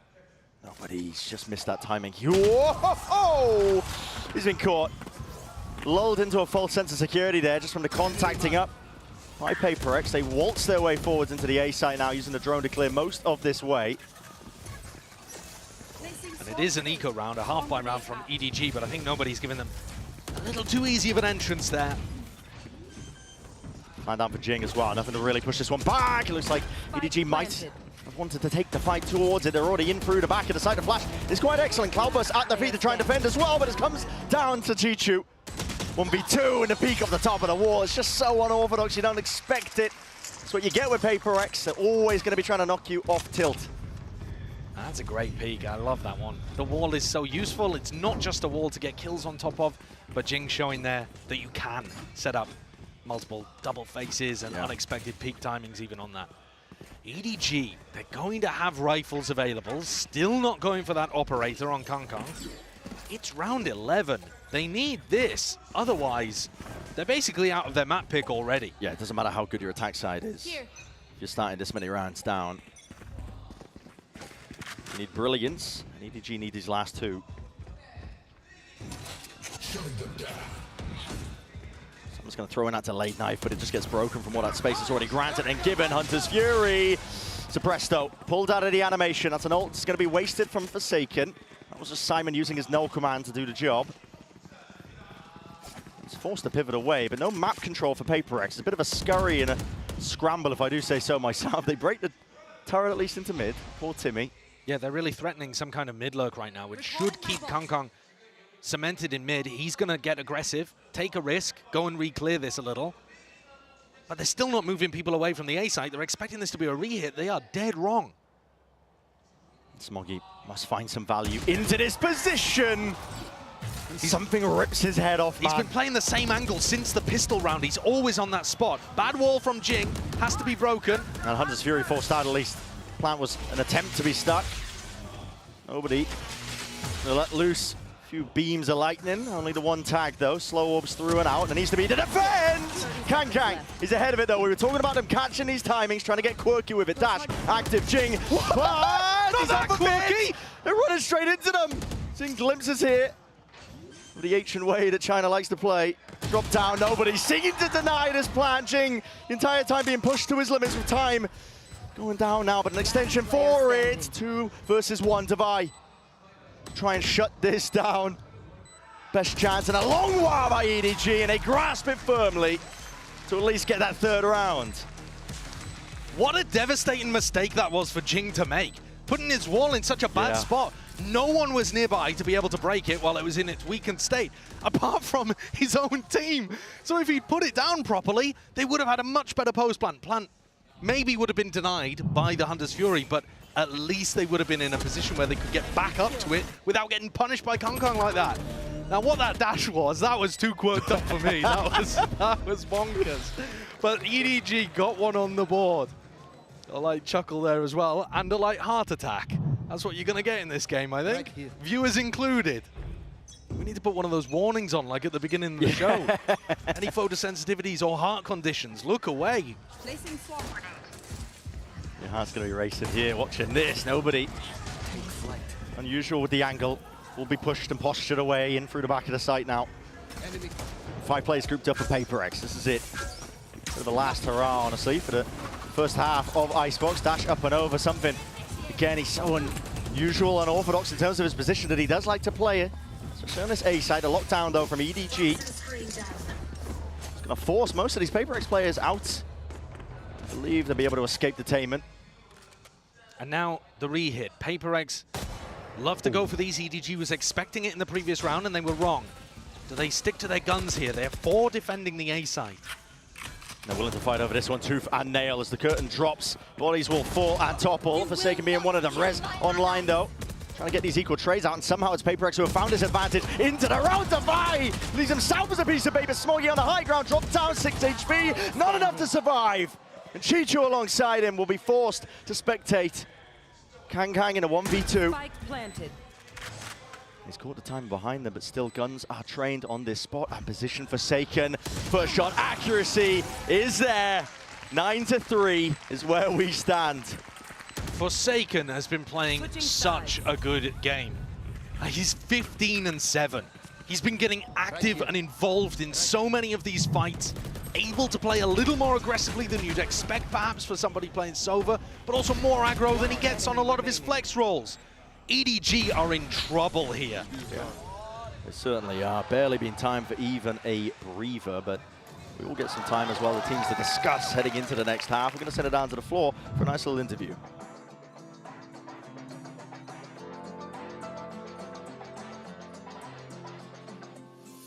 Hello guys, I'm standing here with EDG's Jie from their League of Legends team, also 2021 League of Legends World Champion, and Luna to help with our translation, of course. LPL의 슈퍼스타죠. 그리고 2021 월드 우승 선수인 EDG의 지혜재 선수 만나보도록 하겠습니다. 여기서 보니까 색다른데 혹시 좀 발로란트는 하시는지부터 물어보고 싶어요. Now, you know, it's a pleasant surprise seeing you here watching the Valorant matchup. So, do you play Valorant yourself? 其实很高兴在这里看到你们，也来看比赛。那你自己平时会玩无畏契约吗？自己偶尔放假的时候会去玩。Of course, at off days. Okay. 쉴 때는 한다고 하는데 그러면 랭크랑 좀 주체는 뭔지도 물어보도록 할게요. So, you know, what's his rank? What does he play? Tell me more. 能不能跟我们聊聊更多？比如说你的段位啊，平时玩什么英雄呢？段位自己玩的比较菜吧，就是黄金水平。然后自己喜欢的英雄是瑞娜。I mean, I'm a gold. I mean, and my favorite agent is Reina. 골드고 좀 주체는 레이나라고 얘기를 하는데요. 그리고 지혜재 선수 아무래도 e스포츠 선수 생활을 하면서 좀 이렇게 타이트하고 굉장히 리스크가 큰 경기들을 많이 치렀어야 할 것 같은데 지금 경기를 하고 있는 EDG 선수들에게 해주고 싶은 말이 있는지도 물어보도록 하겠습니다. You know, you've probably been through a lot of stressful situations where stakes are high. So is there anything you would like to tell the EDG players right now? 其实你也是经历过非常多很多紧张啊、激烈的比赛的嘛。那你有什么话想要跟 EDG 的选手说呢？就在台下看他们比赛还是蛮紧张的，对，并且发现今天他们对手实力非常强，所以就希望他们能够加油，然后打好自己的。Actually, I'm really nervous. You know, just watching them, and today their opponent is really strong. So hope they can win. 강팀을 상대하기도 하고 지금 보는 것만으로도 이렇게 떨리는데 잘 경기를 치렀으면 좋겠다고 얘기했습니다. 이렇게 지혜재 선수 만나봤습니다. Thank you, 지혜재. Gold in Valorant equals World Champion in League. There you go. As how those skill disparities compare. Yeah. Imagine how good these guys could be. I know. Be sweeping the floor with multiple Riot titles. No, at the same time though, you don't expect that Gold Reigner in your games to be a world champion in No. an esport, do you? No, I feel like that's where the Smurfing allegations might come out as well. But all right, EDG, dire straits for this Chinese team. It really is. It's a pistol round that, yep, I feel like, once more, broken record when I say it, but it needs to be a must-win because it's their map pick. Sunset's next. PRX have managed to squeak that one through in the map pool. One of their best maps. Absolutely. They're 100% their best map. They're one of the best teams in the world on Sunset. Super consistent. And this is EDG's map pick.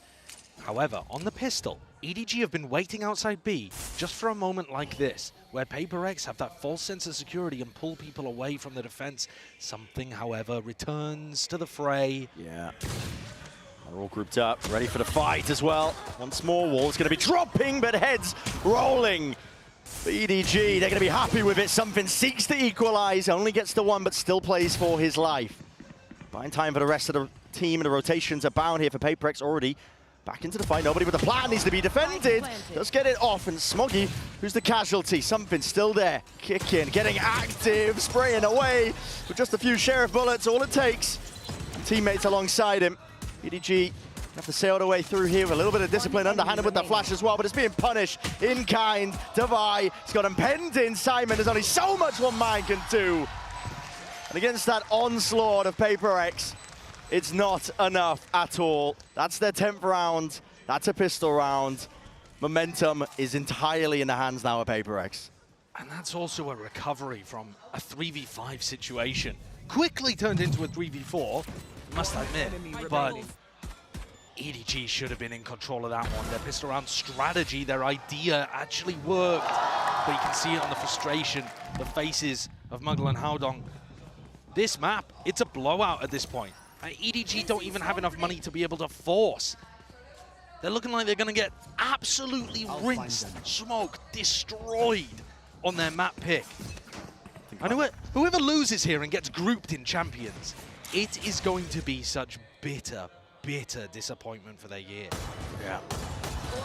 An attempt, maybe to bring down Mindfreak, maybe crack open the B side, but gonna retreat back to the corner. Util posturing them away. EDG need a miracle, need an eco win. Jing's up and over on top of the wall, seeking these angles. Forsaken with the swing. The plan was not held down. Surrounded, escapes EDG once more. Perfect. Fallen to pieces before their very eyes, and you mentioned that disappointment. For EDG, it's definitely going to be palpable. It's a squad that just been trying to exceed expectations that fans levy against them, expectations that them, expecting, I suppose, of themselves.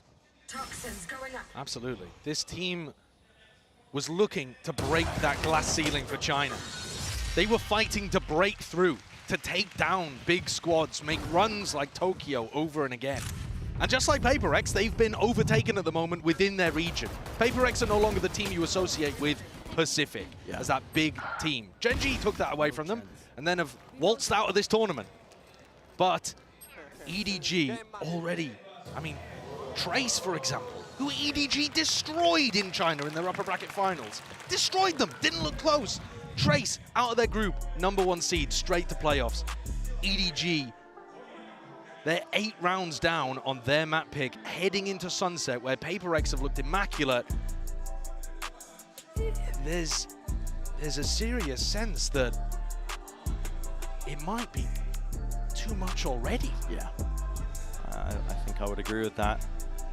There hasn't been upset potential, I think, on maps where we expected one outcome, got another. We've even seen it earlier today, I would argue, as well. That's super true. But again, the reason I'm talking about this is because PRX are on a 12-map win streak on Sunset. Form is hitting, the players are hitting. Can EDG maybe do it? They're good on Ascent. It's possible. But if you're getting this kind of a result on Icebox, I wouldn't be confident. Maybe the players will think otherwise after they take the break at the end of this map. But it doesn't look like that's going to be a long time off. They are speedrunning towards it right now. And taking a timeout here again before you even get to the bonus round. They just had a conversation with their coaching staff 2 rounds ago. Yeah. I mean, it's purely going to be either just an idea to get around on the board or bring the morale back up. Here. Which, like you said, I mean, they spoke to him 2 rounds ago. They're also heading into the maw. This is PRX with a stack ready to receive. Open arms, 2 shots, all it takes. The Outlaw in hand, something has dropped the star player of EDG. In that head-to-head clash and battle, it's all been something. Dart. Shot and broken away. Jing has not revealed his position at all in the slightest, but potentially played right back in from all the sound cues. Noise made. Mindfreak ripping their hopes and dreams up and tearing them apart and tearing them asunder. It's 12 for PRX. One more step. It's all they have to take to seal up the map. They're looking sharp today. The coordination's there. The players are firing. And now they're confident as well. So they're taking liberties. You see the way that something's playing. Dashing forward, playing inside of his cloudburst, willing everybody else on his team forward to play off him. I think that's a noise the EDG fans are making as well. Yeah. Just a... It's me when I spot a spider in the bathroom. just a squeak. And he sends a masculinity out the window, if I had it already, but here it is, PRX. Something is lighting him up, man. And he's sharp, he's locked in, you can tell, man, the way he is snapping to these angles, snapping to the util. And a deep push from PRX shows all the confidence in the world. They've already taken B main control. They are putting the squeeze on EDG. They're looking to end this entire map here and now. Hunter's Fury pushes them through. It's straight up the gut, in through mid. So much uncertainty, you cannot stand your ground. 13-3. It's domination. It's a sweep and a flawless finish for Icebox. PRX absolutely crushed EDG in front of their home crowd at Shanghai. And it looks like that 4-1 record is just going to continue. That was domination. And a scary, scary PRX heading in to that second map of Sunset. What hope the EDG even have?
Red Bull gives you wings. 여기까지 왔어 정말 I'm okay. 한치 앞을 모르겠어 only up for chance. Take a step closer. I rest my case 말했자면 정말 I'm okay. 어느새 내가 여기까지 왔어 정말 I'm okay. 한치 앞을 모르겠어 only up for chance. Take a step closer. I rest my case 말했자면 정말 I'm okay. 이게 몇 킬로인지 I feel right it's black. Oh can you see me take your stereotype. A lot of time 도대체 얼마던가. 내가 버린 수많은 것 생각이 안 나 중요한 것을 놓치고 있는 듯한 기분 말이야. 쫓기고 있는 듯한 이 기분 말이야. 걱정 마 여기까지 다 왔잖아. 미안하지만 I don't give a it's my life. 가끔은 be alone 근데 낯설은 맘의 위로 받을 줄도 몰라 혼자 견뎌내고 이겨 나의 방식. 가끔씩 안 통하는 상식 돌아보니 고마움을 알기에 I believe in myself. 시간이 흐르고 나는 익숙해져 be alone. 믿을 건 오직 나뿐인 이게 내 인생 loan. 이루기 전에 눈 못 감지. 그래 내가 여기까지 왔지.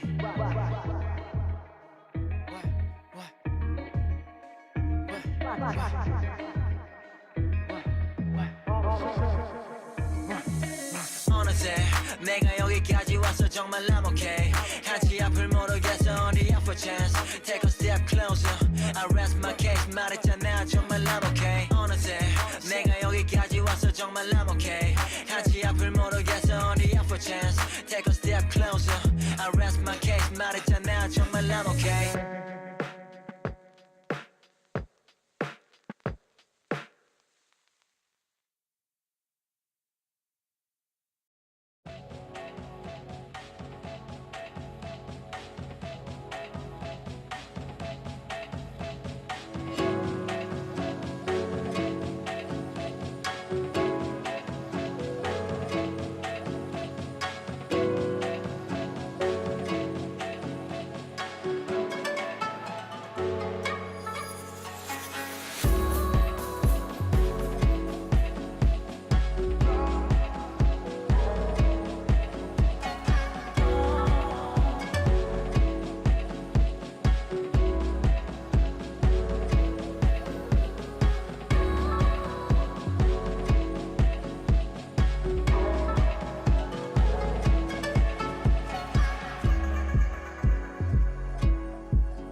Fantastic start that was for PRX. I'm now joined by their head coach, Alex. I know your players don't like to be overconfident. They're not the kind of people to say, like, we've got this, we're 100% going to win, we can bring the trophy home. But how is it they're able to pull off that performance? And surely, if you carry on playing like that, Alex, it's time, right, to be confident about this tournament?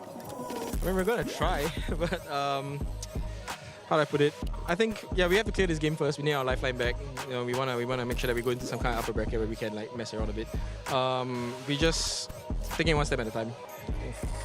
And you happy with that performance? Yeah, of course. I'm delighted. I thought it would be a closer game for sure. All right, best of luck on map 2, and hope you close this out.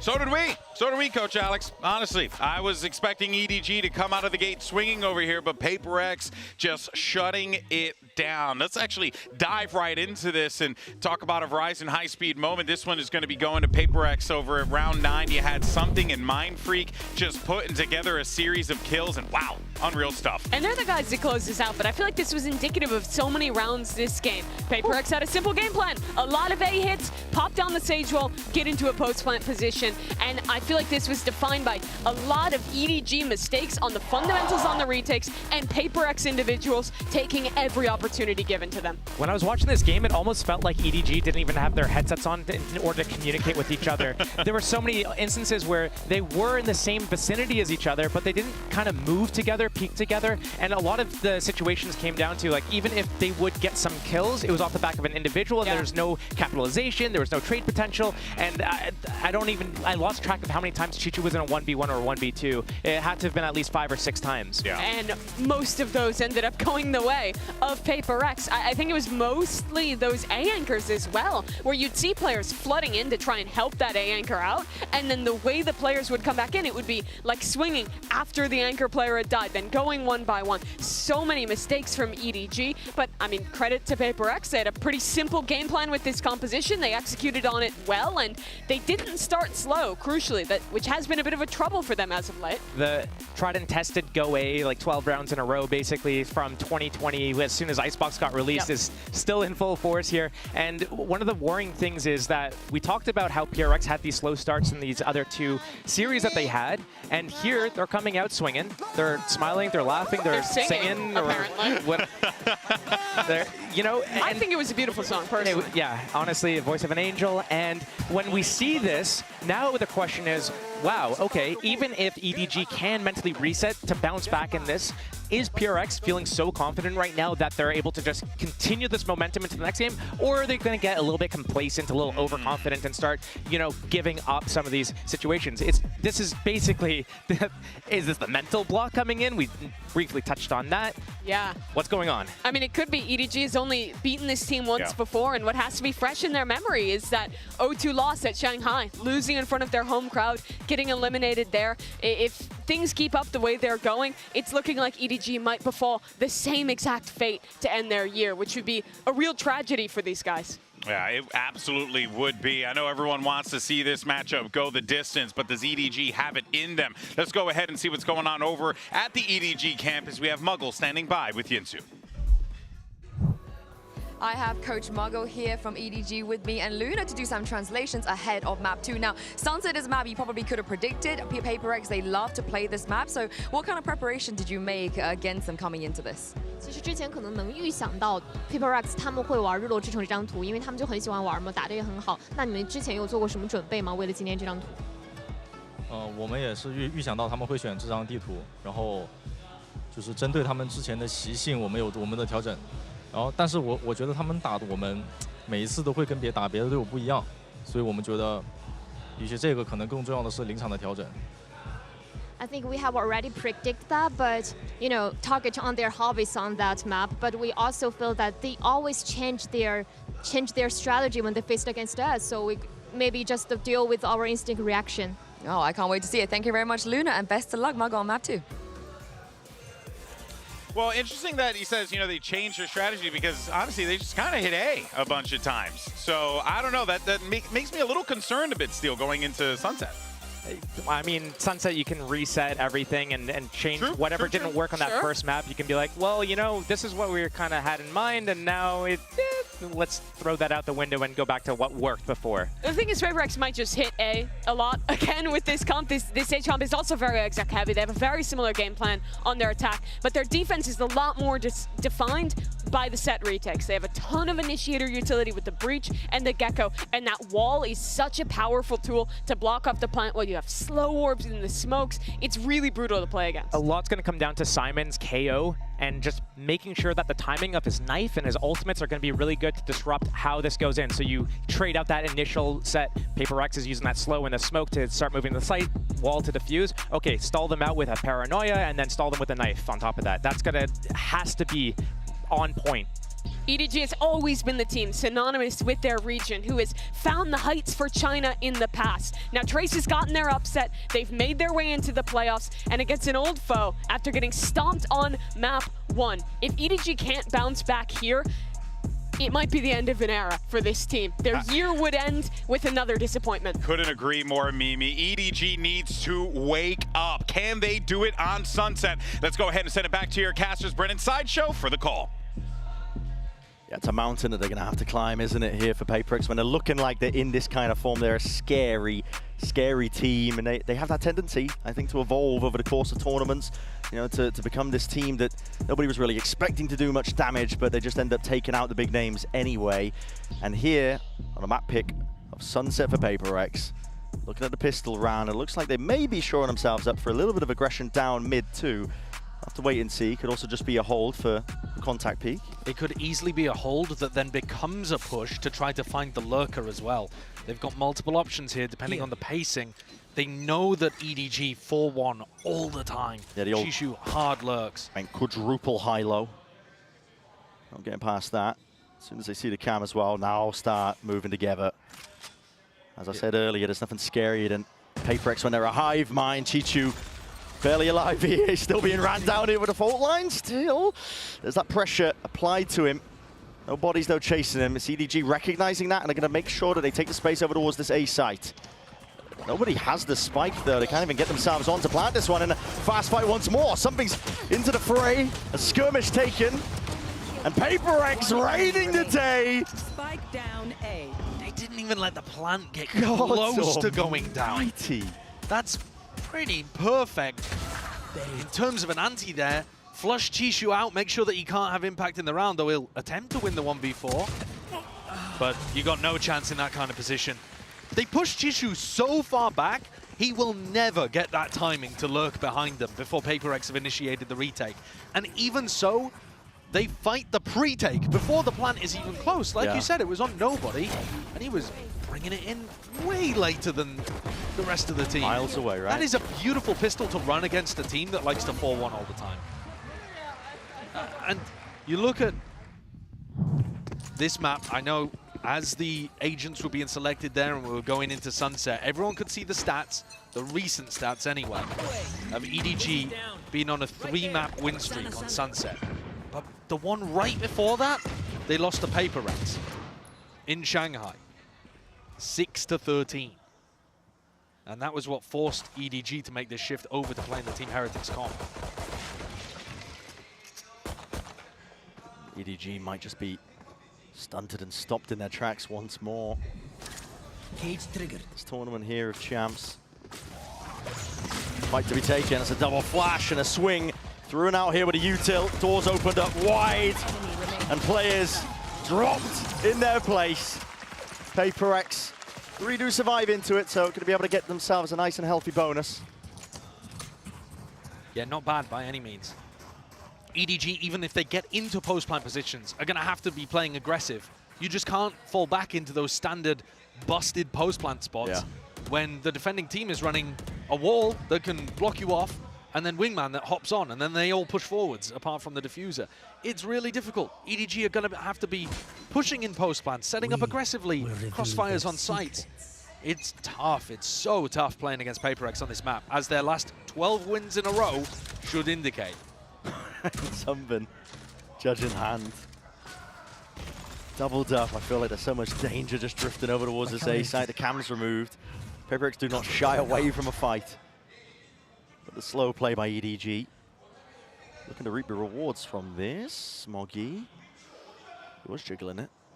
Barely a shoulder peeking out, but now head's turned away and just barely missing it. Forsaken's already rattled off the shot. Chichu, who was there? Forsaken definitely overstaying himself, but slow orbs layered down through B main. EDG still with a minute of time to play, work with. They can take their time with this one. The longer they do it, the more risks that PRX themselves are going to take. Devi's getting a pretty good idea right now that EDG are still locked into place towards the V site. Something's just holding with the judge on the other side of the map. Mindfreak not cleared. Yep, steadies his hand as well. Just leaves it fully open towards the back of the site. Just gives that one up because he's not being cleared. And Patience fully paying off potentially there. This guy holds it down. With the Bulldog. Squirrels it away and just grabs 2 kills before he's eventually traded down, and a chance. There's a life into the round here for PRX. Dizzy up and over through the window, but no connection, no acknowledgement. Devi is there. Lovely movement from Kang Kang. Sidesteps the bullets. Ensures that he's favorited in it. It's exactly what something is not with this gun in his hands. I think the gun differential has made a big difference in this round. Something's kind of stuck. Don't really want to be saving the judge either. I think it's kind of similar with Mindfreak. I think if he hadn't had a Bulldog, there's a serious chance that he could have gotten 3 there rather than 2 in that kind of position. Oh, more damage done. And a rifle, great. Okay. Yeah. Yep. Nice little surprise. Good economic impact there from PRX, but around on the board fairly early on. Already almost as many as they got in the entirety of Icebox. They'll be hoping for an extraordinarily different result here. That's worrying that EDG, none of them thought at all. But the thing is, once the first 1 or 2 people have gone in, the others just don't even think to check spots like that, because why didn't the people at the front do it? Exactly, and also, I mean, it would have been clear fired earlier. Yeah, exactly. Yeah. Devi, he's got the operator in his hands. Of course he does. There's a lot of players that might be facing him here. Tripled up, tagged up by the knife. Well, if I tagged Devi, I wouldn't expect an op. Maybe for something. If I tagged the Gecko, I might be thinking op. My ult's ready. Push back here over towards A main, so Ching's got that showstopper now into this round. Right here. It's got to be clean from EDG. Yeah, they really need this. Credits on Kong Kong, Nobody, and Smoggy. All really low. I guess Kankan could scrap something together with the ult that he's got online, but it would not be pretty. The showstopper's quickly making its way over to B, responding to that drone, picking up a little bit of a potential lurk play through mid. Jing is here, and this is where the spikes go in. Yeah, I was a bit worried as well. Devi was holding down towards the B side when the drone was used prior, but knife towards the back stuns as well. Here's a showstopper, it's an instant response. Flashed up though, Jing. He's blind as a bat. Had to let loose there with the ult. No casualties, a slight pause being called here by EDG, but honestly, might just end up falling anyway. Shots missed, EDG, the feed is filled up with red. Making sure to grasp these chances. Jing still managed to slip his way in through the back. Sharp as anything. Precision is on display, and time now against EDG. It was looking like them to take this one. Oh my god, Baxter just opened up to these players. Jing is working his way around, and Chichu covers. Bizarre, some of the moments in that round. Really bizarre. I do like the call from EDG to go for a re-hit. As soon as the showstopper was baited out by that high flash and did not catch onto Kankan, they had the route back through. Forsaken, I think he just didn't hear Chichu barreling back towards him, throwing cages at his back and all sorts. I mean, in the chaos of the situation. If Forsaken had just taken a breath there and turned back around to deal with the lurker, maybe that's a different round, but EDG will be super happy to get that one on board. Big eco swing round going the way of the Chinese org. PRX looking to try and take this round with a bit of proactivity on their half pipe. Vacuum up the orb, see if they can get a cheeky kill. They show presence, they back away now looking for the stack into mid, and I think the signs of a really great team at events is when they're trying to really extract every efficiency out of even half by rounds. Forsaken with the peak will be punished. He was trying to grab that information. The rest of his team. So an open sight here for EDG. Forsaken not using his aftershock to break the trip over towards A main, so PRX keep walking down mid and taking some tiles control, but they can never flank in the retake because that trip's always going to give it away. They might try it at some point in this half, but it will be watched. Oh, that's lovely control. Kind of holding the line towards the back of the site, ensuring that nobody can cross past that boundary. Even hunt a few more players down. Hello. Giving up guns. Yeah, this kind of damage is not great for EDG. This should have been their round to get the economy blooming. They'll still take the round, of course. PRX will be happy with the rifles. And it's not too much damage. EDG players can still buy. It's not a big issue. So they take the lead.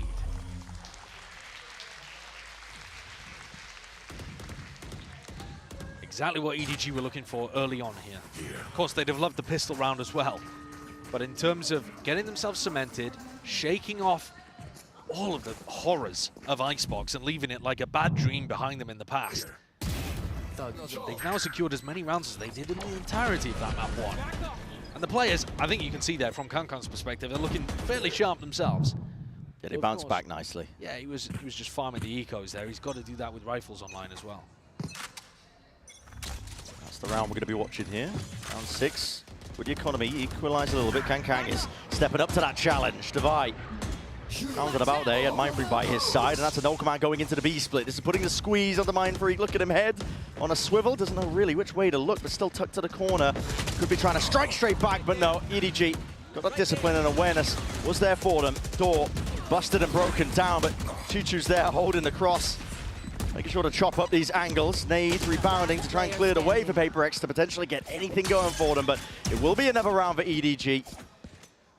Sharp shooting from EDG, but badly synced up in terms of how they were fighting into market. Something way ahead of Jing and Forsaken, miles behind. The spacing could not have been poorer. So EDG gifted with a slightly easier cleanup, but the open was lovely. They can't do that all the time, of course. The null command, massive ultimate.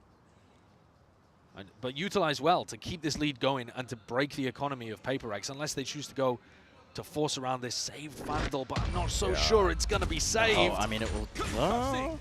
Fault line to slow them. Whoa! No! How's he got none of that? Hey, man! He just moonwalked out of there! That's ridiculous. Houdini level plays. He's been learning from something. That was the some swing to save. What's going on there? The save swing. They might be able to buy up around that one. They absolutely can buy up now. They had 2 players that could comfortably buy, and then another 2 that were scrapping it together, plus that saved weapon. Easy stuff. Yeah. Off the back of that round, with EDG winning it. How has Forsaken got such a powerful aura that they don't even shoot at them? I don't know. I need to get that in my rank games. They just weren't expecting them there, not too sure. But this is 4 in a row now for EDG to get us back on track here with the game at hand. And we said, you know, we're going to need to see that strong opening from EDG themselves on a map that we were kind of just raring to go to sing the praises of PRX on as a potential slam dunk 2-0 finish here. But they are showing those signs of life. They've shown that they will pick themselves back up when they get knocked down. A really important asset to have. Now, what does the second G stand for? Goat. The first, oh, it's goat goat. It's goat goat, yeah. Smo goat goatee. Of course. Lovely. Rolls off the tongue. Yep. Yeah, PRX are in a bit of a tough spot here. They haven't been able to play their game, really.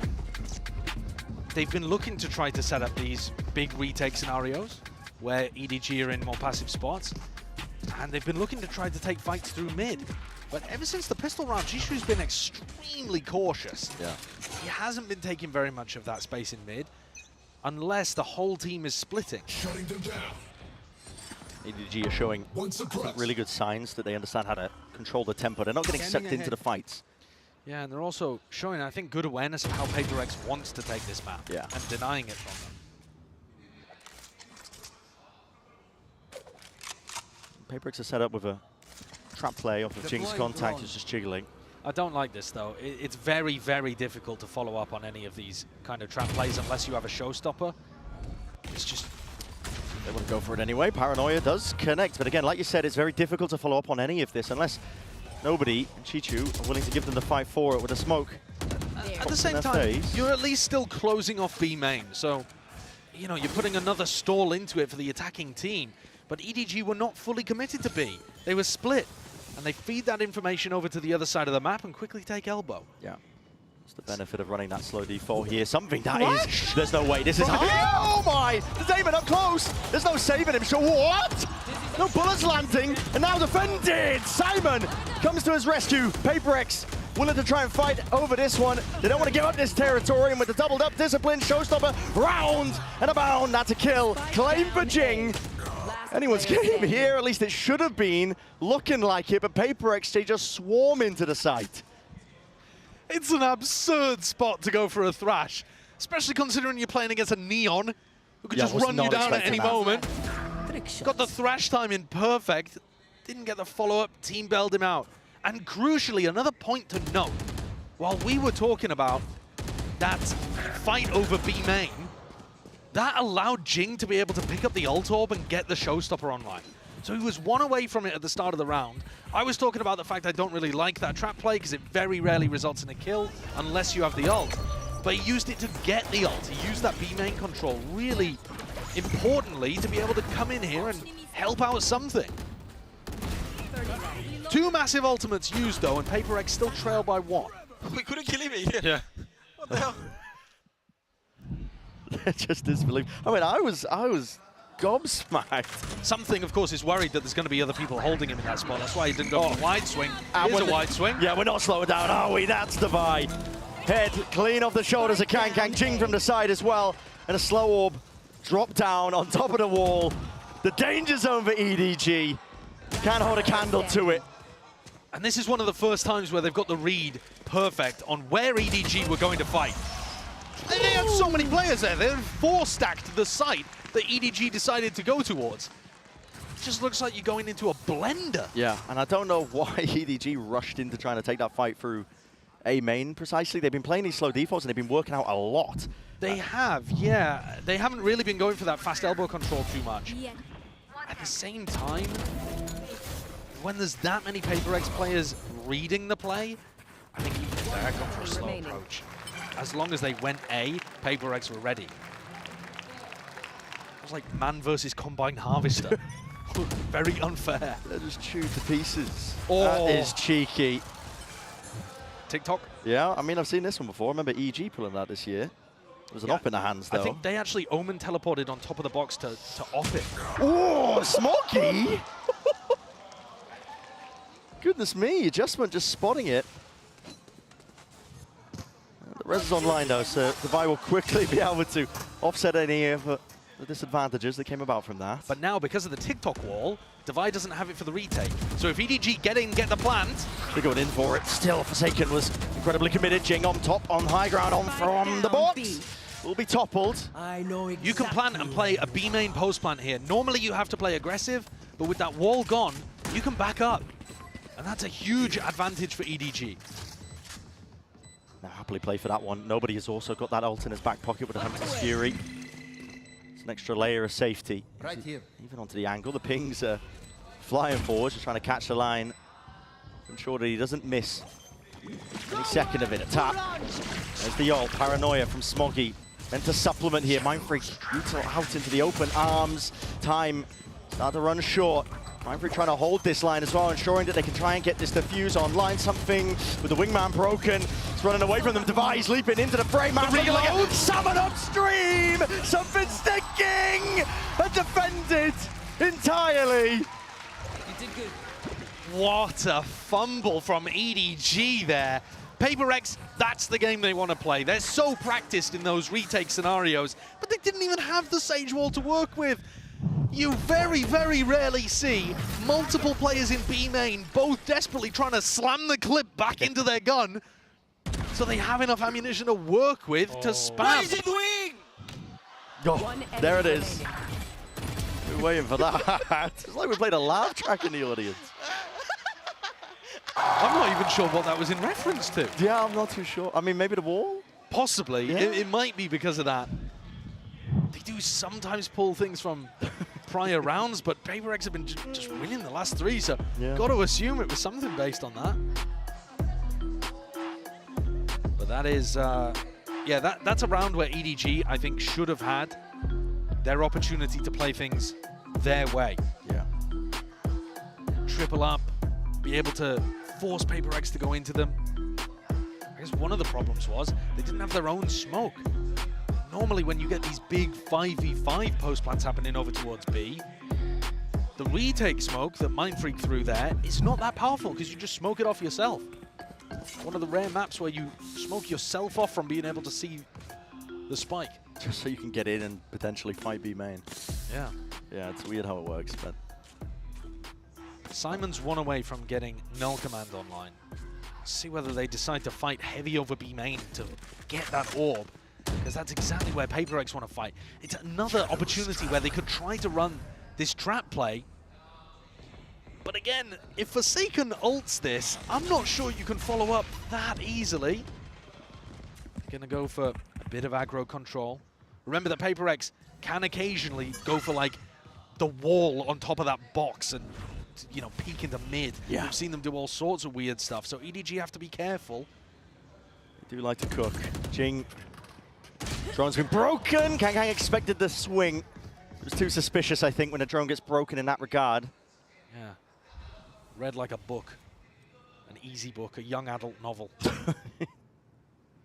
Easily digestible. What is going on with this all? Okay, Rolling Thunder. These are the kind of plays These are the kind of plays I hate from PRX, though. That is just such a waste of an ultimate. Smelling a timeout being called from PRX's side. Which makes no sense, because they've won 3 in a row. But just to rein it in, get a bit of discipline back into the ranks. Forsaken.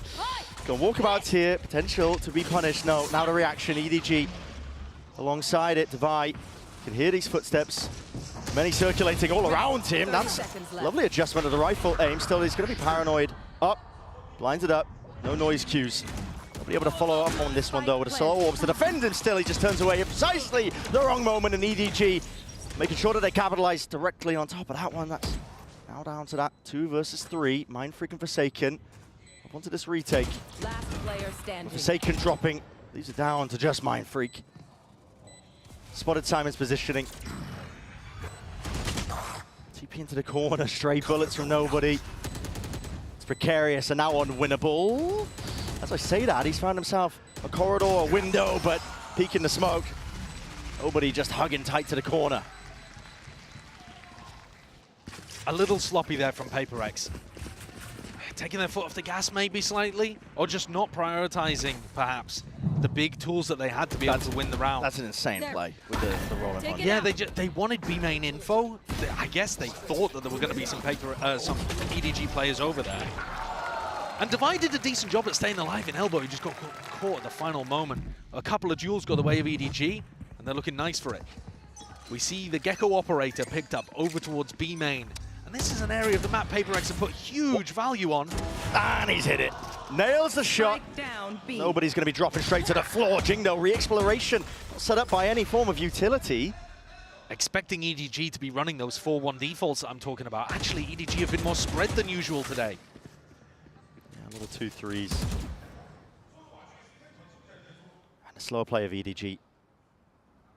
As I said earlier, it's what got them that string of 4 rounds prior. Paranoia now as they bide their time, wait it out, now send it forwards with the war, but it's something. Okay, Forsaken wanted to try and play himself inside of this. What an adjustment by Kang. Snaps it 90 degrees to the side, and now huge player advantage. Mind Freak teleported past the first trip. One more to deal with. He would be hurt if he went for it here. Yeah, he would, definitely. Something's got to pray that somebody will just walk into his sight line, crosshair placement. Trip's going to be broken off of that nice cue. The call hasn't been made. Wait, there's a back to these players. Back to back! Mind Freak! He finds it finally with the kill. Now there's a Paranoia. An attempt to play them back in, but a flash in kind. EDG stalling out. These PRX players just for long enough, and Kang squares up. Once more to that challenge. That's 3 in a round for him. Something Seoul job now just to try and save on to this operator. And he's going to be keeping it into round 12. Is he? Oh. Yeah, he's just survived with it. EDG find another round, take the lead again, up 6-5. But I'm reminded of what Steele was talking about on the desk of looking like there were comms issues there for EDG. As soon as that trip was broken, Chishu should be aware there's somebody on the flank, and yet completely confused, didn't relay that over to Smoggy. Bizarre interaction. PRX's economy, though, is not looking good here for the final round. A round of this first half of Sunset. That's an open B site. Prime for the taking for EDG. The knife hasn't seen much. The dart even better. Doesn't get broken, so they know that the front section of B is entirely theirs. They'll send in the usual utility just in case. Jing's got that showstopper online. That's going to have to be the ticket, I think, for a chance of PRX winning this round. That and a share of fame. There. He's really been trying to farm these orbs, and EDG have to play aggro, have to play on site. They're straight up in through market. It's an aftershock and a slow orb as well. Kang is completely separated, isolated still, traded out. Head just peeking over Chichu. He's still alive here for the moment. Tethered himself into the corner of the site with the operator in the hands of something as a Thrash earns up now to Fish. Sent flying forwards to Tainment then. It should be a kill, collected indeed. It is! And any defense gets dismantled. When you're watching what happened on Icebox, a 13-3 map, you wouldn't have expected both teams to be dead even here, but that's exactly what's happened. EDG have woken up, PRX finding their moments to respond. We couldn't be more level at the half. Yeah, it's just been unreal so far, living up to the expectations that we set on this matchup between two of these orgs that have so much damn history.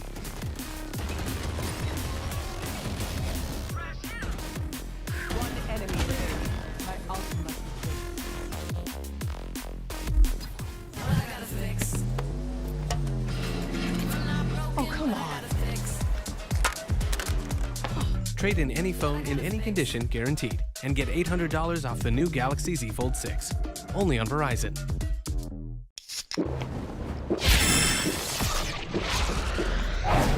Red Bull gives you wings. Stay in for the summer. And while 6 feet under, and I got that number, call her, Keep falling, falling like carousel. Known to raise hell like I'm Tyrion and chainmail. Give me exhale, see the jaw drop, face smile like a bass head. Libra scale, balance both sides, and she do it well, so well, so well, yeah. Raymond, ducking from the sun, doing okay then. All these feelings bottled inside like a house dog. Bounty on the elbow, she'll get out the house, move, playing off the foul ball. You can stick around, girl. Bring fire from the world, I'm trying. I'm lost, only murmurs. Find time, yeah, find time. Unsure, I'm lying. Staying for the summer. Bring fire from her world, I'm trying. I'm lost, only murmurs. Find time if she's unsure. Find time, staying for the summer. 6-6 evened up at the half here for Sunset, and it's, I want to say, more than signs of life, I think, for EDG, because it takes a lot of mental resilience to bring yourself back after getting smacked around on the opening map when your tournament life is in your hands. Not just that, it's like the expectations of your entire year potentially could have crumbled on this map, but they are still alive and still kicking. And you might be tuning in thinking, why were they hyping up PRX that much? Sure, 12-map win streak. You think PRX fell out a coconut tree? They exist in the context of all the map wins that came before them. The 12-map streak. What is Blood waffling about? They're on the attack side here. Their attack side looks deadly in a lot of these spots. They're execs onto site. The pistol's going to be vitally important. Yeah. Take flight. At least just for giving you momentum and starting to build up to massive ultimates on both sides of the map.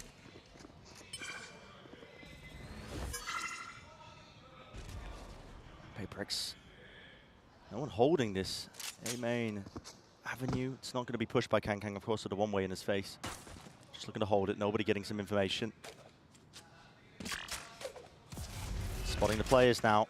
Smoke's going to be cutting out off the picture from that one angle, and now call is made. They want to try and make a play now to the B split. Wall to give them safe passage. Be any spam going their way. Kawhi, I should say, even just trying to get cheeky himself. There's smokes to be played in and out of. Jing is way ahead of it. It's a stun layer down and a flash on top of it with the paranoia blinded up. Dart is there. This is chaos. This is anarchy. And EDG, they temper it, they control it, at least for the time being. A player advantage to be found. Device wrapping all the way from behind. The backs are turned, and EDG have lost the plot and lost track of all these players. They don't know which way to take it. Devi has potentially worked on something. 1v1. Right click. Not enough to do it. Simon.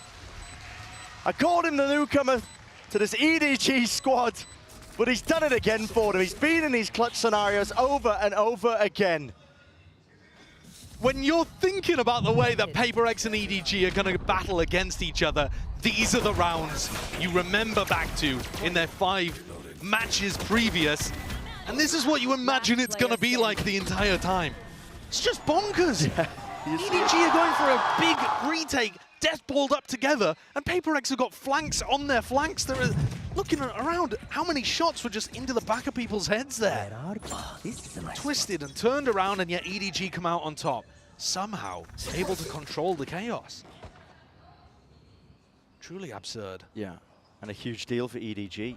A lot of teams will get lost in the mix of that, where PRX normally thrive. They've managed to take this pistol round now. That is not great. Yeah, the only thing past that is taking a pistol, you need to clean it up past this point, especially because Kang's just gone down. They also haven't retrieved that gun. Smoggy didn't feel comfortable enough going forwards there in case he was walking into the stack, so they've left that weapon on the floor. I'm not sure that Devi can necessarily know that. He hasn't re-peeked it, but he's calling the rest of PRX over to take this fight. Spectre still down, like a treasure to be gathered. Pack mentality here from PRX. Paranoia is perfect, though. EDG have really made sure to pick and choose this timing. It's excellent. Shot nobody! Oh! The ace ripped away, but listen, eco kills at the end of the day. Nobody is 2 away now from the ult. And I did say it needed to be cleaned up after that point, and that was about as clean as you can get. Yeah, I mean, if nobody had gotten the ace, it would only be one orb away from the ultimate. That's a really good ult from the defense side. So Smoggy doing a little bit of trolling, but that's okay. All good. All good. They're going to be happy with that, I think. Yeah, very happy. EDG are looking great here. They're also still going to have a decent economy heading into the next. Buying up 2 Bulldogs into this round. PRX need this one. Like I said, it's been 12 in a row for them on Sunset. They easily beat EDG last time they played, but this time, Chinese team giving them more to worry about. Trick just buying that safety net. Nobody's right through the smoke as well. Not expecting that timing.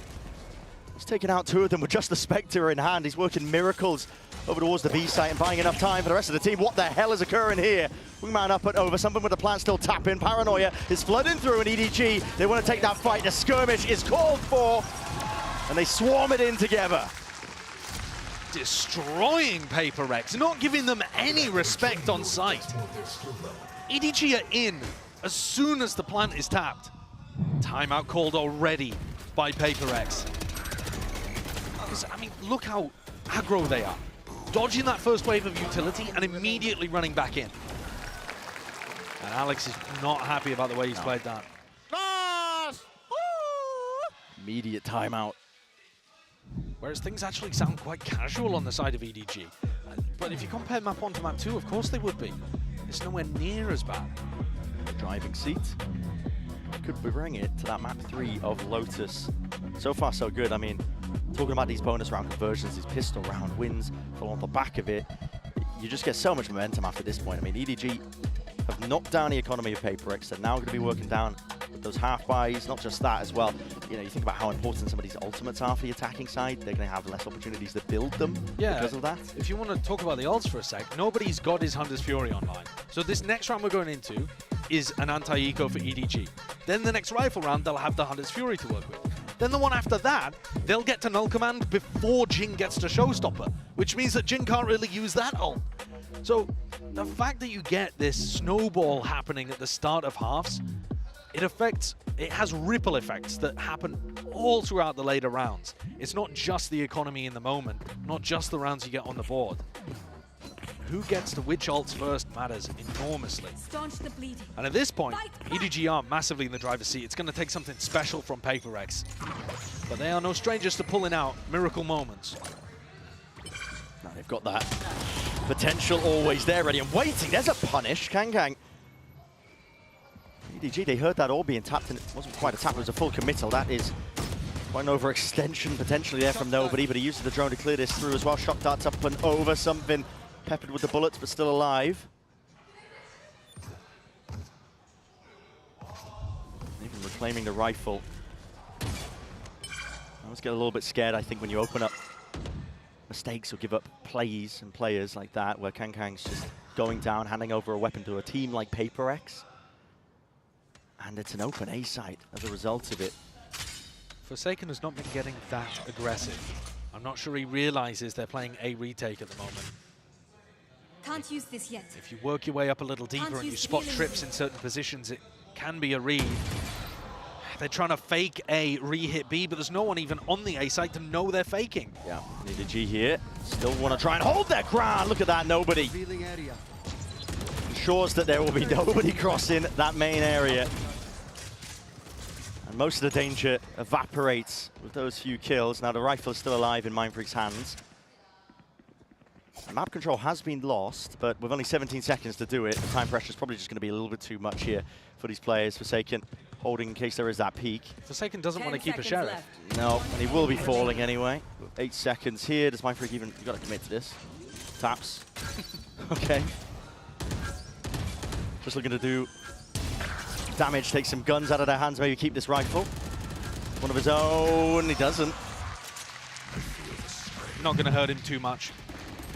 Take a look at this shot from something. It's not bad. Kang's facing there into 3 players though. Bit off a little more than he could chew in that round, but it did not hurt them. Up to 10 for EDG. They've had a blistering open to this defense half. Just had the read on PRX. PRX like to run a lot of fast rounds, and EDG have had the answer. Dial up the tempo themselves on the retakes. Looking all the more likely that we end up heading over towards Lotus. Knife not broken. Simon gets the info. There's at least 2 players playing there as well. This is something just exploring mid, essentially alone. I mean, he is. Trap play on A, by the way. Cam takes contact towards where Forsaken is positioned, and they previously had a paranoia set up. They've decided to abandon that. Cam gets broken, and now they're on their own. Dual re-clear through elbow. But PACIFIC are not really putting good pressure on the A site. EDG are able to retake this spot fairly easily, give themselves good info. PACIFIC are heavily favoring B. And EDG have had the read. Oh, what a knife is good as well from Simon once more. It's going to pull players from EDG back over. And the smokes. Cover going out. Now going to be sent out here. This is Mindfreak. Rest of PACIFIC trying to follow the cues. Did they go for the Sova ult? There's 40 seconds left here. Wingman with the plant. It's an unusual position for it as well. Maybe just trying to play ahead of the Hunter's Fury, but the plant goes down without any problem. Still that backside control as well, but a Hunter's Fury to try and play these players in EDG. They have that advantage once more with the players! PACIFIC, they can't stand against it. They get extinguished as they're just trying to pull towards the back of the side. Something weaving in and out past this wall, but he's only one man. What can you do in this spot? Up and over with a Dizzy. Nobody's defusing because he knows he's got that safety net. His teammates holding, and hold they will. Safe hands from Chichu. 11th round now for EDG. Once more the money. It's going to be awkward for PACIFIC. The losers bonus is definitely starting to accrue, but EDG, at this point, they are almost fated to go to that map 3. EDG got a flurry of kills here when they were on the retake. Towards the back of Boba, PACIFIC trying to force the fight. And EDG not going in as quickly as they had done in previous rounds, but mopping up just as easily. Right here. Nobody picks up the Odin as well, which is going to melt through that Sage Wall. Something they could have gone for on Icebox, never opted into. Fast play is called up. Thrash not seeing much in terms of the backside. Chewed up there by the trap wire. Wingman sent flying forwards here for the plant. Bullets spraying and praying away. Not enough to push back that plant, but the res is online, so something's back into the fight. And into the skirmish. They want to try and hold it down, but now retreating out back and away here. There's a flank timer from Forsaken potentially there, but he's miles away at that. And EDG already in position here. Primed. First passive post plant from PACIFIC. Showstopper sent out into the hands of Jing. Simon's Satchel dead. At his feet. A tap from nobody. And the angle from Chichu won't be safe from that one. He was seeing if he could do some of that damage ahead of time. Still nobody committing onto this one, but Smoggy might have just returned that favor back at it. With the kills flying through, Forsaken by trying to buy time with the flank. Already there, everybody's down and out, but time. It worked against him in the end with that hourglass just running dry. So PACIFIC get up to 7. But it's a bittersweet victory there for PACIFIC. Their economy is going to be garbage coming out of this. Yeah. A tragic situation. The first time that they chose to play a passive post plant instead of trying to fight on site. And it worked. But then Smoggy killed everybody and has ruined their economy heading into the next round. They're going to be coming in with 2 Guardians, no Boombot, no Mosh, only 1 slow, no Paranoia. Let's go, let's go, let's go. They're prioritizing the weaponry, but their util is really missing. Trying to keep the morale up as well. Just hearing Jing towards the end there. Just again, another rapid approach. This is Mindfreak. Just wandering. He's a nomad at this point. There's no one to play off of this one to jump spot. Oh, miscommunication again. It rears its head. And Mindfreak will rip them off. Chichu now has to take risks. He knew he had to play the forward angle, just hoping that somebody would just walk into him from the main position. But at this point, PACIFIC sealed up and stolen this round away. Is that the kind of issue that's just going to get PACIFIC 1 round, though, and EDG quickly cover it? Or is that indicative of a larger problem that might allow PACIFIC back in? This is a larger problem. Yeah. The fact that Smoggy is just killing everybody. You have to keep these guns. I mean, the economy is just too good for EDG. You're not even doing economical damage at this point. And also, you're only really getting 3K plus the spike plant. Oh, Kang knows. Kang knows. Overdrive, wait. They can still make a play for this one. Smokes up. No way. No chance. What a throw. He's going to have to spam and spray this one away. Defended. No way. Mind Freak. From the brink. There's no way. I just utter relief. A quick shake of the head. That would have been a devastating toss of epic proportions. Mind Freak opens, Mind Freak closes. Everything in the middle was incredible trolling. That's technically a Red Bull clutch from Mind Freak. Should never have been. And I think the desk deserved that one. But look what it's done to the economy again. Double Guardians. At least this time they can pick up a bunch of util, but there's no flashes on Forsaken. It's just scraps that you're working with if you're PRX. So rough. Pure scraps. And you're leaning on the individuality to bail you out once more. The deep mid push by EDG, all that information. First time, no Sentinel. Exactly. Not in a traditional sense. Mind Freak's back is wide open to the wall. The Rolling Thunder to clear out most of the side as well. This game of timings, but Mind Freak is not going to expect this one as well because, well, a flash, hold on.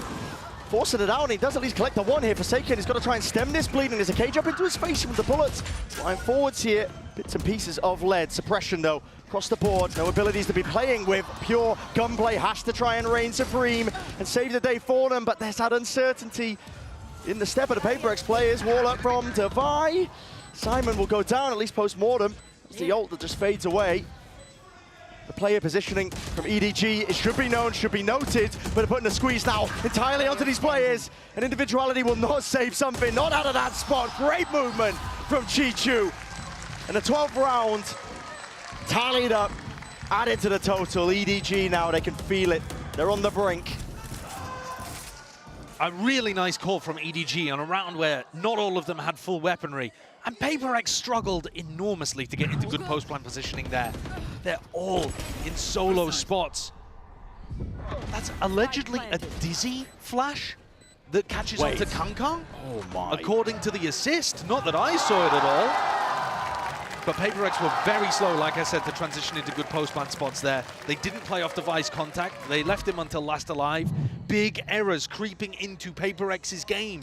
After winning 13-3 on map 1, it looked done, it looked dusted.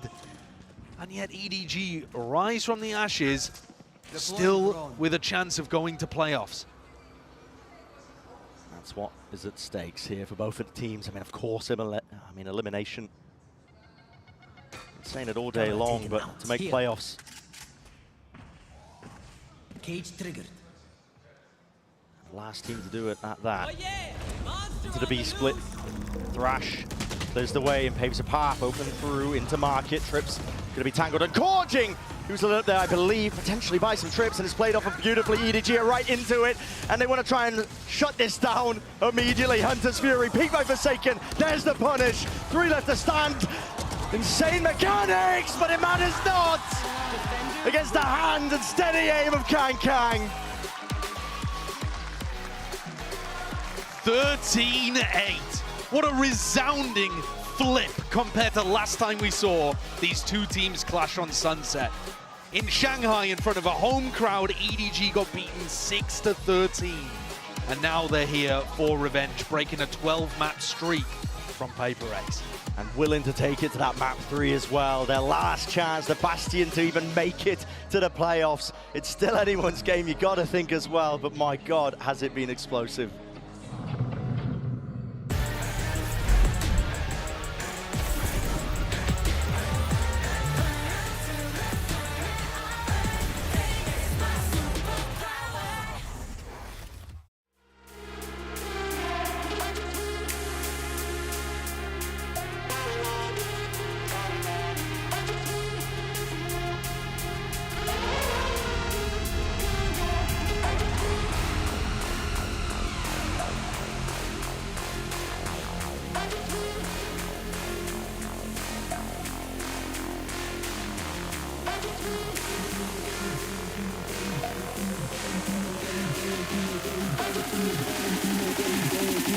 Started from the bottom, you know where we going.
Welcome back, everyone. And, well, I have a question for all of you lovely people at home. Do you like some mud with your Valorant? I love mud. Because that's what we got in that last one. Holy smokes. Absolute shenanigans across the board. I mean, still, we're seeing just... I mean, honestly, I don't even know. Like, there were moments where, like, you know, you think, okay, there's a setup here. Oh, wait, never mind. There is no setup. Oh, well, there's going to be never mind. They're just circling around one another, flanking, reflanking. What a wild game that was. It was a head scratcher. I was looking at it, the first 2 rounds especially, I'm like, oh yeah, okay, you know what, PRX is probably going to close this out. And then EDG starts getting round after round, and then it's like going into these types of situations, this is getting onto round 9, I believe, where... Nope, this is not that one yet, but there's just like all sorts of things. Oh, this is it, actually. This is round 9. So basically, like, PRX is coming in for the retake, and, you know, they're putting pressure onto that main. They have 2 people covering and tapping the spike. But on the side of EDG, it's not really what we came to expect from them. We're having a Silva backing off to do the Hunter's Fury, and then like the Omen's in the corner by himself, and the KO's not right. You know, it's what's going on here. They're all playing so individualistic, like they didn't have their comms on, like the headset on, and I pointed this out before, but it really felt like that. There were other instances I think we'll get to as well, where it's just like, someone sees an enemy and we're just still like La La Land, what is going on? And it was a very big head-scratcher moment, because I thought for sure PRX was just going to steamroll through. Yeah. And then suddenly EDG's pulling it back. You're like, what's going on? It looked that way. EDG, when they were getting in their post plants, the fundamentals were off. Chichu's lurks were so often coming once the team was already dead. It was so messy to start. But then the second half, it continued being muddy, muddy Valorant.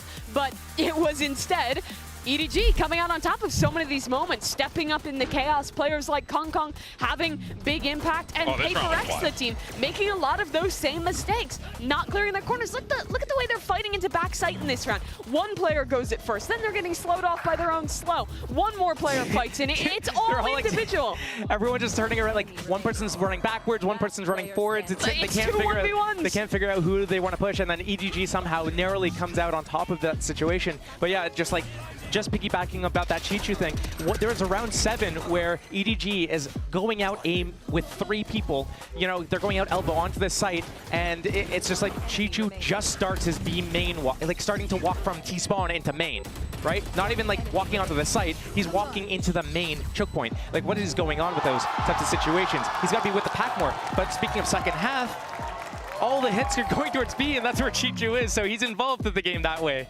It's 5v5 again. It's 5v5 and then that's again, all good for EDG. I mean, yeah, credit to nobody. Kong Kong having some moments in that second half to keep this team in the game. And I mean, we talked about the possibility of a mental block, of them looking out of it after getting stomped on map number 1. But this is the game. No matter how muddy it is, no matter how many mistakes are made by both teams, in an elimination match like this, all that matters is getting that map win and keeping your mental in it for the final map. And it wasn't the cleanest, but that's what EDG did. They stay alive. To quote Vin Diesel, whether you win by an inch or a mile, winning's winning. And that's literally what happened here. Now we're going, though, to Lotus. This is where you got to put up or shut up. This is it, right? And we're going to Lotus here still. Give the folks a preview, maybe, of what we should be seeing potentially here. Okay, if anything goes by what happened last map, although last map didn't follow the same logic from the map before. Logic's out the window. You have Omen, you have Clove, and you have Neon, probably, if the picks go the same way for the side of EDG. And the way that everyone's kind of individually just running around taking these duels, I think that could actually work in their favor again here. And PRX need to be able to reset after that last map. You would think that they had the momentum going forwards, and it's been stopped. How are they going to rebound? That was a question for EDG. Yeah. Now it's for PRX. Yeah, this smoke scump is really good on your attack side. It's segmenting your fights into very discrete areas. Instead of having to take all of like a Rebel at the same time, you can smoke off one section, isolate these fights really easily. It's a really heavy team fight, brawl comp, and that's exactly how EDG is playing. We've seen FPX find success with this comp internationally before. It'll be the first time that EDG is playing it on a global stage, though. Oh boy. Well, we'll see the agent select here in a moment as players are all seated and ready to go. Obviously, in these moments here, the pressure is on, without a doubt. But if you're EDG, you know, you feel a little bit better about this considering how things went on Sunset. If you think back to the previous times we've seen this match, it has been like this before. It gets messy, the gloves come off, it comes down to the fight, and PRX are making a change. Solo Omen, solo Sky composition with a double duelist jet raise. That is a weird one in 2024. Wow. I didn't really know what to make of this. You know they what? have the double duelist on defense and go out your own way. Do it your own way, I guess. You get shot, it's gonna be a, you die. It's gonna be a death match. Basically, this map is gonna be a death match. It's just like everyone just taking these fights. I just want to see Chichu getting involved a little bit more. I believe he's starting on that defense side though, so it's, yeah. So, yeah, deathmatch. Or on the attack to start for EDG. It's chaos here, but one of these teams' year is coming to an end. And with the way they play, I feel like it couldn't go any other way. All right, well, let's see how this all shakes out. My goodness, what a roller coaster this has been. Brendan Sideshow, have fun. Oh, you know me. I mean, listen, man, listen. It's incredible these two teams agreed to the gentleman's agreement to have the final map be played as a deathmatch. But yeah, I am buzzing and looking forward to this one here because this is two teams. They ripe in the mud. That word was getting tossed around quite a bit on the desk. Certainly was. And they love to clash and fight here. Well, here's a big clash happening towards A Rubble to begin. And with both of these compositions, I'm looking at them, it looks like EDG should have a big advantage in any Rubble fights. Yeah. Already seeing it. It's a flash to try and set them up nice and early here, but the nade cuts out the rest of Kangkang's team. EDG. And PRX decide not to commit. They're looking to not even really trap, because otherwise you'd be expecting Mindfreak to be playing at that door. They're looking to just go for a 5-person re-clear. And it's being held. There's almost an expectation of it from EDG with a Paranoia crossing its way up. And the noise cut. EDG, advantages to be found and had here, especially when the shots don't land and find that mark with Kangkang. He's doing entirely all that here. Aftershock into the corner, it's beautiful. And set the stage. And our map 3 into motion for EDG. They were so damn aware. Yeah, that's such a sick read from EDG. The call there to completely hide, wait for PRX to re-clear, and notice that even when PRX are re-clearing, they don't trigger the fight. They only trigger the fight when the dog is used, when they realize that they're not just going to leave. EDG wanted the A site without any fuss. They didn't want to cause any trouble, but PRX had to decide to take the fight, so they made them pay. Now with the guns in their hands as well, once more, same beginning. Doors opened up though. I think the reason that PRX have changed their composition, by the way, to one that they used to run in the past, is because they're facing the Neon, Double Initiator, Clove. EDG's comp should want to go fast. It pushes a lot on the defense side as well. And so having those trips up, I guess PRX are just thinking is more valuable than running the double duelist, double initiator comp that they were previously testing out. Yeah, it can be incredibly good. It's an old comp though. Heavy committal. This is Kangkang. He's trying to lock it down, but only 20 bullets into the clip. Luckily, he's got teammates and backup in spades. Nobody shuts down the eco round. It gets fairly close to Nightfall. Probably won't have it online for round 3. So, looking like a bit of a dry bonus, but will have that for one of these potential swing rounds. At the end of the day, though, with all of our conversation around the compositions, I got to think back. The smartest man I know once said, "You get shot, you die," and he was quoting you. Oh, so, well, how about that? Yeah. Even some smart people will repeat what you say. Exactly. Some signs of intelligent life coming from me. Nade up and over. This is PRX opting into the fight. The skirmish once more, but with Jing toppling, falling, something not able to evacuate. That was an updraft dash to survive, and Mindfreak is hard committed. Can't reset the aim. Only the one player found from that one. Devigon re-exploring. Util out into the few hands of these players, but already he's got to be aware of it, and yet sees the barrel. So now he knows his timing taken against it, but a Prowler waiting it. No way, peek not together. Still, it's there. The Forsaken lineup right behind him for EDG to barrel them over. Brutal beginning to PRX's Lotus. A map that they enjoy playing, but after how Sunset went, this is looking like a massive turnaround, a flip compared to map 1. EDG pick up pistol, pick up the bonus round. This is what catapulted them to success in the second half of Sunset. And already, couldn't be more different reactions from the coaching staff. Absolutely. The death slam, you know what that signifies? The timeout button being hit. After 3 rounds. Yep. The tag timeout. And again, I mean, when it comes to strategy, it could be something as simple as like, guys, stop trying to opt into this A-Rubble fight when you're getting outvalued util. It could also just be mentality. It could just be him trying to calm the nerves. But the reason this is absurd is because Alex has literally just had the opportunity to do that 3 rounds ago before they were in the map. Yeah, but he's obviously not focused on a specific element that PRX are then messing up, or just wants to reiterate something, get them back onto the right track. It is crazy early for a tag timeout like this, though. And I think that indicates the stakes in this kind of situation. Everything that we were talking about on Icebox, about it being bitter disappointment for EDG, them fighting to break through in China, getting overtaken, they can't go out in groups and have a year of bombing out. Everything there also applies, perhaps even more, to PRX. It's mirrored, I think. They used to fight for trophies. Been overtaken in Pacific, and now they might end up going out in groups here at Champs. A fate that they've met before. Though that did precipitate a roster change. It certainly did. Once more EDG. Listen, if it ain't broke, don't fix it. Face your fear! These A hits have been given access to the sites over and over again.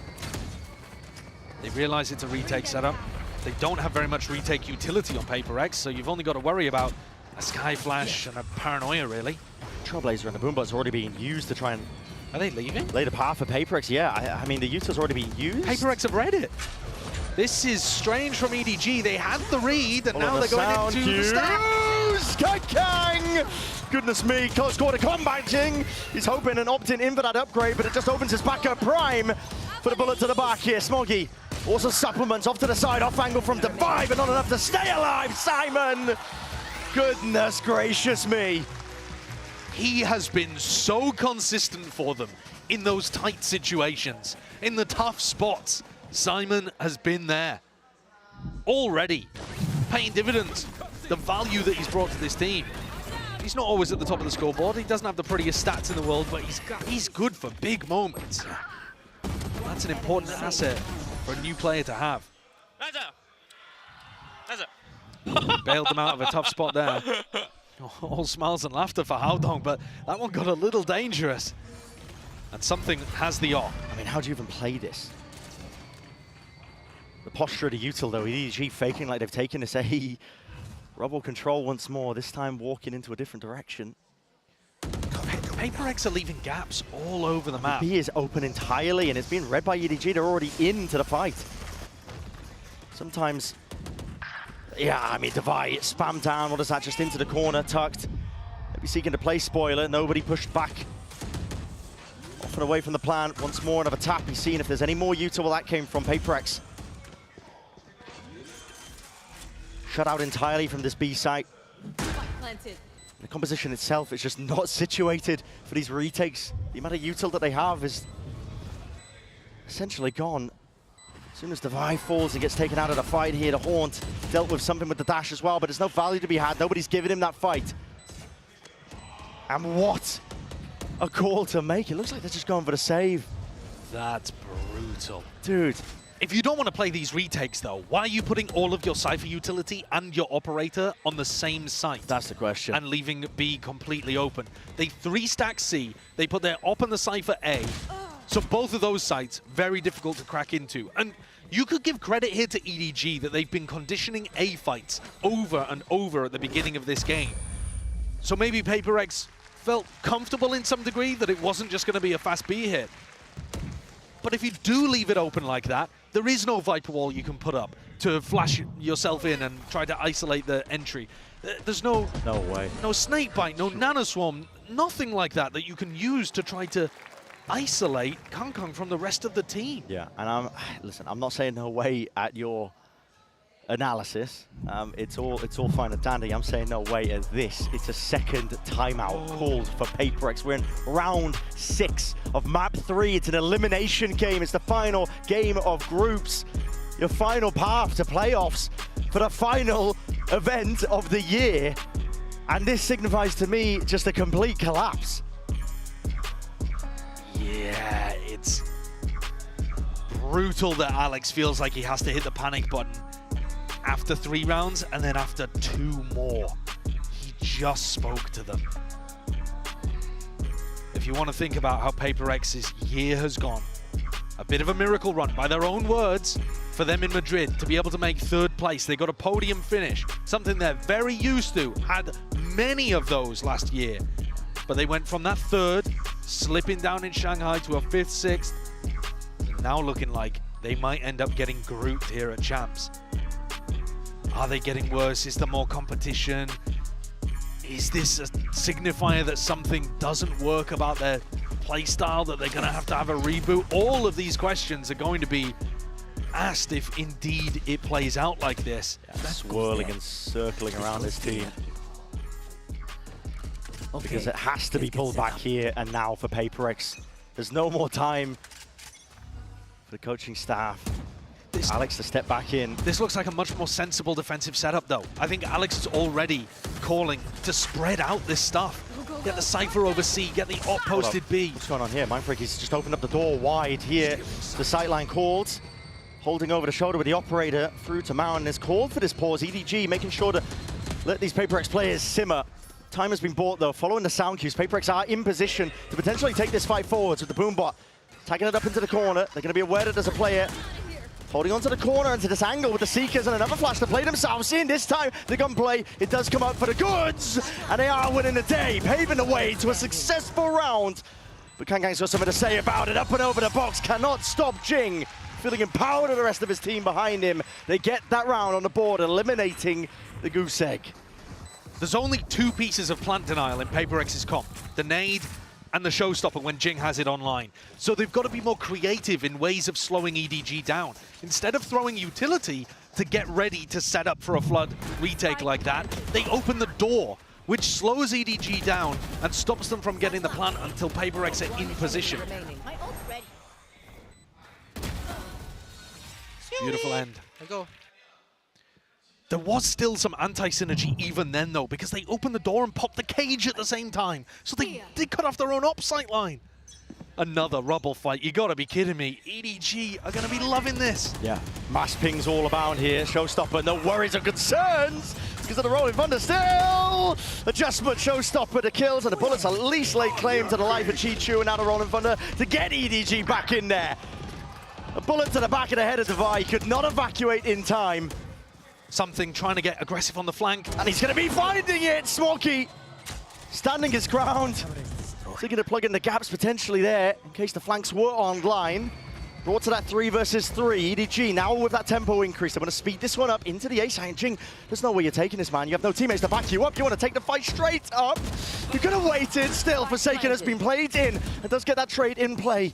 Anticipation is there, but a shoulder peeking out is all something needs to claim and collect the kill with the dash now active once more. Putting a squeeze down, nobody surviving for a rainy day, but a wrap around, up and away. Heaven player expected, missing the timing is Forsaken, who grasps it. A close one to get PaperX's second onto the board. Forsaken saves the operator, and that push out from something made all the difference. He had to get that timing and punish EDG for not running a Sentinel in their composition. Otherwise, they had so many options to maneuver around the map. He forced EDG to speed up as soon as Smoggy went down. And then, you're right, Jing, it looked a little adventurous the first time, but eventually got that synergy working with Forsaken. Can EDG still be playing aggressive whilst covering the flanks? I was critical the last time they stacked their operator on the same side of the Cypher, but this time, at least they have that trip B, and they've made the right read. Yeah. Flash and Haunted over as well, so something can't take that early. Line of sight angle, but now does the dash. The Prowler spotted! His head just poking clean out. It's taken off of his shoulders. Kangkang straight up in there, Jing. Wants to try and even this one out with the bullets flying forwards again. He has not been cleaned up, but he's trying to play his team back in, and Forsaken, he's dropped as a result of it. The It's crumbled again here for PRX. Just trying to play fast and loose into the site. Flood anchoring the defense. Broken and crumbled. Divide with a Trailblazer, spotting these players out with the paranoia. It's good to play themselves in, but Jing is caught, blinded up by it, and as the smokes fade away, there's no chance, no hope. It's Chicho with 3. Wraps up the round nice and pretty, and puts that 6-1 down on the board here for EDG. Kang is not going to get caught by an op play like that. He read it so well, got aggressive into the site, making space for the rest of the team, and PRX just didn't have that setup they needed to go for the retake.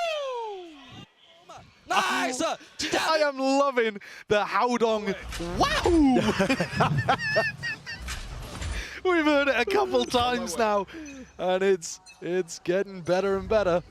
PRX have 4 players over towards A. They want to control Rubble. They need that comfort that A is locked off. Their comp doesn't thrive with it though, and EDG have taken B instantly. Full recognition of the gaps that the composition leaves open. A B plan, a slight tap from nobody, but now to commit! Oh! Something! He's so ahead of his team, they just can't quite play off of this one. There's a flash into the faces again to push them back and away with the door open for Forsaken. Not anticipating it. Fully blinded though to buy. Not willing to give up the sights, but smoked off, cut out of the picture. It's him against 3. No more money to buy for the next tier. A bitter pill to swallow, that you just have to save it away. Keep the rifle into the next, give up another round for EDG, because at this point, EDG, they are running away with it. It might look like unorthodox compositions on both sides, but there could not be a bigger gap in terms of value from the picks at the moment. PRX's defense, honestly, it's not been their stronger side on Lotus historically, so maybe you could throw some cope out there and say, oh, well, you know, if they get up to 4 or something and grab the pistol. But the trade came through so late, like even the small details. I love the movement from something. It's fantastic. That next player needs to be through the door immediately. You can't be waiting for the paranoia to come through or sync it up at the same time. It feels rusty from PRX, like they've pulled an old comp out of the wardrobe and it's full of moth holes. With those gaps as well. Holes, as you put it. It's EDG. Here, ready to try and capitalize. Simon, shredded with bullets. Calling for the reclear and backup. There. Kang spots one. Expecting some kind of bait and switch. PRX going for the old tried and tested here, just trying to follow these sound cues. Chichu denied that chance of any sort of information, but Kang's going to be dropped here. The stun was good! And already racking up the kills. His team happy to play off the back of it. An open sight once more. Rifle in the hands of Mind Freak. Forsaken is very much isolated though, in through the site as well. Shoulder spotted, nobody gets that information. Calls for the rest of his team here. Weapons are going to be picked up, but again, in inevitability, EDG. Fault line. Just roots Forsaken out of spot. There's no safety to be held at the back of that site there. 8-2 EDG. And they can feel it. What a recovery. What a turnaround. Losing map 1 13-3, and then kind of pasting PRX on their own map pick, halting a 12-map win streak on Sunset, and now demolishing them on Lotus. The momentum could not be more one-sided. The scales have tipped thoroughly in EDG's favor. They go fake a rubble fight, hoping that they bait out a push over towards Mound. Jing doesn't bite. Not this time. Making the rotate himself over through Waterfall. Leaving C weak, leaving B weak, going to reinforce a site that EDG have no interest in. And they're stacking over towards A. I mean, PRX are doing this play when they already have a deep cam that's committed. That's what I'm talking about. It's in no way refined, what we're watching from PRX's defense. I think they've pulled this comp out because they thought it would be a good counter to EDG, and they're just not practiced enough with it. Not anymore. Maybe tides will turn on the attack side. Something, possibly, could have made me believe with that peak. Just daring them to fight. Follow-up past it, the camera's finally broken. A Delta Divide, that's a peek off of his own flash. And he's just never going to be favored there. Too many positions to play the ante from. EDG once more, roll out the red carpet at this point. It's easy access to these sites, and the retakes just have not been there. PACIFIC will make a good go of things once more. This time out through the back, Satchel's in play, attack from Simon. There's that uncertainty, up and through. Not dead yet, Smoggy back into the fight and the fray, but the kills, collected bodies, toppled, falling, Smoggy. Needs to be given something here to play his teammate in, but nobody's now going to be that last one left. Into a 1v2 with 12 seconds, whistled down to almost 0. And 2 bullets left in the chamber. There's no more options. Has to stick it for any chance, and Forsaken knows it. Wrapping around, a third on the board here for PACIFIC. The question is it too little, too late? These pre-takes are the only things working for PACIFIC. They had many players heaven as the plant was going down, finally got the read that they were on the right side, and hit it with huge amounts of aggression. EDG didn't have anybody that deep that could really stop them. But like I said, that's the only thing that's been working for them. Careful. Can they find another option to do that? Can they make the showstopper turn into a round victory? An 8-4 half with a pistol. Suddenly, there may be a glimmer, a flicker of hope. Salvageable. Forsaken's just opened up the door wide. His cam's got a little bit of info. Yeah, spotted that out and not actually broken as well as a result. I'm not sure how much he saw, though. He was barely on it for a second. He's just looking for question marks on the mini-round. Don't know whether he saw any. Yeah. The round has been slowed down to a crawl, though. But again, PACIFIC have got their defensive players in the right site, unless this is a pivot. Ball's broken. Fault line as well to try and play Kang into this spot with the trip broken down. Something might want to make a go of things here. To hear the ult popped off as well. Kang! That's a return of the fire. Something dropped. Now a B side could be that potential option, and a paranoia already wasted out. PACIFIC no longer having that tool to play with smokes up in their face. Aftershock as well. Ryan Freak does peek up the flash and plays himself in, but EDG still holding strong. Not willing to be displaced from this position. PACIFIC might have that surrounded, but again, they are fully aware. EDG knowing all the tricks at the sleeves of the PACIFIC players, a seize of the connection, all the acknowledgement you need. An open sight for the taking on to C. And an impossible situation for Jing to play. EDG baiting out so many of the tools that PACIFIC wanted to play off. Absolutely broken something in that moment. He may never be the same player again after what Kang just did to him. But they baited out the showstopper. Jing found no value. Baited out all the flashes from Divide. Punish him with a shot to the head. 9-3. If there is a glimmer of hope, it is a dark, small light in a vast cavern.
EDG just pulling off an absolutely unreal comeback overall in the series when they just got flattened map 1.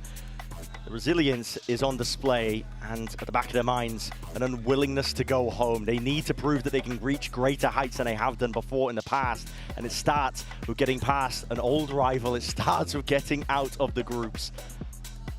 Playoffs on the horizon. both of these teams, they're only a map win away from getting through to playoffs, and as Alex said earlier in the coach interview, having that extra lifeline, having the ability to troll a little and be experimental with what you're doing. But one of these teams is so much closer to that map victory than the other. Double Sheriff in the hands of EDG. Smoggy's been lights out anytime he's played on Lotus, anytime he's playing Clove. And this is a squeeze being applied, at least to feign like they could be trying to fight over towards Mound and front section of B from EDG. I think the goal of it potentially is to cause a pivot from PRX into the high-low setup that they've got going on. At least with the Sheriffs, it's a cool strategy that EDG have brought out into the pistol, but... High-lows. Yeah. All over the place, on C, on A. And this could tear PRX apart already to peaks if they're not timed correctly, which they're not. EDG ready for it, nobody still alive towards the back of the site, and no anticipation that it could have peeked himself over it. 3 in a round, denied the 4, but Chichu is fully there, entirely but a cleanup. Absolutely in control, EDG. If it went over towards A, high-low, set up towards stairs.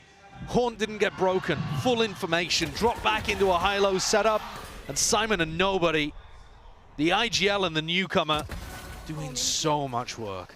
One enemy remaining.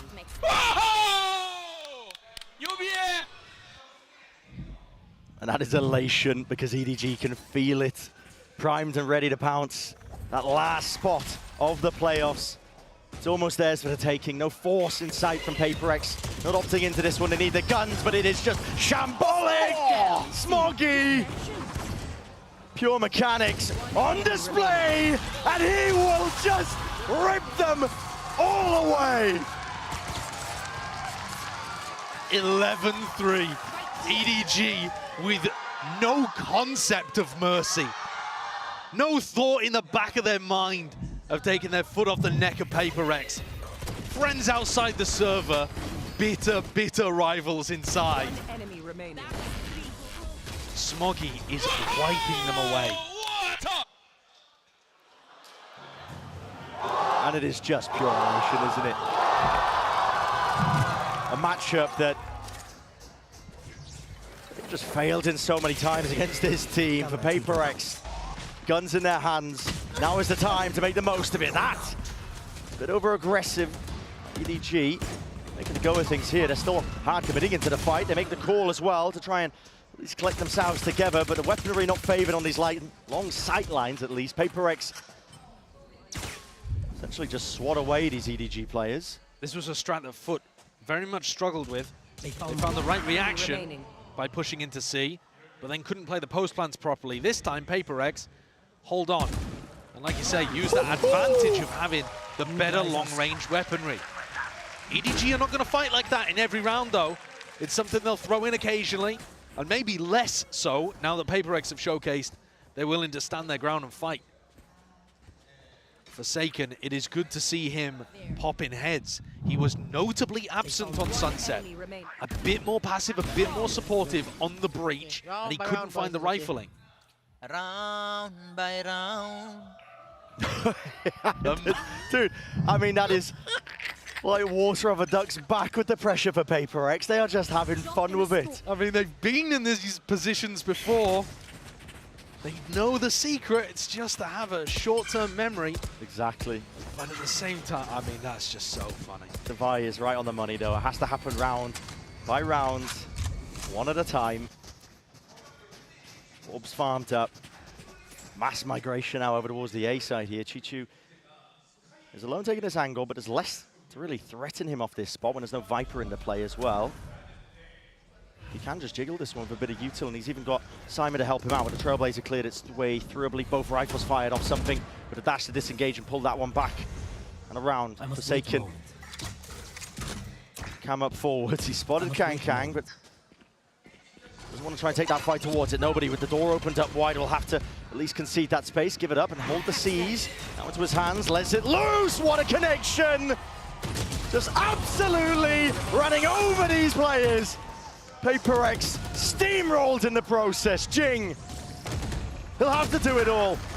But Aftershock and his back satchel away, and the aim reset just not there in time. EDG up to 12. Match point. Nobody's utility was phenomenal last time we got to watch them on Lotus. He had seizes all over the place, connecting, and he's doing it again. The seize is amazing, Smoggy's follow-up is great, and then he just jumps in knowing that the rest of his team's got his back. And I think a bit of that this is it. stoic nature needs to be given to Alex here. And let's get back into the fight, because it could just be ending in a blink of an eye. The series, the tournament lifeline for PRX. Warded and postured. As I've said prior, they can't hold a candle to the amount of util that EDG can just pull out. So the A-Rubble control is theirs for now. One way's rejuvenated. PRX holding, biding their time, waiting to strike. The counter spam is there, updraft up and around as well. Swinging through, Paranoia is there, Showstopper needs that value. Jing, he's on a life that's unexpected. Up on the high ground, Chichu, he's trying to shut them down. Nobody's by his side, but the rifles, maybe. There's a lifeline. Into the hands of PRX and still with a minute to play with.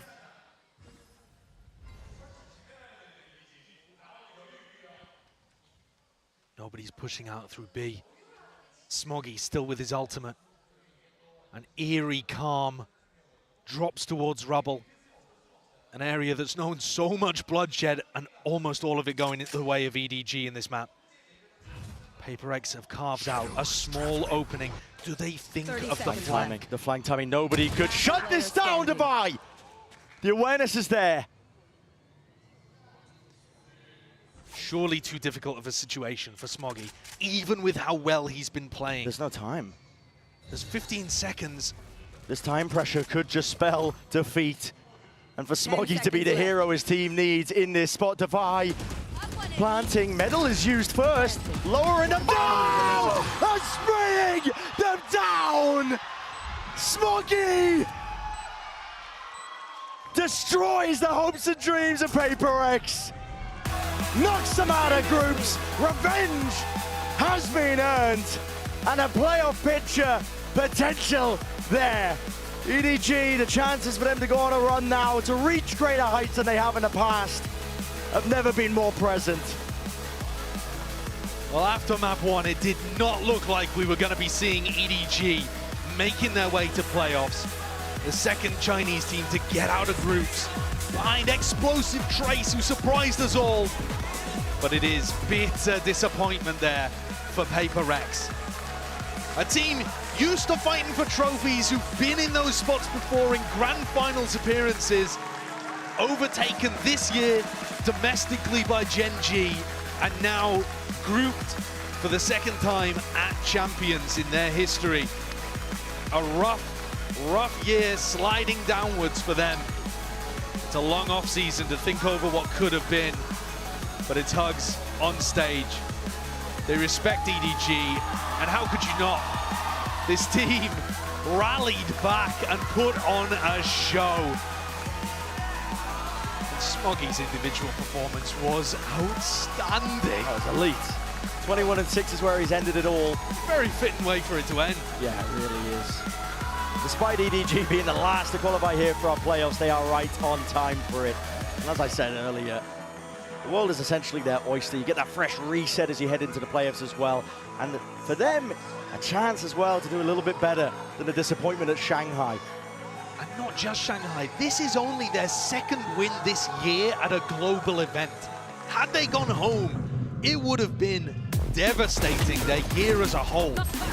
Not making it out of basically any situation. They got gifted that playoffs berth previously. Didn't necessarily earn it by beating international competition, but here today they have. They've turned a new leaf and are looking to try to bring that momentum further into playoffs. It's going to be a tough road ahead, but I have been impressed with this squad. Yeah, the improvements I think that they've made, match in, match out, they've shown that resilience. I think even in just this series alone, they've shown that they can make those comebacks happen. Mental fortitude, however you want to describe it, but also just I think the strategy. There's a level that I saw from them in their match against G2 earlier, where they can anti-strat, they can play against the team's strengths. This is a squad that has that potential to go further. And now they've earned their chance to just do that entirely here. We're going to be sending it down to the stage in just a moment for that Verizon post-match interview. Not too sure who's down there as well, but not just that, yeah, Chichu. And also the setup as well for the draw show. We're going to be finding out exactly how our playoffs are going to be set up.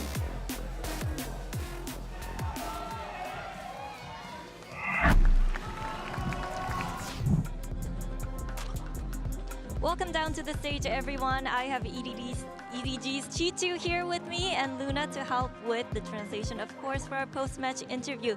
EDG의 치추 선수 만나보겠습니다. 승리 축하드립니다. 너무나도 익숙한 페이퍼렉스를 상대로 승리를 거두면서 플레이오프에 진출하게 됐는데요. 오늘 경기 소감부터 들어보도록 하겠습니다. Congratulations, Chichu. You faced them again. You took them down. You guys are in the playoffs. So what was it like going up against PRX when the stakes were so high, and especially because you guys were really familiar with each other? 那恭喜你们，现在是进入到了淘汰赛嘛，而且你们再一次面对到 PRX 也是赢下了他们。那在如此紧张的一个赛程之下，遇到这么熟悉的对手，现在赢下来，感受是怎么样的呢？今天比赛？说实话，第一场输的时候，我想到了不好的事情，但是怎么说呢，就调整，然后准备二三场图嘛，因为我们跟他交手很多次，我们也对他比较熟悉。因为我们第一场图就是失误太多了，然后后面我们做得很好，我觉得赢得很爽，然后。 怎么说呢？也是我们调整成功了吧。 We lost the first map. I was thinking something bad, but we do the adjustment quickly on map 2 and map 3, and we faced against PRX so many times. We are so familiar to each other, and we made a lot of mistakes on map 1, and we'd be able to like fix it on the map 2 and map 3. 사실 1세트 내주고 나서는 정말 안 좋은 기분이 점점 들면서 안 좋은 예감이 들기도 했는데 그래도 1세트 때 만들었던 실수들 그리고 있었던 문제점들을 2세트부터 잘 보완하면서 좋은 경기를 치를 수 있었고 그리고 페이퍼렉스를 하도 많이 만나보니까 또 많이 익숙했던 것들이 오늘 경기에 좀 도움이 됐던 것 같다고 얘기를 하는데요. 그리고 로터스에서 페이퍼렉스가 또 투타격대 조합으로 수비 쪽에서 먼저 시작을 했거든요. 좀 페이퍼렉스의 조합을 보고 EDG 선수들은 어떤 얘기를 나눴는지도 궁금합니다. So last map, Lotus, PRX ran the double duelist comp and they started on defense. What was your game plan heading into that map? 那其实，在刚刚的莲花古城上面，对手 PRX 他们是防守方先开，但是选了一个双决斗的阵容。那你们当时在进入到这张地图的时候，是当时想了怎么一个游戏计划呢？说实话，赛前我没有想到他们这张图会换成这样。怎么说呢？就是我们面对不常见的阵容，打得会不好一点。但是我觉得遇到这种常规的阵容，反而会打得更轻松一点。 有想到是吗？是的。We have already predicted that they're gonna try this comps. Maybe sometimes we are not good at to face against those comps that not Euro to see, but with this kind of we can see a lot. This kind of comp we are really good at it. Okay.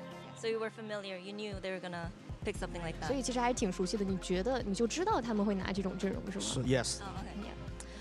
사실 페이퍼렉스가 투타격대 조합을 쓸 거라고는 좀 예측 가능했던 부분이었기 때문에 뭔가 그동안 보지 못했던 아예 생소한 조합이었다면 조금 더 힘들었겠지만 그래도 이렇게 해서 좀 좋은 결과를 만들어낼 수 있었던 이유는 아무래도 좀 익숙한 조합이었고 어떻게 대처할지 알고 있었기 때문이라고 얘기를 하는데요. 마지막으로 조추첨이 진행될 예정인데 좀 피하고 싶은 팀이 있는지도 물어보도록 하겠습니다. We have the draw show ready coming up next. So is there a team that you would like to face or you would just prefer not to face? We have DRX, Team Heretics, and Trace Esports. 那现在正在看到，我已经在准备抽签了嘛？那下一场比赛有没有哪支队伍是很想遇到，又或者说不想要遇到的呢？我们现在有 Team Heretics， 有 DRX and Trace Esports TE。我觉得我们不太想遇到 TE 吧，剩下的我觉得都可以。We don't want to face against TE, and rest of them, all is okay. Okay. 트레이스 e스포츠 빼고는 다 만나도 자신감이 넘친다고 얘기를 했습니다. 이렇게 해서 치추 선수 만나봤습니다. Thank you, Chichu, for the post-match interview. Good luck in the playoffs. Thank you. I'm gonna let you guys go. Bye-bye. And with that, that concludes our group stage matches. Now we have 8 teams locked in for playoffs, of course. And next up, we have the draw show ready right here on stage with our lovely Victoria. 네, 이렇게 해서 플레이오프에 진출할 8팀들이 모두 결정됐고요. 이어서는 플레이오프 대진 추첨식을 진행하도록 하겠습니다. 추첨식에는 빅토리아 님이 수고해 주시겠습니다. Yeah, so I'm going to explain. There are two basic rules for this one. I'm going to explain them really quick. 1 seeds will only play 2 seeds, and then teams from the same group cannot be on the same side of the bracket. So they'll move forward or swap backward accordingly to make sure that doesn't happen. Other than that, that's all. 네, 먼저 추천식의 규칙에 대해서 얘기를 해드릴 텐데요. 1번 시드 팀들은 2번 시드 팀들을 만나야 하고요. 그리고 같은 조에서 조별 스테이지를 치렀던 1번 시드와 2번 시드 팀들은 같은 브래킷에 위치할 수 없습니다. 그렇기 때문에 조가 겹치는 대진이 완성된다면 계속해서 한 칸씩 내려가거나 조가 겹치지 않는 대진이 완성될 때까지 계속해서 2번 시드를 움직이는 쪽으로 진행을 하려고 합니다. Perfect. Let's get started. We'll draw our first seed. 네, 첫 번째 1번 시드 팀은요. Here we go. All right, so that is going to be DRX. DRX입니다. It will go into that first slot. All right, next one. 다음 1번 시드 팀입니다. DRX와 같은 브라켓에 속할 팀은 누가 될지. The Trace. 트레이스 e스포츠입니다. All right, next one. 다음입니다. 반대편 브라켓에서 경기를 치를 팀. G2. G2입니다. All right, and last but not least. 네, 이렇게 되면 마지막 남은 1번 시드는 We have Heretics. 팀 헤레틱스입니다. Okay. So we'll draw the second pool of teams. We'll start top down and make sure there's no group matches on the bracket and move from there. 네, 이제 이번 시드 팀들을 배정할 예정인데요. 위에서부터 차례차례 채워나갈 예정인데 조가 겹친다면 반대편 브래킷으로 이동해야 된다는 점 유의해 주시길 바랄게요. Okay. First one. 첫 번째. We have DRX를 상대할 팀은 Lev. 레비아탄. So, they cannot be in this side since they are from Group C, so they will move to the first slot. 트레이스 e스포츠와 조가 겹치기 때문에 G2와 레비아탄이 경기를 치르게 됐습니다. The next one we have Sentinels. 센티넬입니다. Sentinels is from Group B, so they are good to go here. DRX와 센티널이 만나게 됐습니다. And our next team. 다음 팀 뽑겠습니다. We have Fnatic. Fnatic. So since they are from Group A, they will move all the way down to Fnatic이 DRX와 같은 조였기 때문에 팀 헤리틱스를 만나게 되는데요. 이렇게 되면서 EMEA 대전이 완성됐습니다. So, last one. 마지막.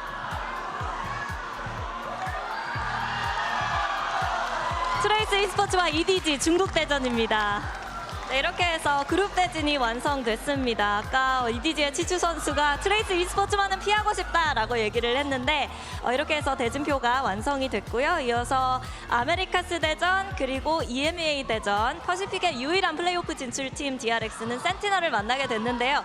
직접 뽑으신 빅토리아님 좀 대진에 만족하고 있는지 물어보도록 할게요. So Victoria, we had Chichu from EDG saying, "Oh, not Trace Esports." We also have the Battle of Americas, Battle of EMEA. Last hope of Pacific DRX facing Sentinels once again. So, are you satisfied with how the draw has turned out? I think since they specifically didn't want them, they might be a little angry with me. But hey, the way to look at it is if the rematches are here in regions, then that means they're not knocking each other out. So you can look at it as a good thing that way. But I think it's a super exciting bracket. The regions are super strong, and it's really exciting.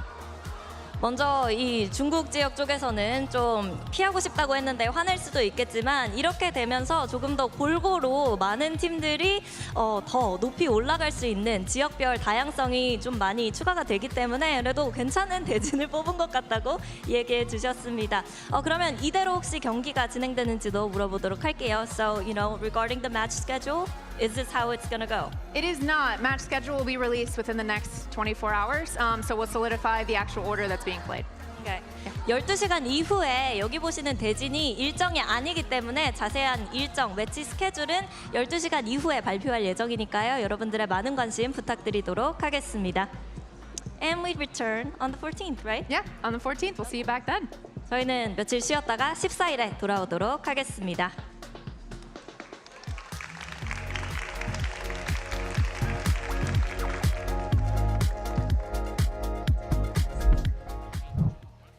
Well, folks, welcome to the darkest timeline. That's where we are right now. All the regional matchups. Okay, so full transparency. We were talking over here, and I think I'm a gosh darn genius because I had called the Sentinels, and I was like, watch it be Sentinels. It was Sentinels. And then we were like, it's probably going to be regional matchups. It's always regional matchups. It's crazy that it's the most regional matches it possibly could be. It's all the regional matches. Everything. Unbelievable. Outside of DRX DRX Sen should be a banger, though. The last hope of Korea versus Sen, who is so back. They defeated Gen.G to get here. That should be a sick one. Honestly, all of these are going to be pretty good matches, to be honest, because I mean, they play each other so often that I mean, they know each other inside out. I think Sentinels DRX is like probably it's going to be the most different by far. So that's going to be very interesting because it's a different region. But I mean, the copium is that they don't knock each other out. You know? Yeah. It's if good they go. face each other here, then they can't face each other in the lowers. EDG Trace is interesting to me because Trace has never really beaten FPX, nor have they beaten EDG regionally. They've always been down in those lower seed positions, but they have played excellent Valorant thus far here at Champion. So it does feel like real potential for an upset there with EDG's My one worry is that it's been a minute since we've seen Trace on that stage. So it's going to be, like, it's been a while. Sure. You're going to walk up on the stage, and you're going to play a regional rival who has had your number on a few surely occasions. their confidence is out of this world after those first few. I hope so. So what you're saying is EDG knocks Trace into the lowers, and Trace knocks every other team out of the event. Yeah, and then it's an EDG Trace finals, and Trace gets blown out 3-0. True. Okay. Yeah. Oh, my the word. script. That is absolutely... That's a heinous script. I'm telling you, the darkest timeline. It's the darkest timeline. No, but honestly, matches throughout the entirety of group stage were phenomenal, and we do have our pick'ems powered by AWS. You can see what you all voted, what you were all saying was going to happen here, and even though the results did not pan out perfectly, for example, Gen.G getting eliminated in the group stage, you know, overall, I mean, what a wild run this has been. The amount truly. of upsets as champions is insane. Yeah. Trace a #1 seed. My A and B pick'ems went great. My C and D ones, though, on the other hand,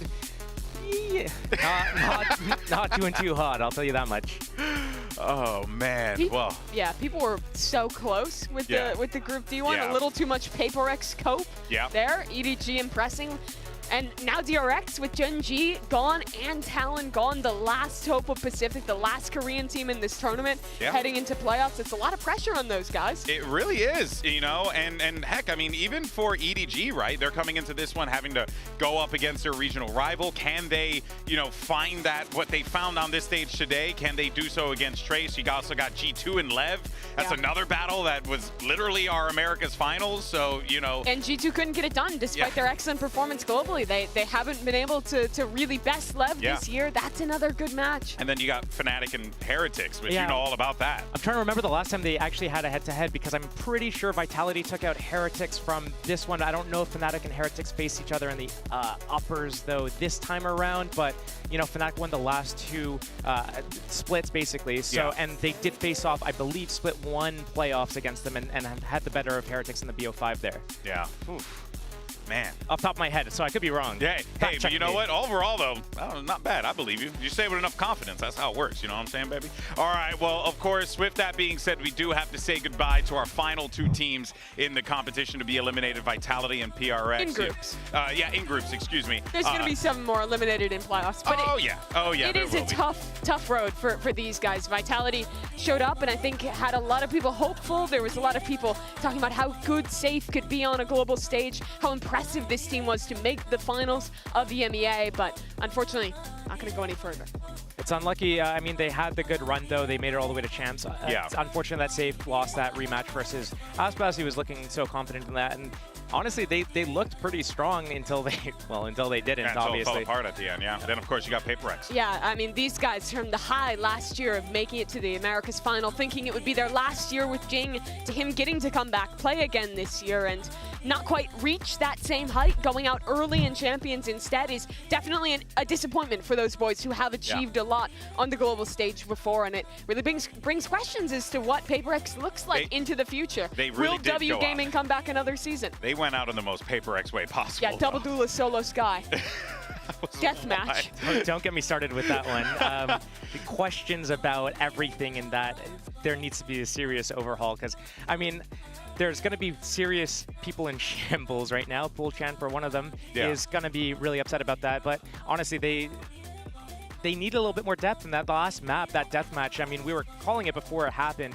It looked scrappy, and they need to do better. They need to have more depth. And listen, this is Champions, right? Champions. This is where the best come out to play, right? Everything's on the line. Your entire season leads to this right here, Mimi. This is it. We're on the horizon. Next step, we're moving on to the playoffs. That's right. I mean, these teams have a chance to lift a trophy. We're going to be moving on towards the end of the playoffs to the big venue to close everything out at Inspire. It's going to be good. Yeah, it is going to be fantastic. Now, that being said, folks, that's going to wrap it for us here today. We're going to be dark for the next 2 days, which, by the way, I'm kind of happy about that because you boys been working quite a bit. So we appreciate everyone for tuning in each and every day. You guys are freaking phenomenal. We hope you continue to tune in. You have no reason not to because you're going to see the best teams in the world clash and go head-to-head against one another for all of the glory. We'll see you then, folks. Thank you so much for tuning in. Peace out. Bye-bye. It's the ambitious underdog versus a team forged to win championships. Neither squad would thought that they would be in this position here and now, but there's one spot left in this group, and one of these two teams are going to grab it.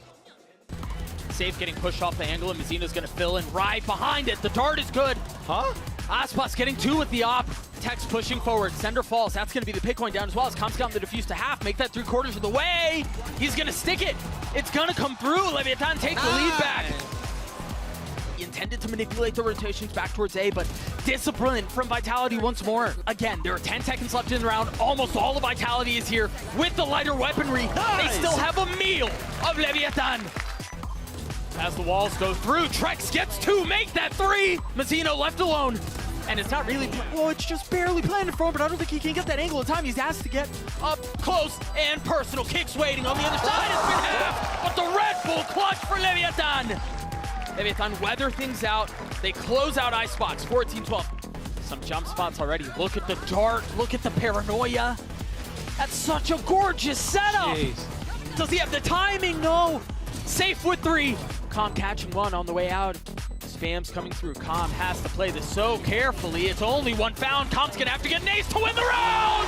And he delivers for Lev! Out of his seat with waves across the stage. He's popping off. What a flash. Four members. And the paranoia. They've got nowhere to go. Trex has to face out in front of it. Pushes the smoke, understanding that's where the hit's coming from. Mazino with three. It's gonna have to be a miracle from Safe to pull this off. But Mazino gets his fourth. Leviathan get their 11s. A statement made from the #1 seed of Americas. 13-4 and a 2-0 sweep of Lev. Unbelievable performance. They're playoffs bound. It's the final match of the group stage, and it can only end this way. Two teams who have encountered each other time and time again. The question is, can EDG muster up the ability to defeat PRX here in their Pacific region? Is it doable? It's going to be critical. Dash up and over onto the pipes. He's found it. Perfect accuracy, at least expecting it. Something, though, is right back at you. Divide catching him. The 140 cleanup from Forsaken. Chichu left to do it all, and it's too much.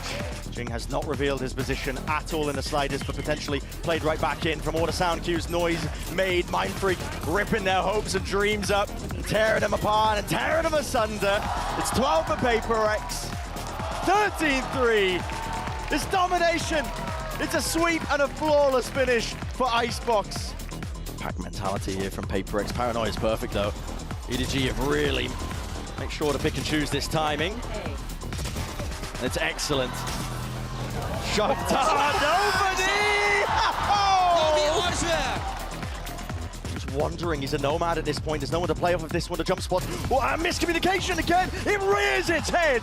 And Mindfreak will rip them off!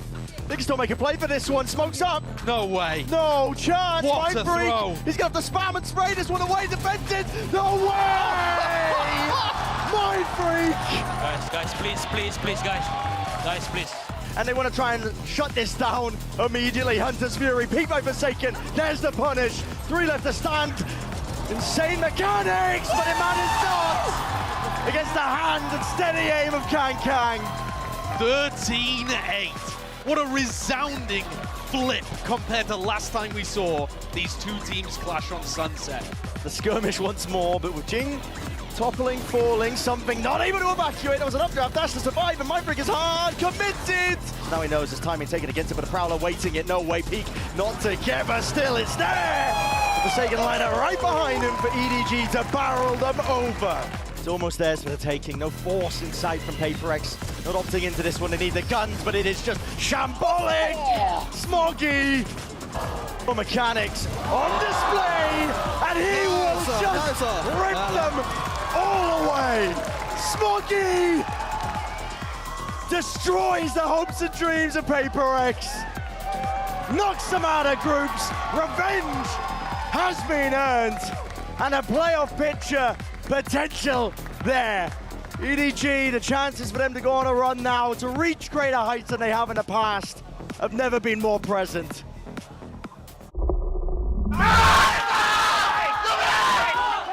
Let's go. Yes.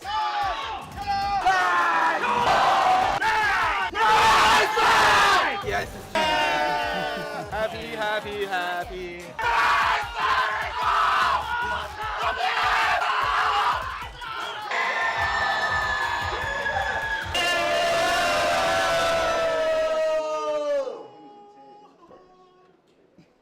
Okay.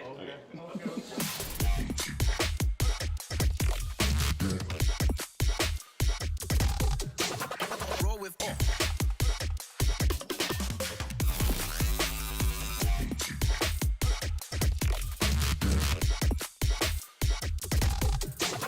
Roll with all. Why they wanna move like that? Why you want gone? Why you want act like that? Why you play hard? Why they wanna move like that? Why you want gone?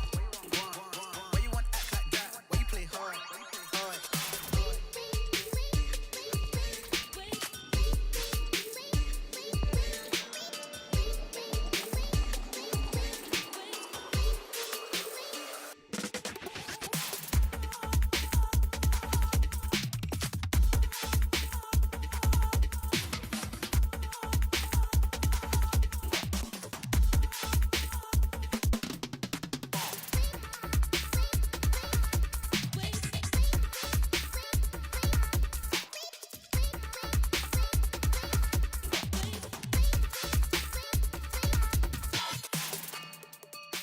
I'ma take the boss out, cause I know I'm the boss now. I'm making moves, they don't know why. That's right, we on our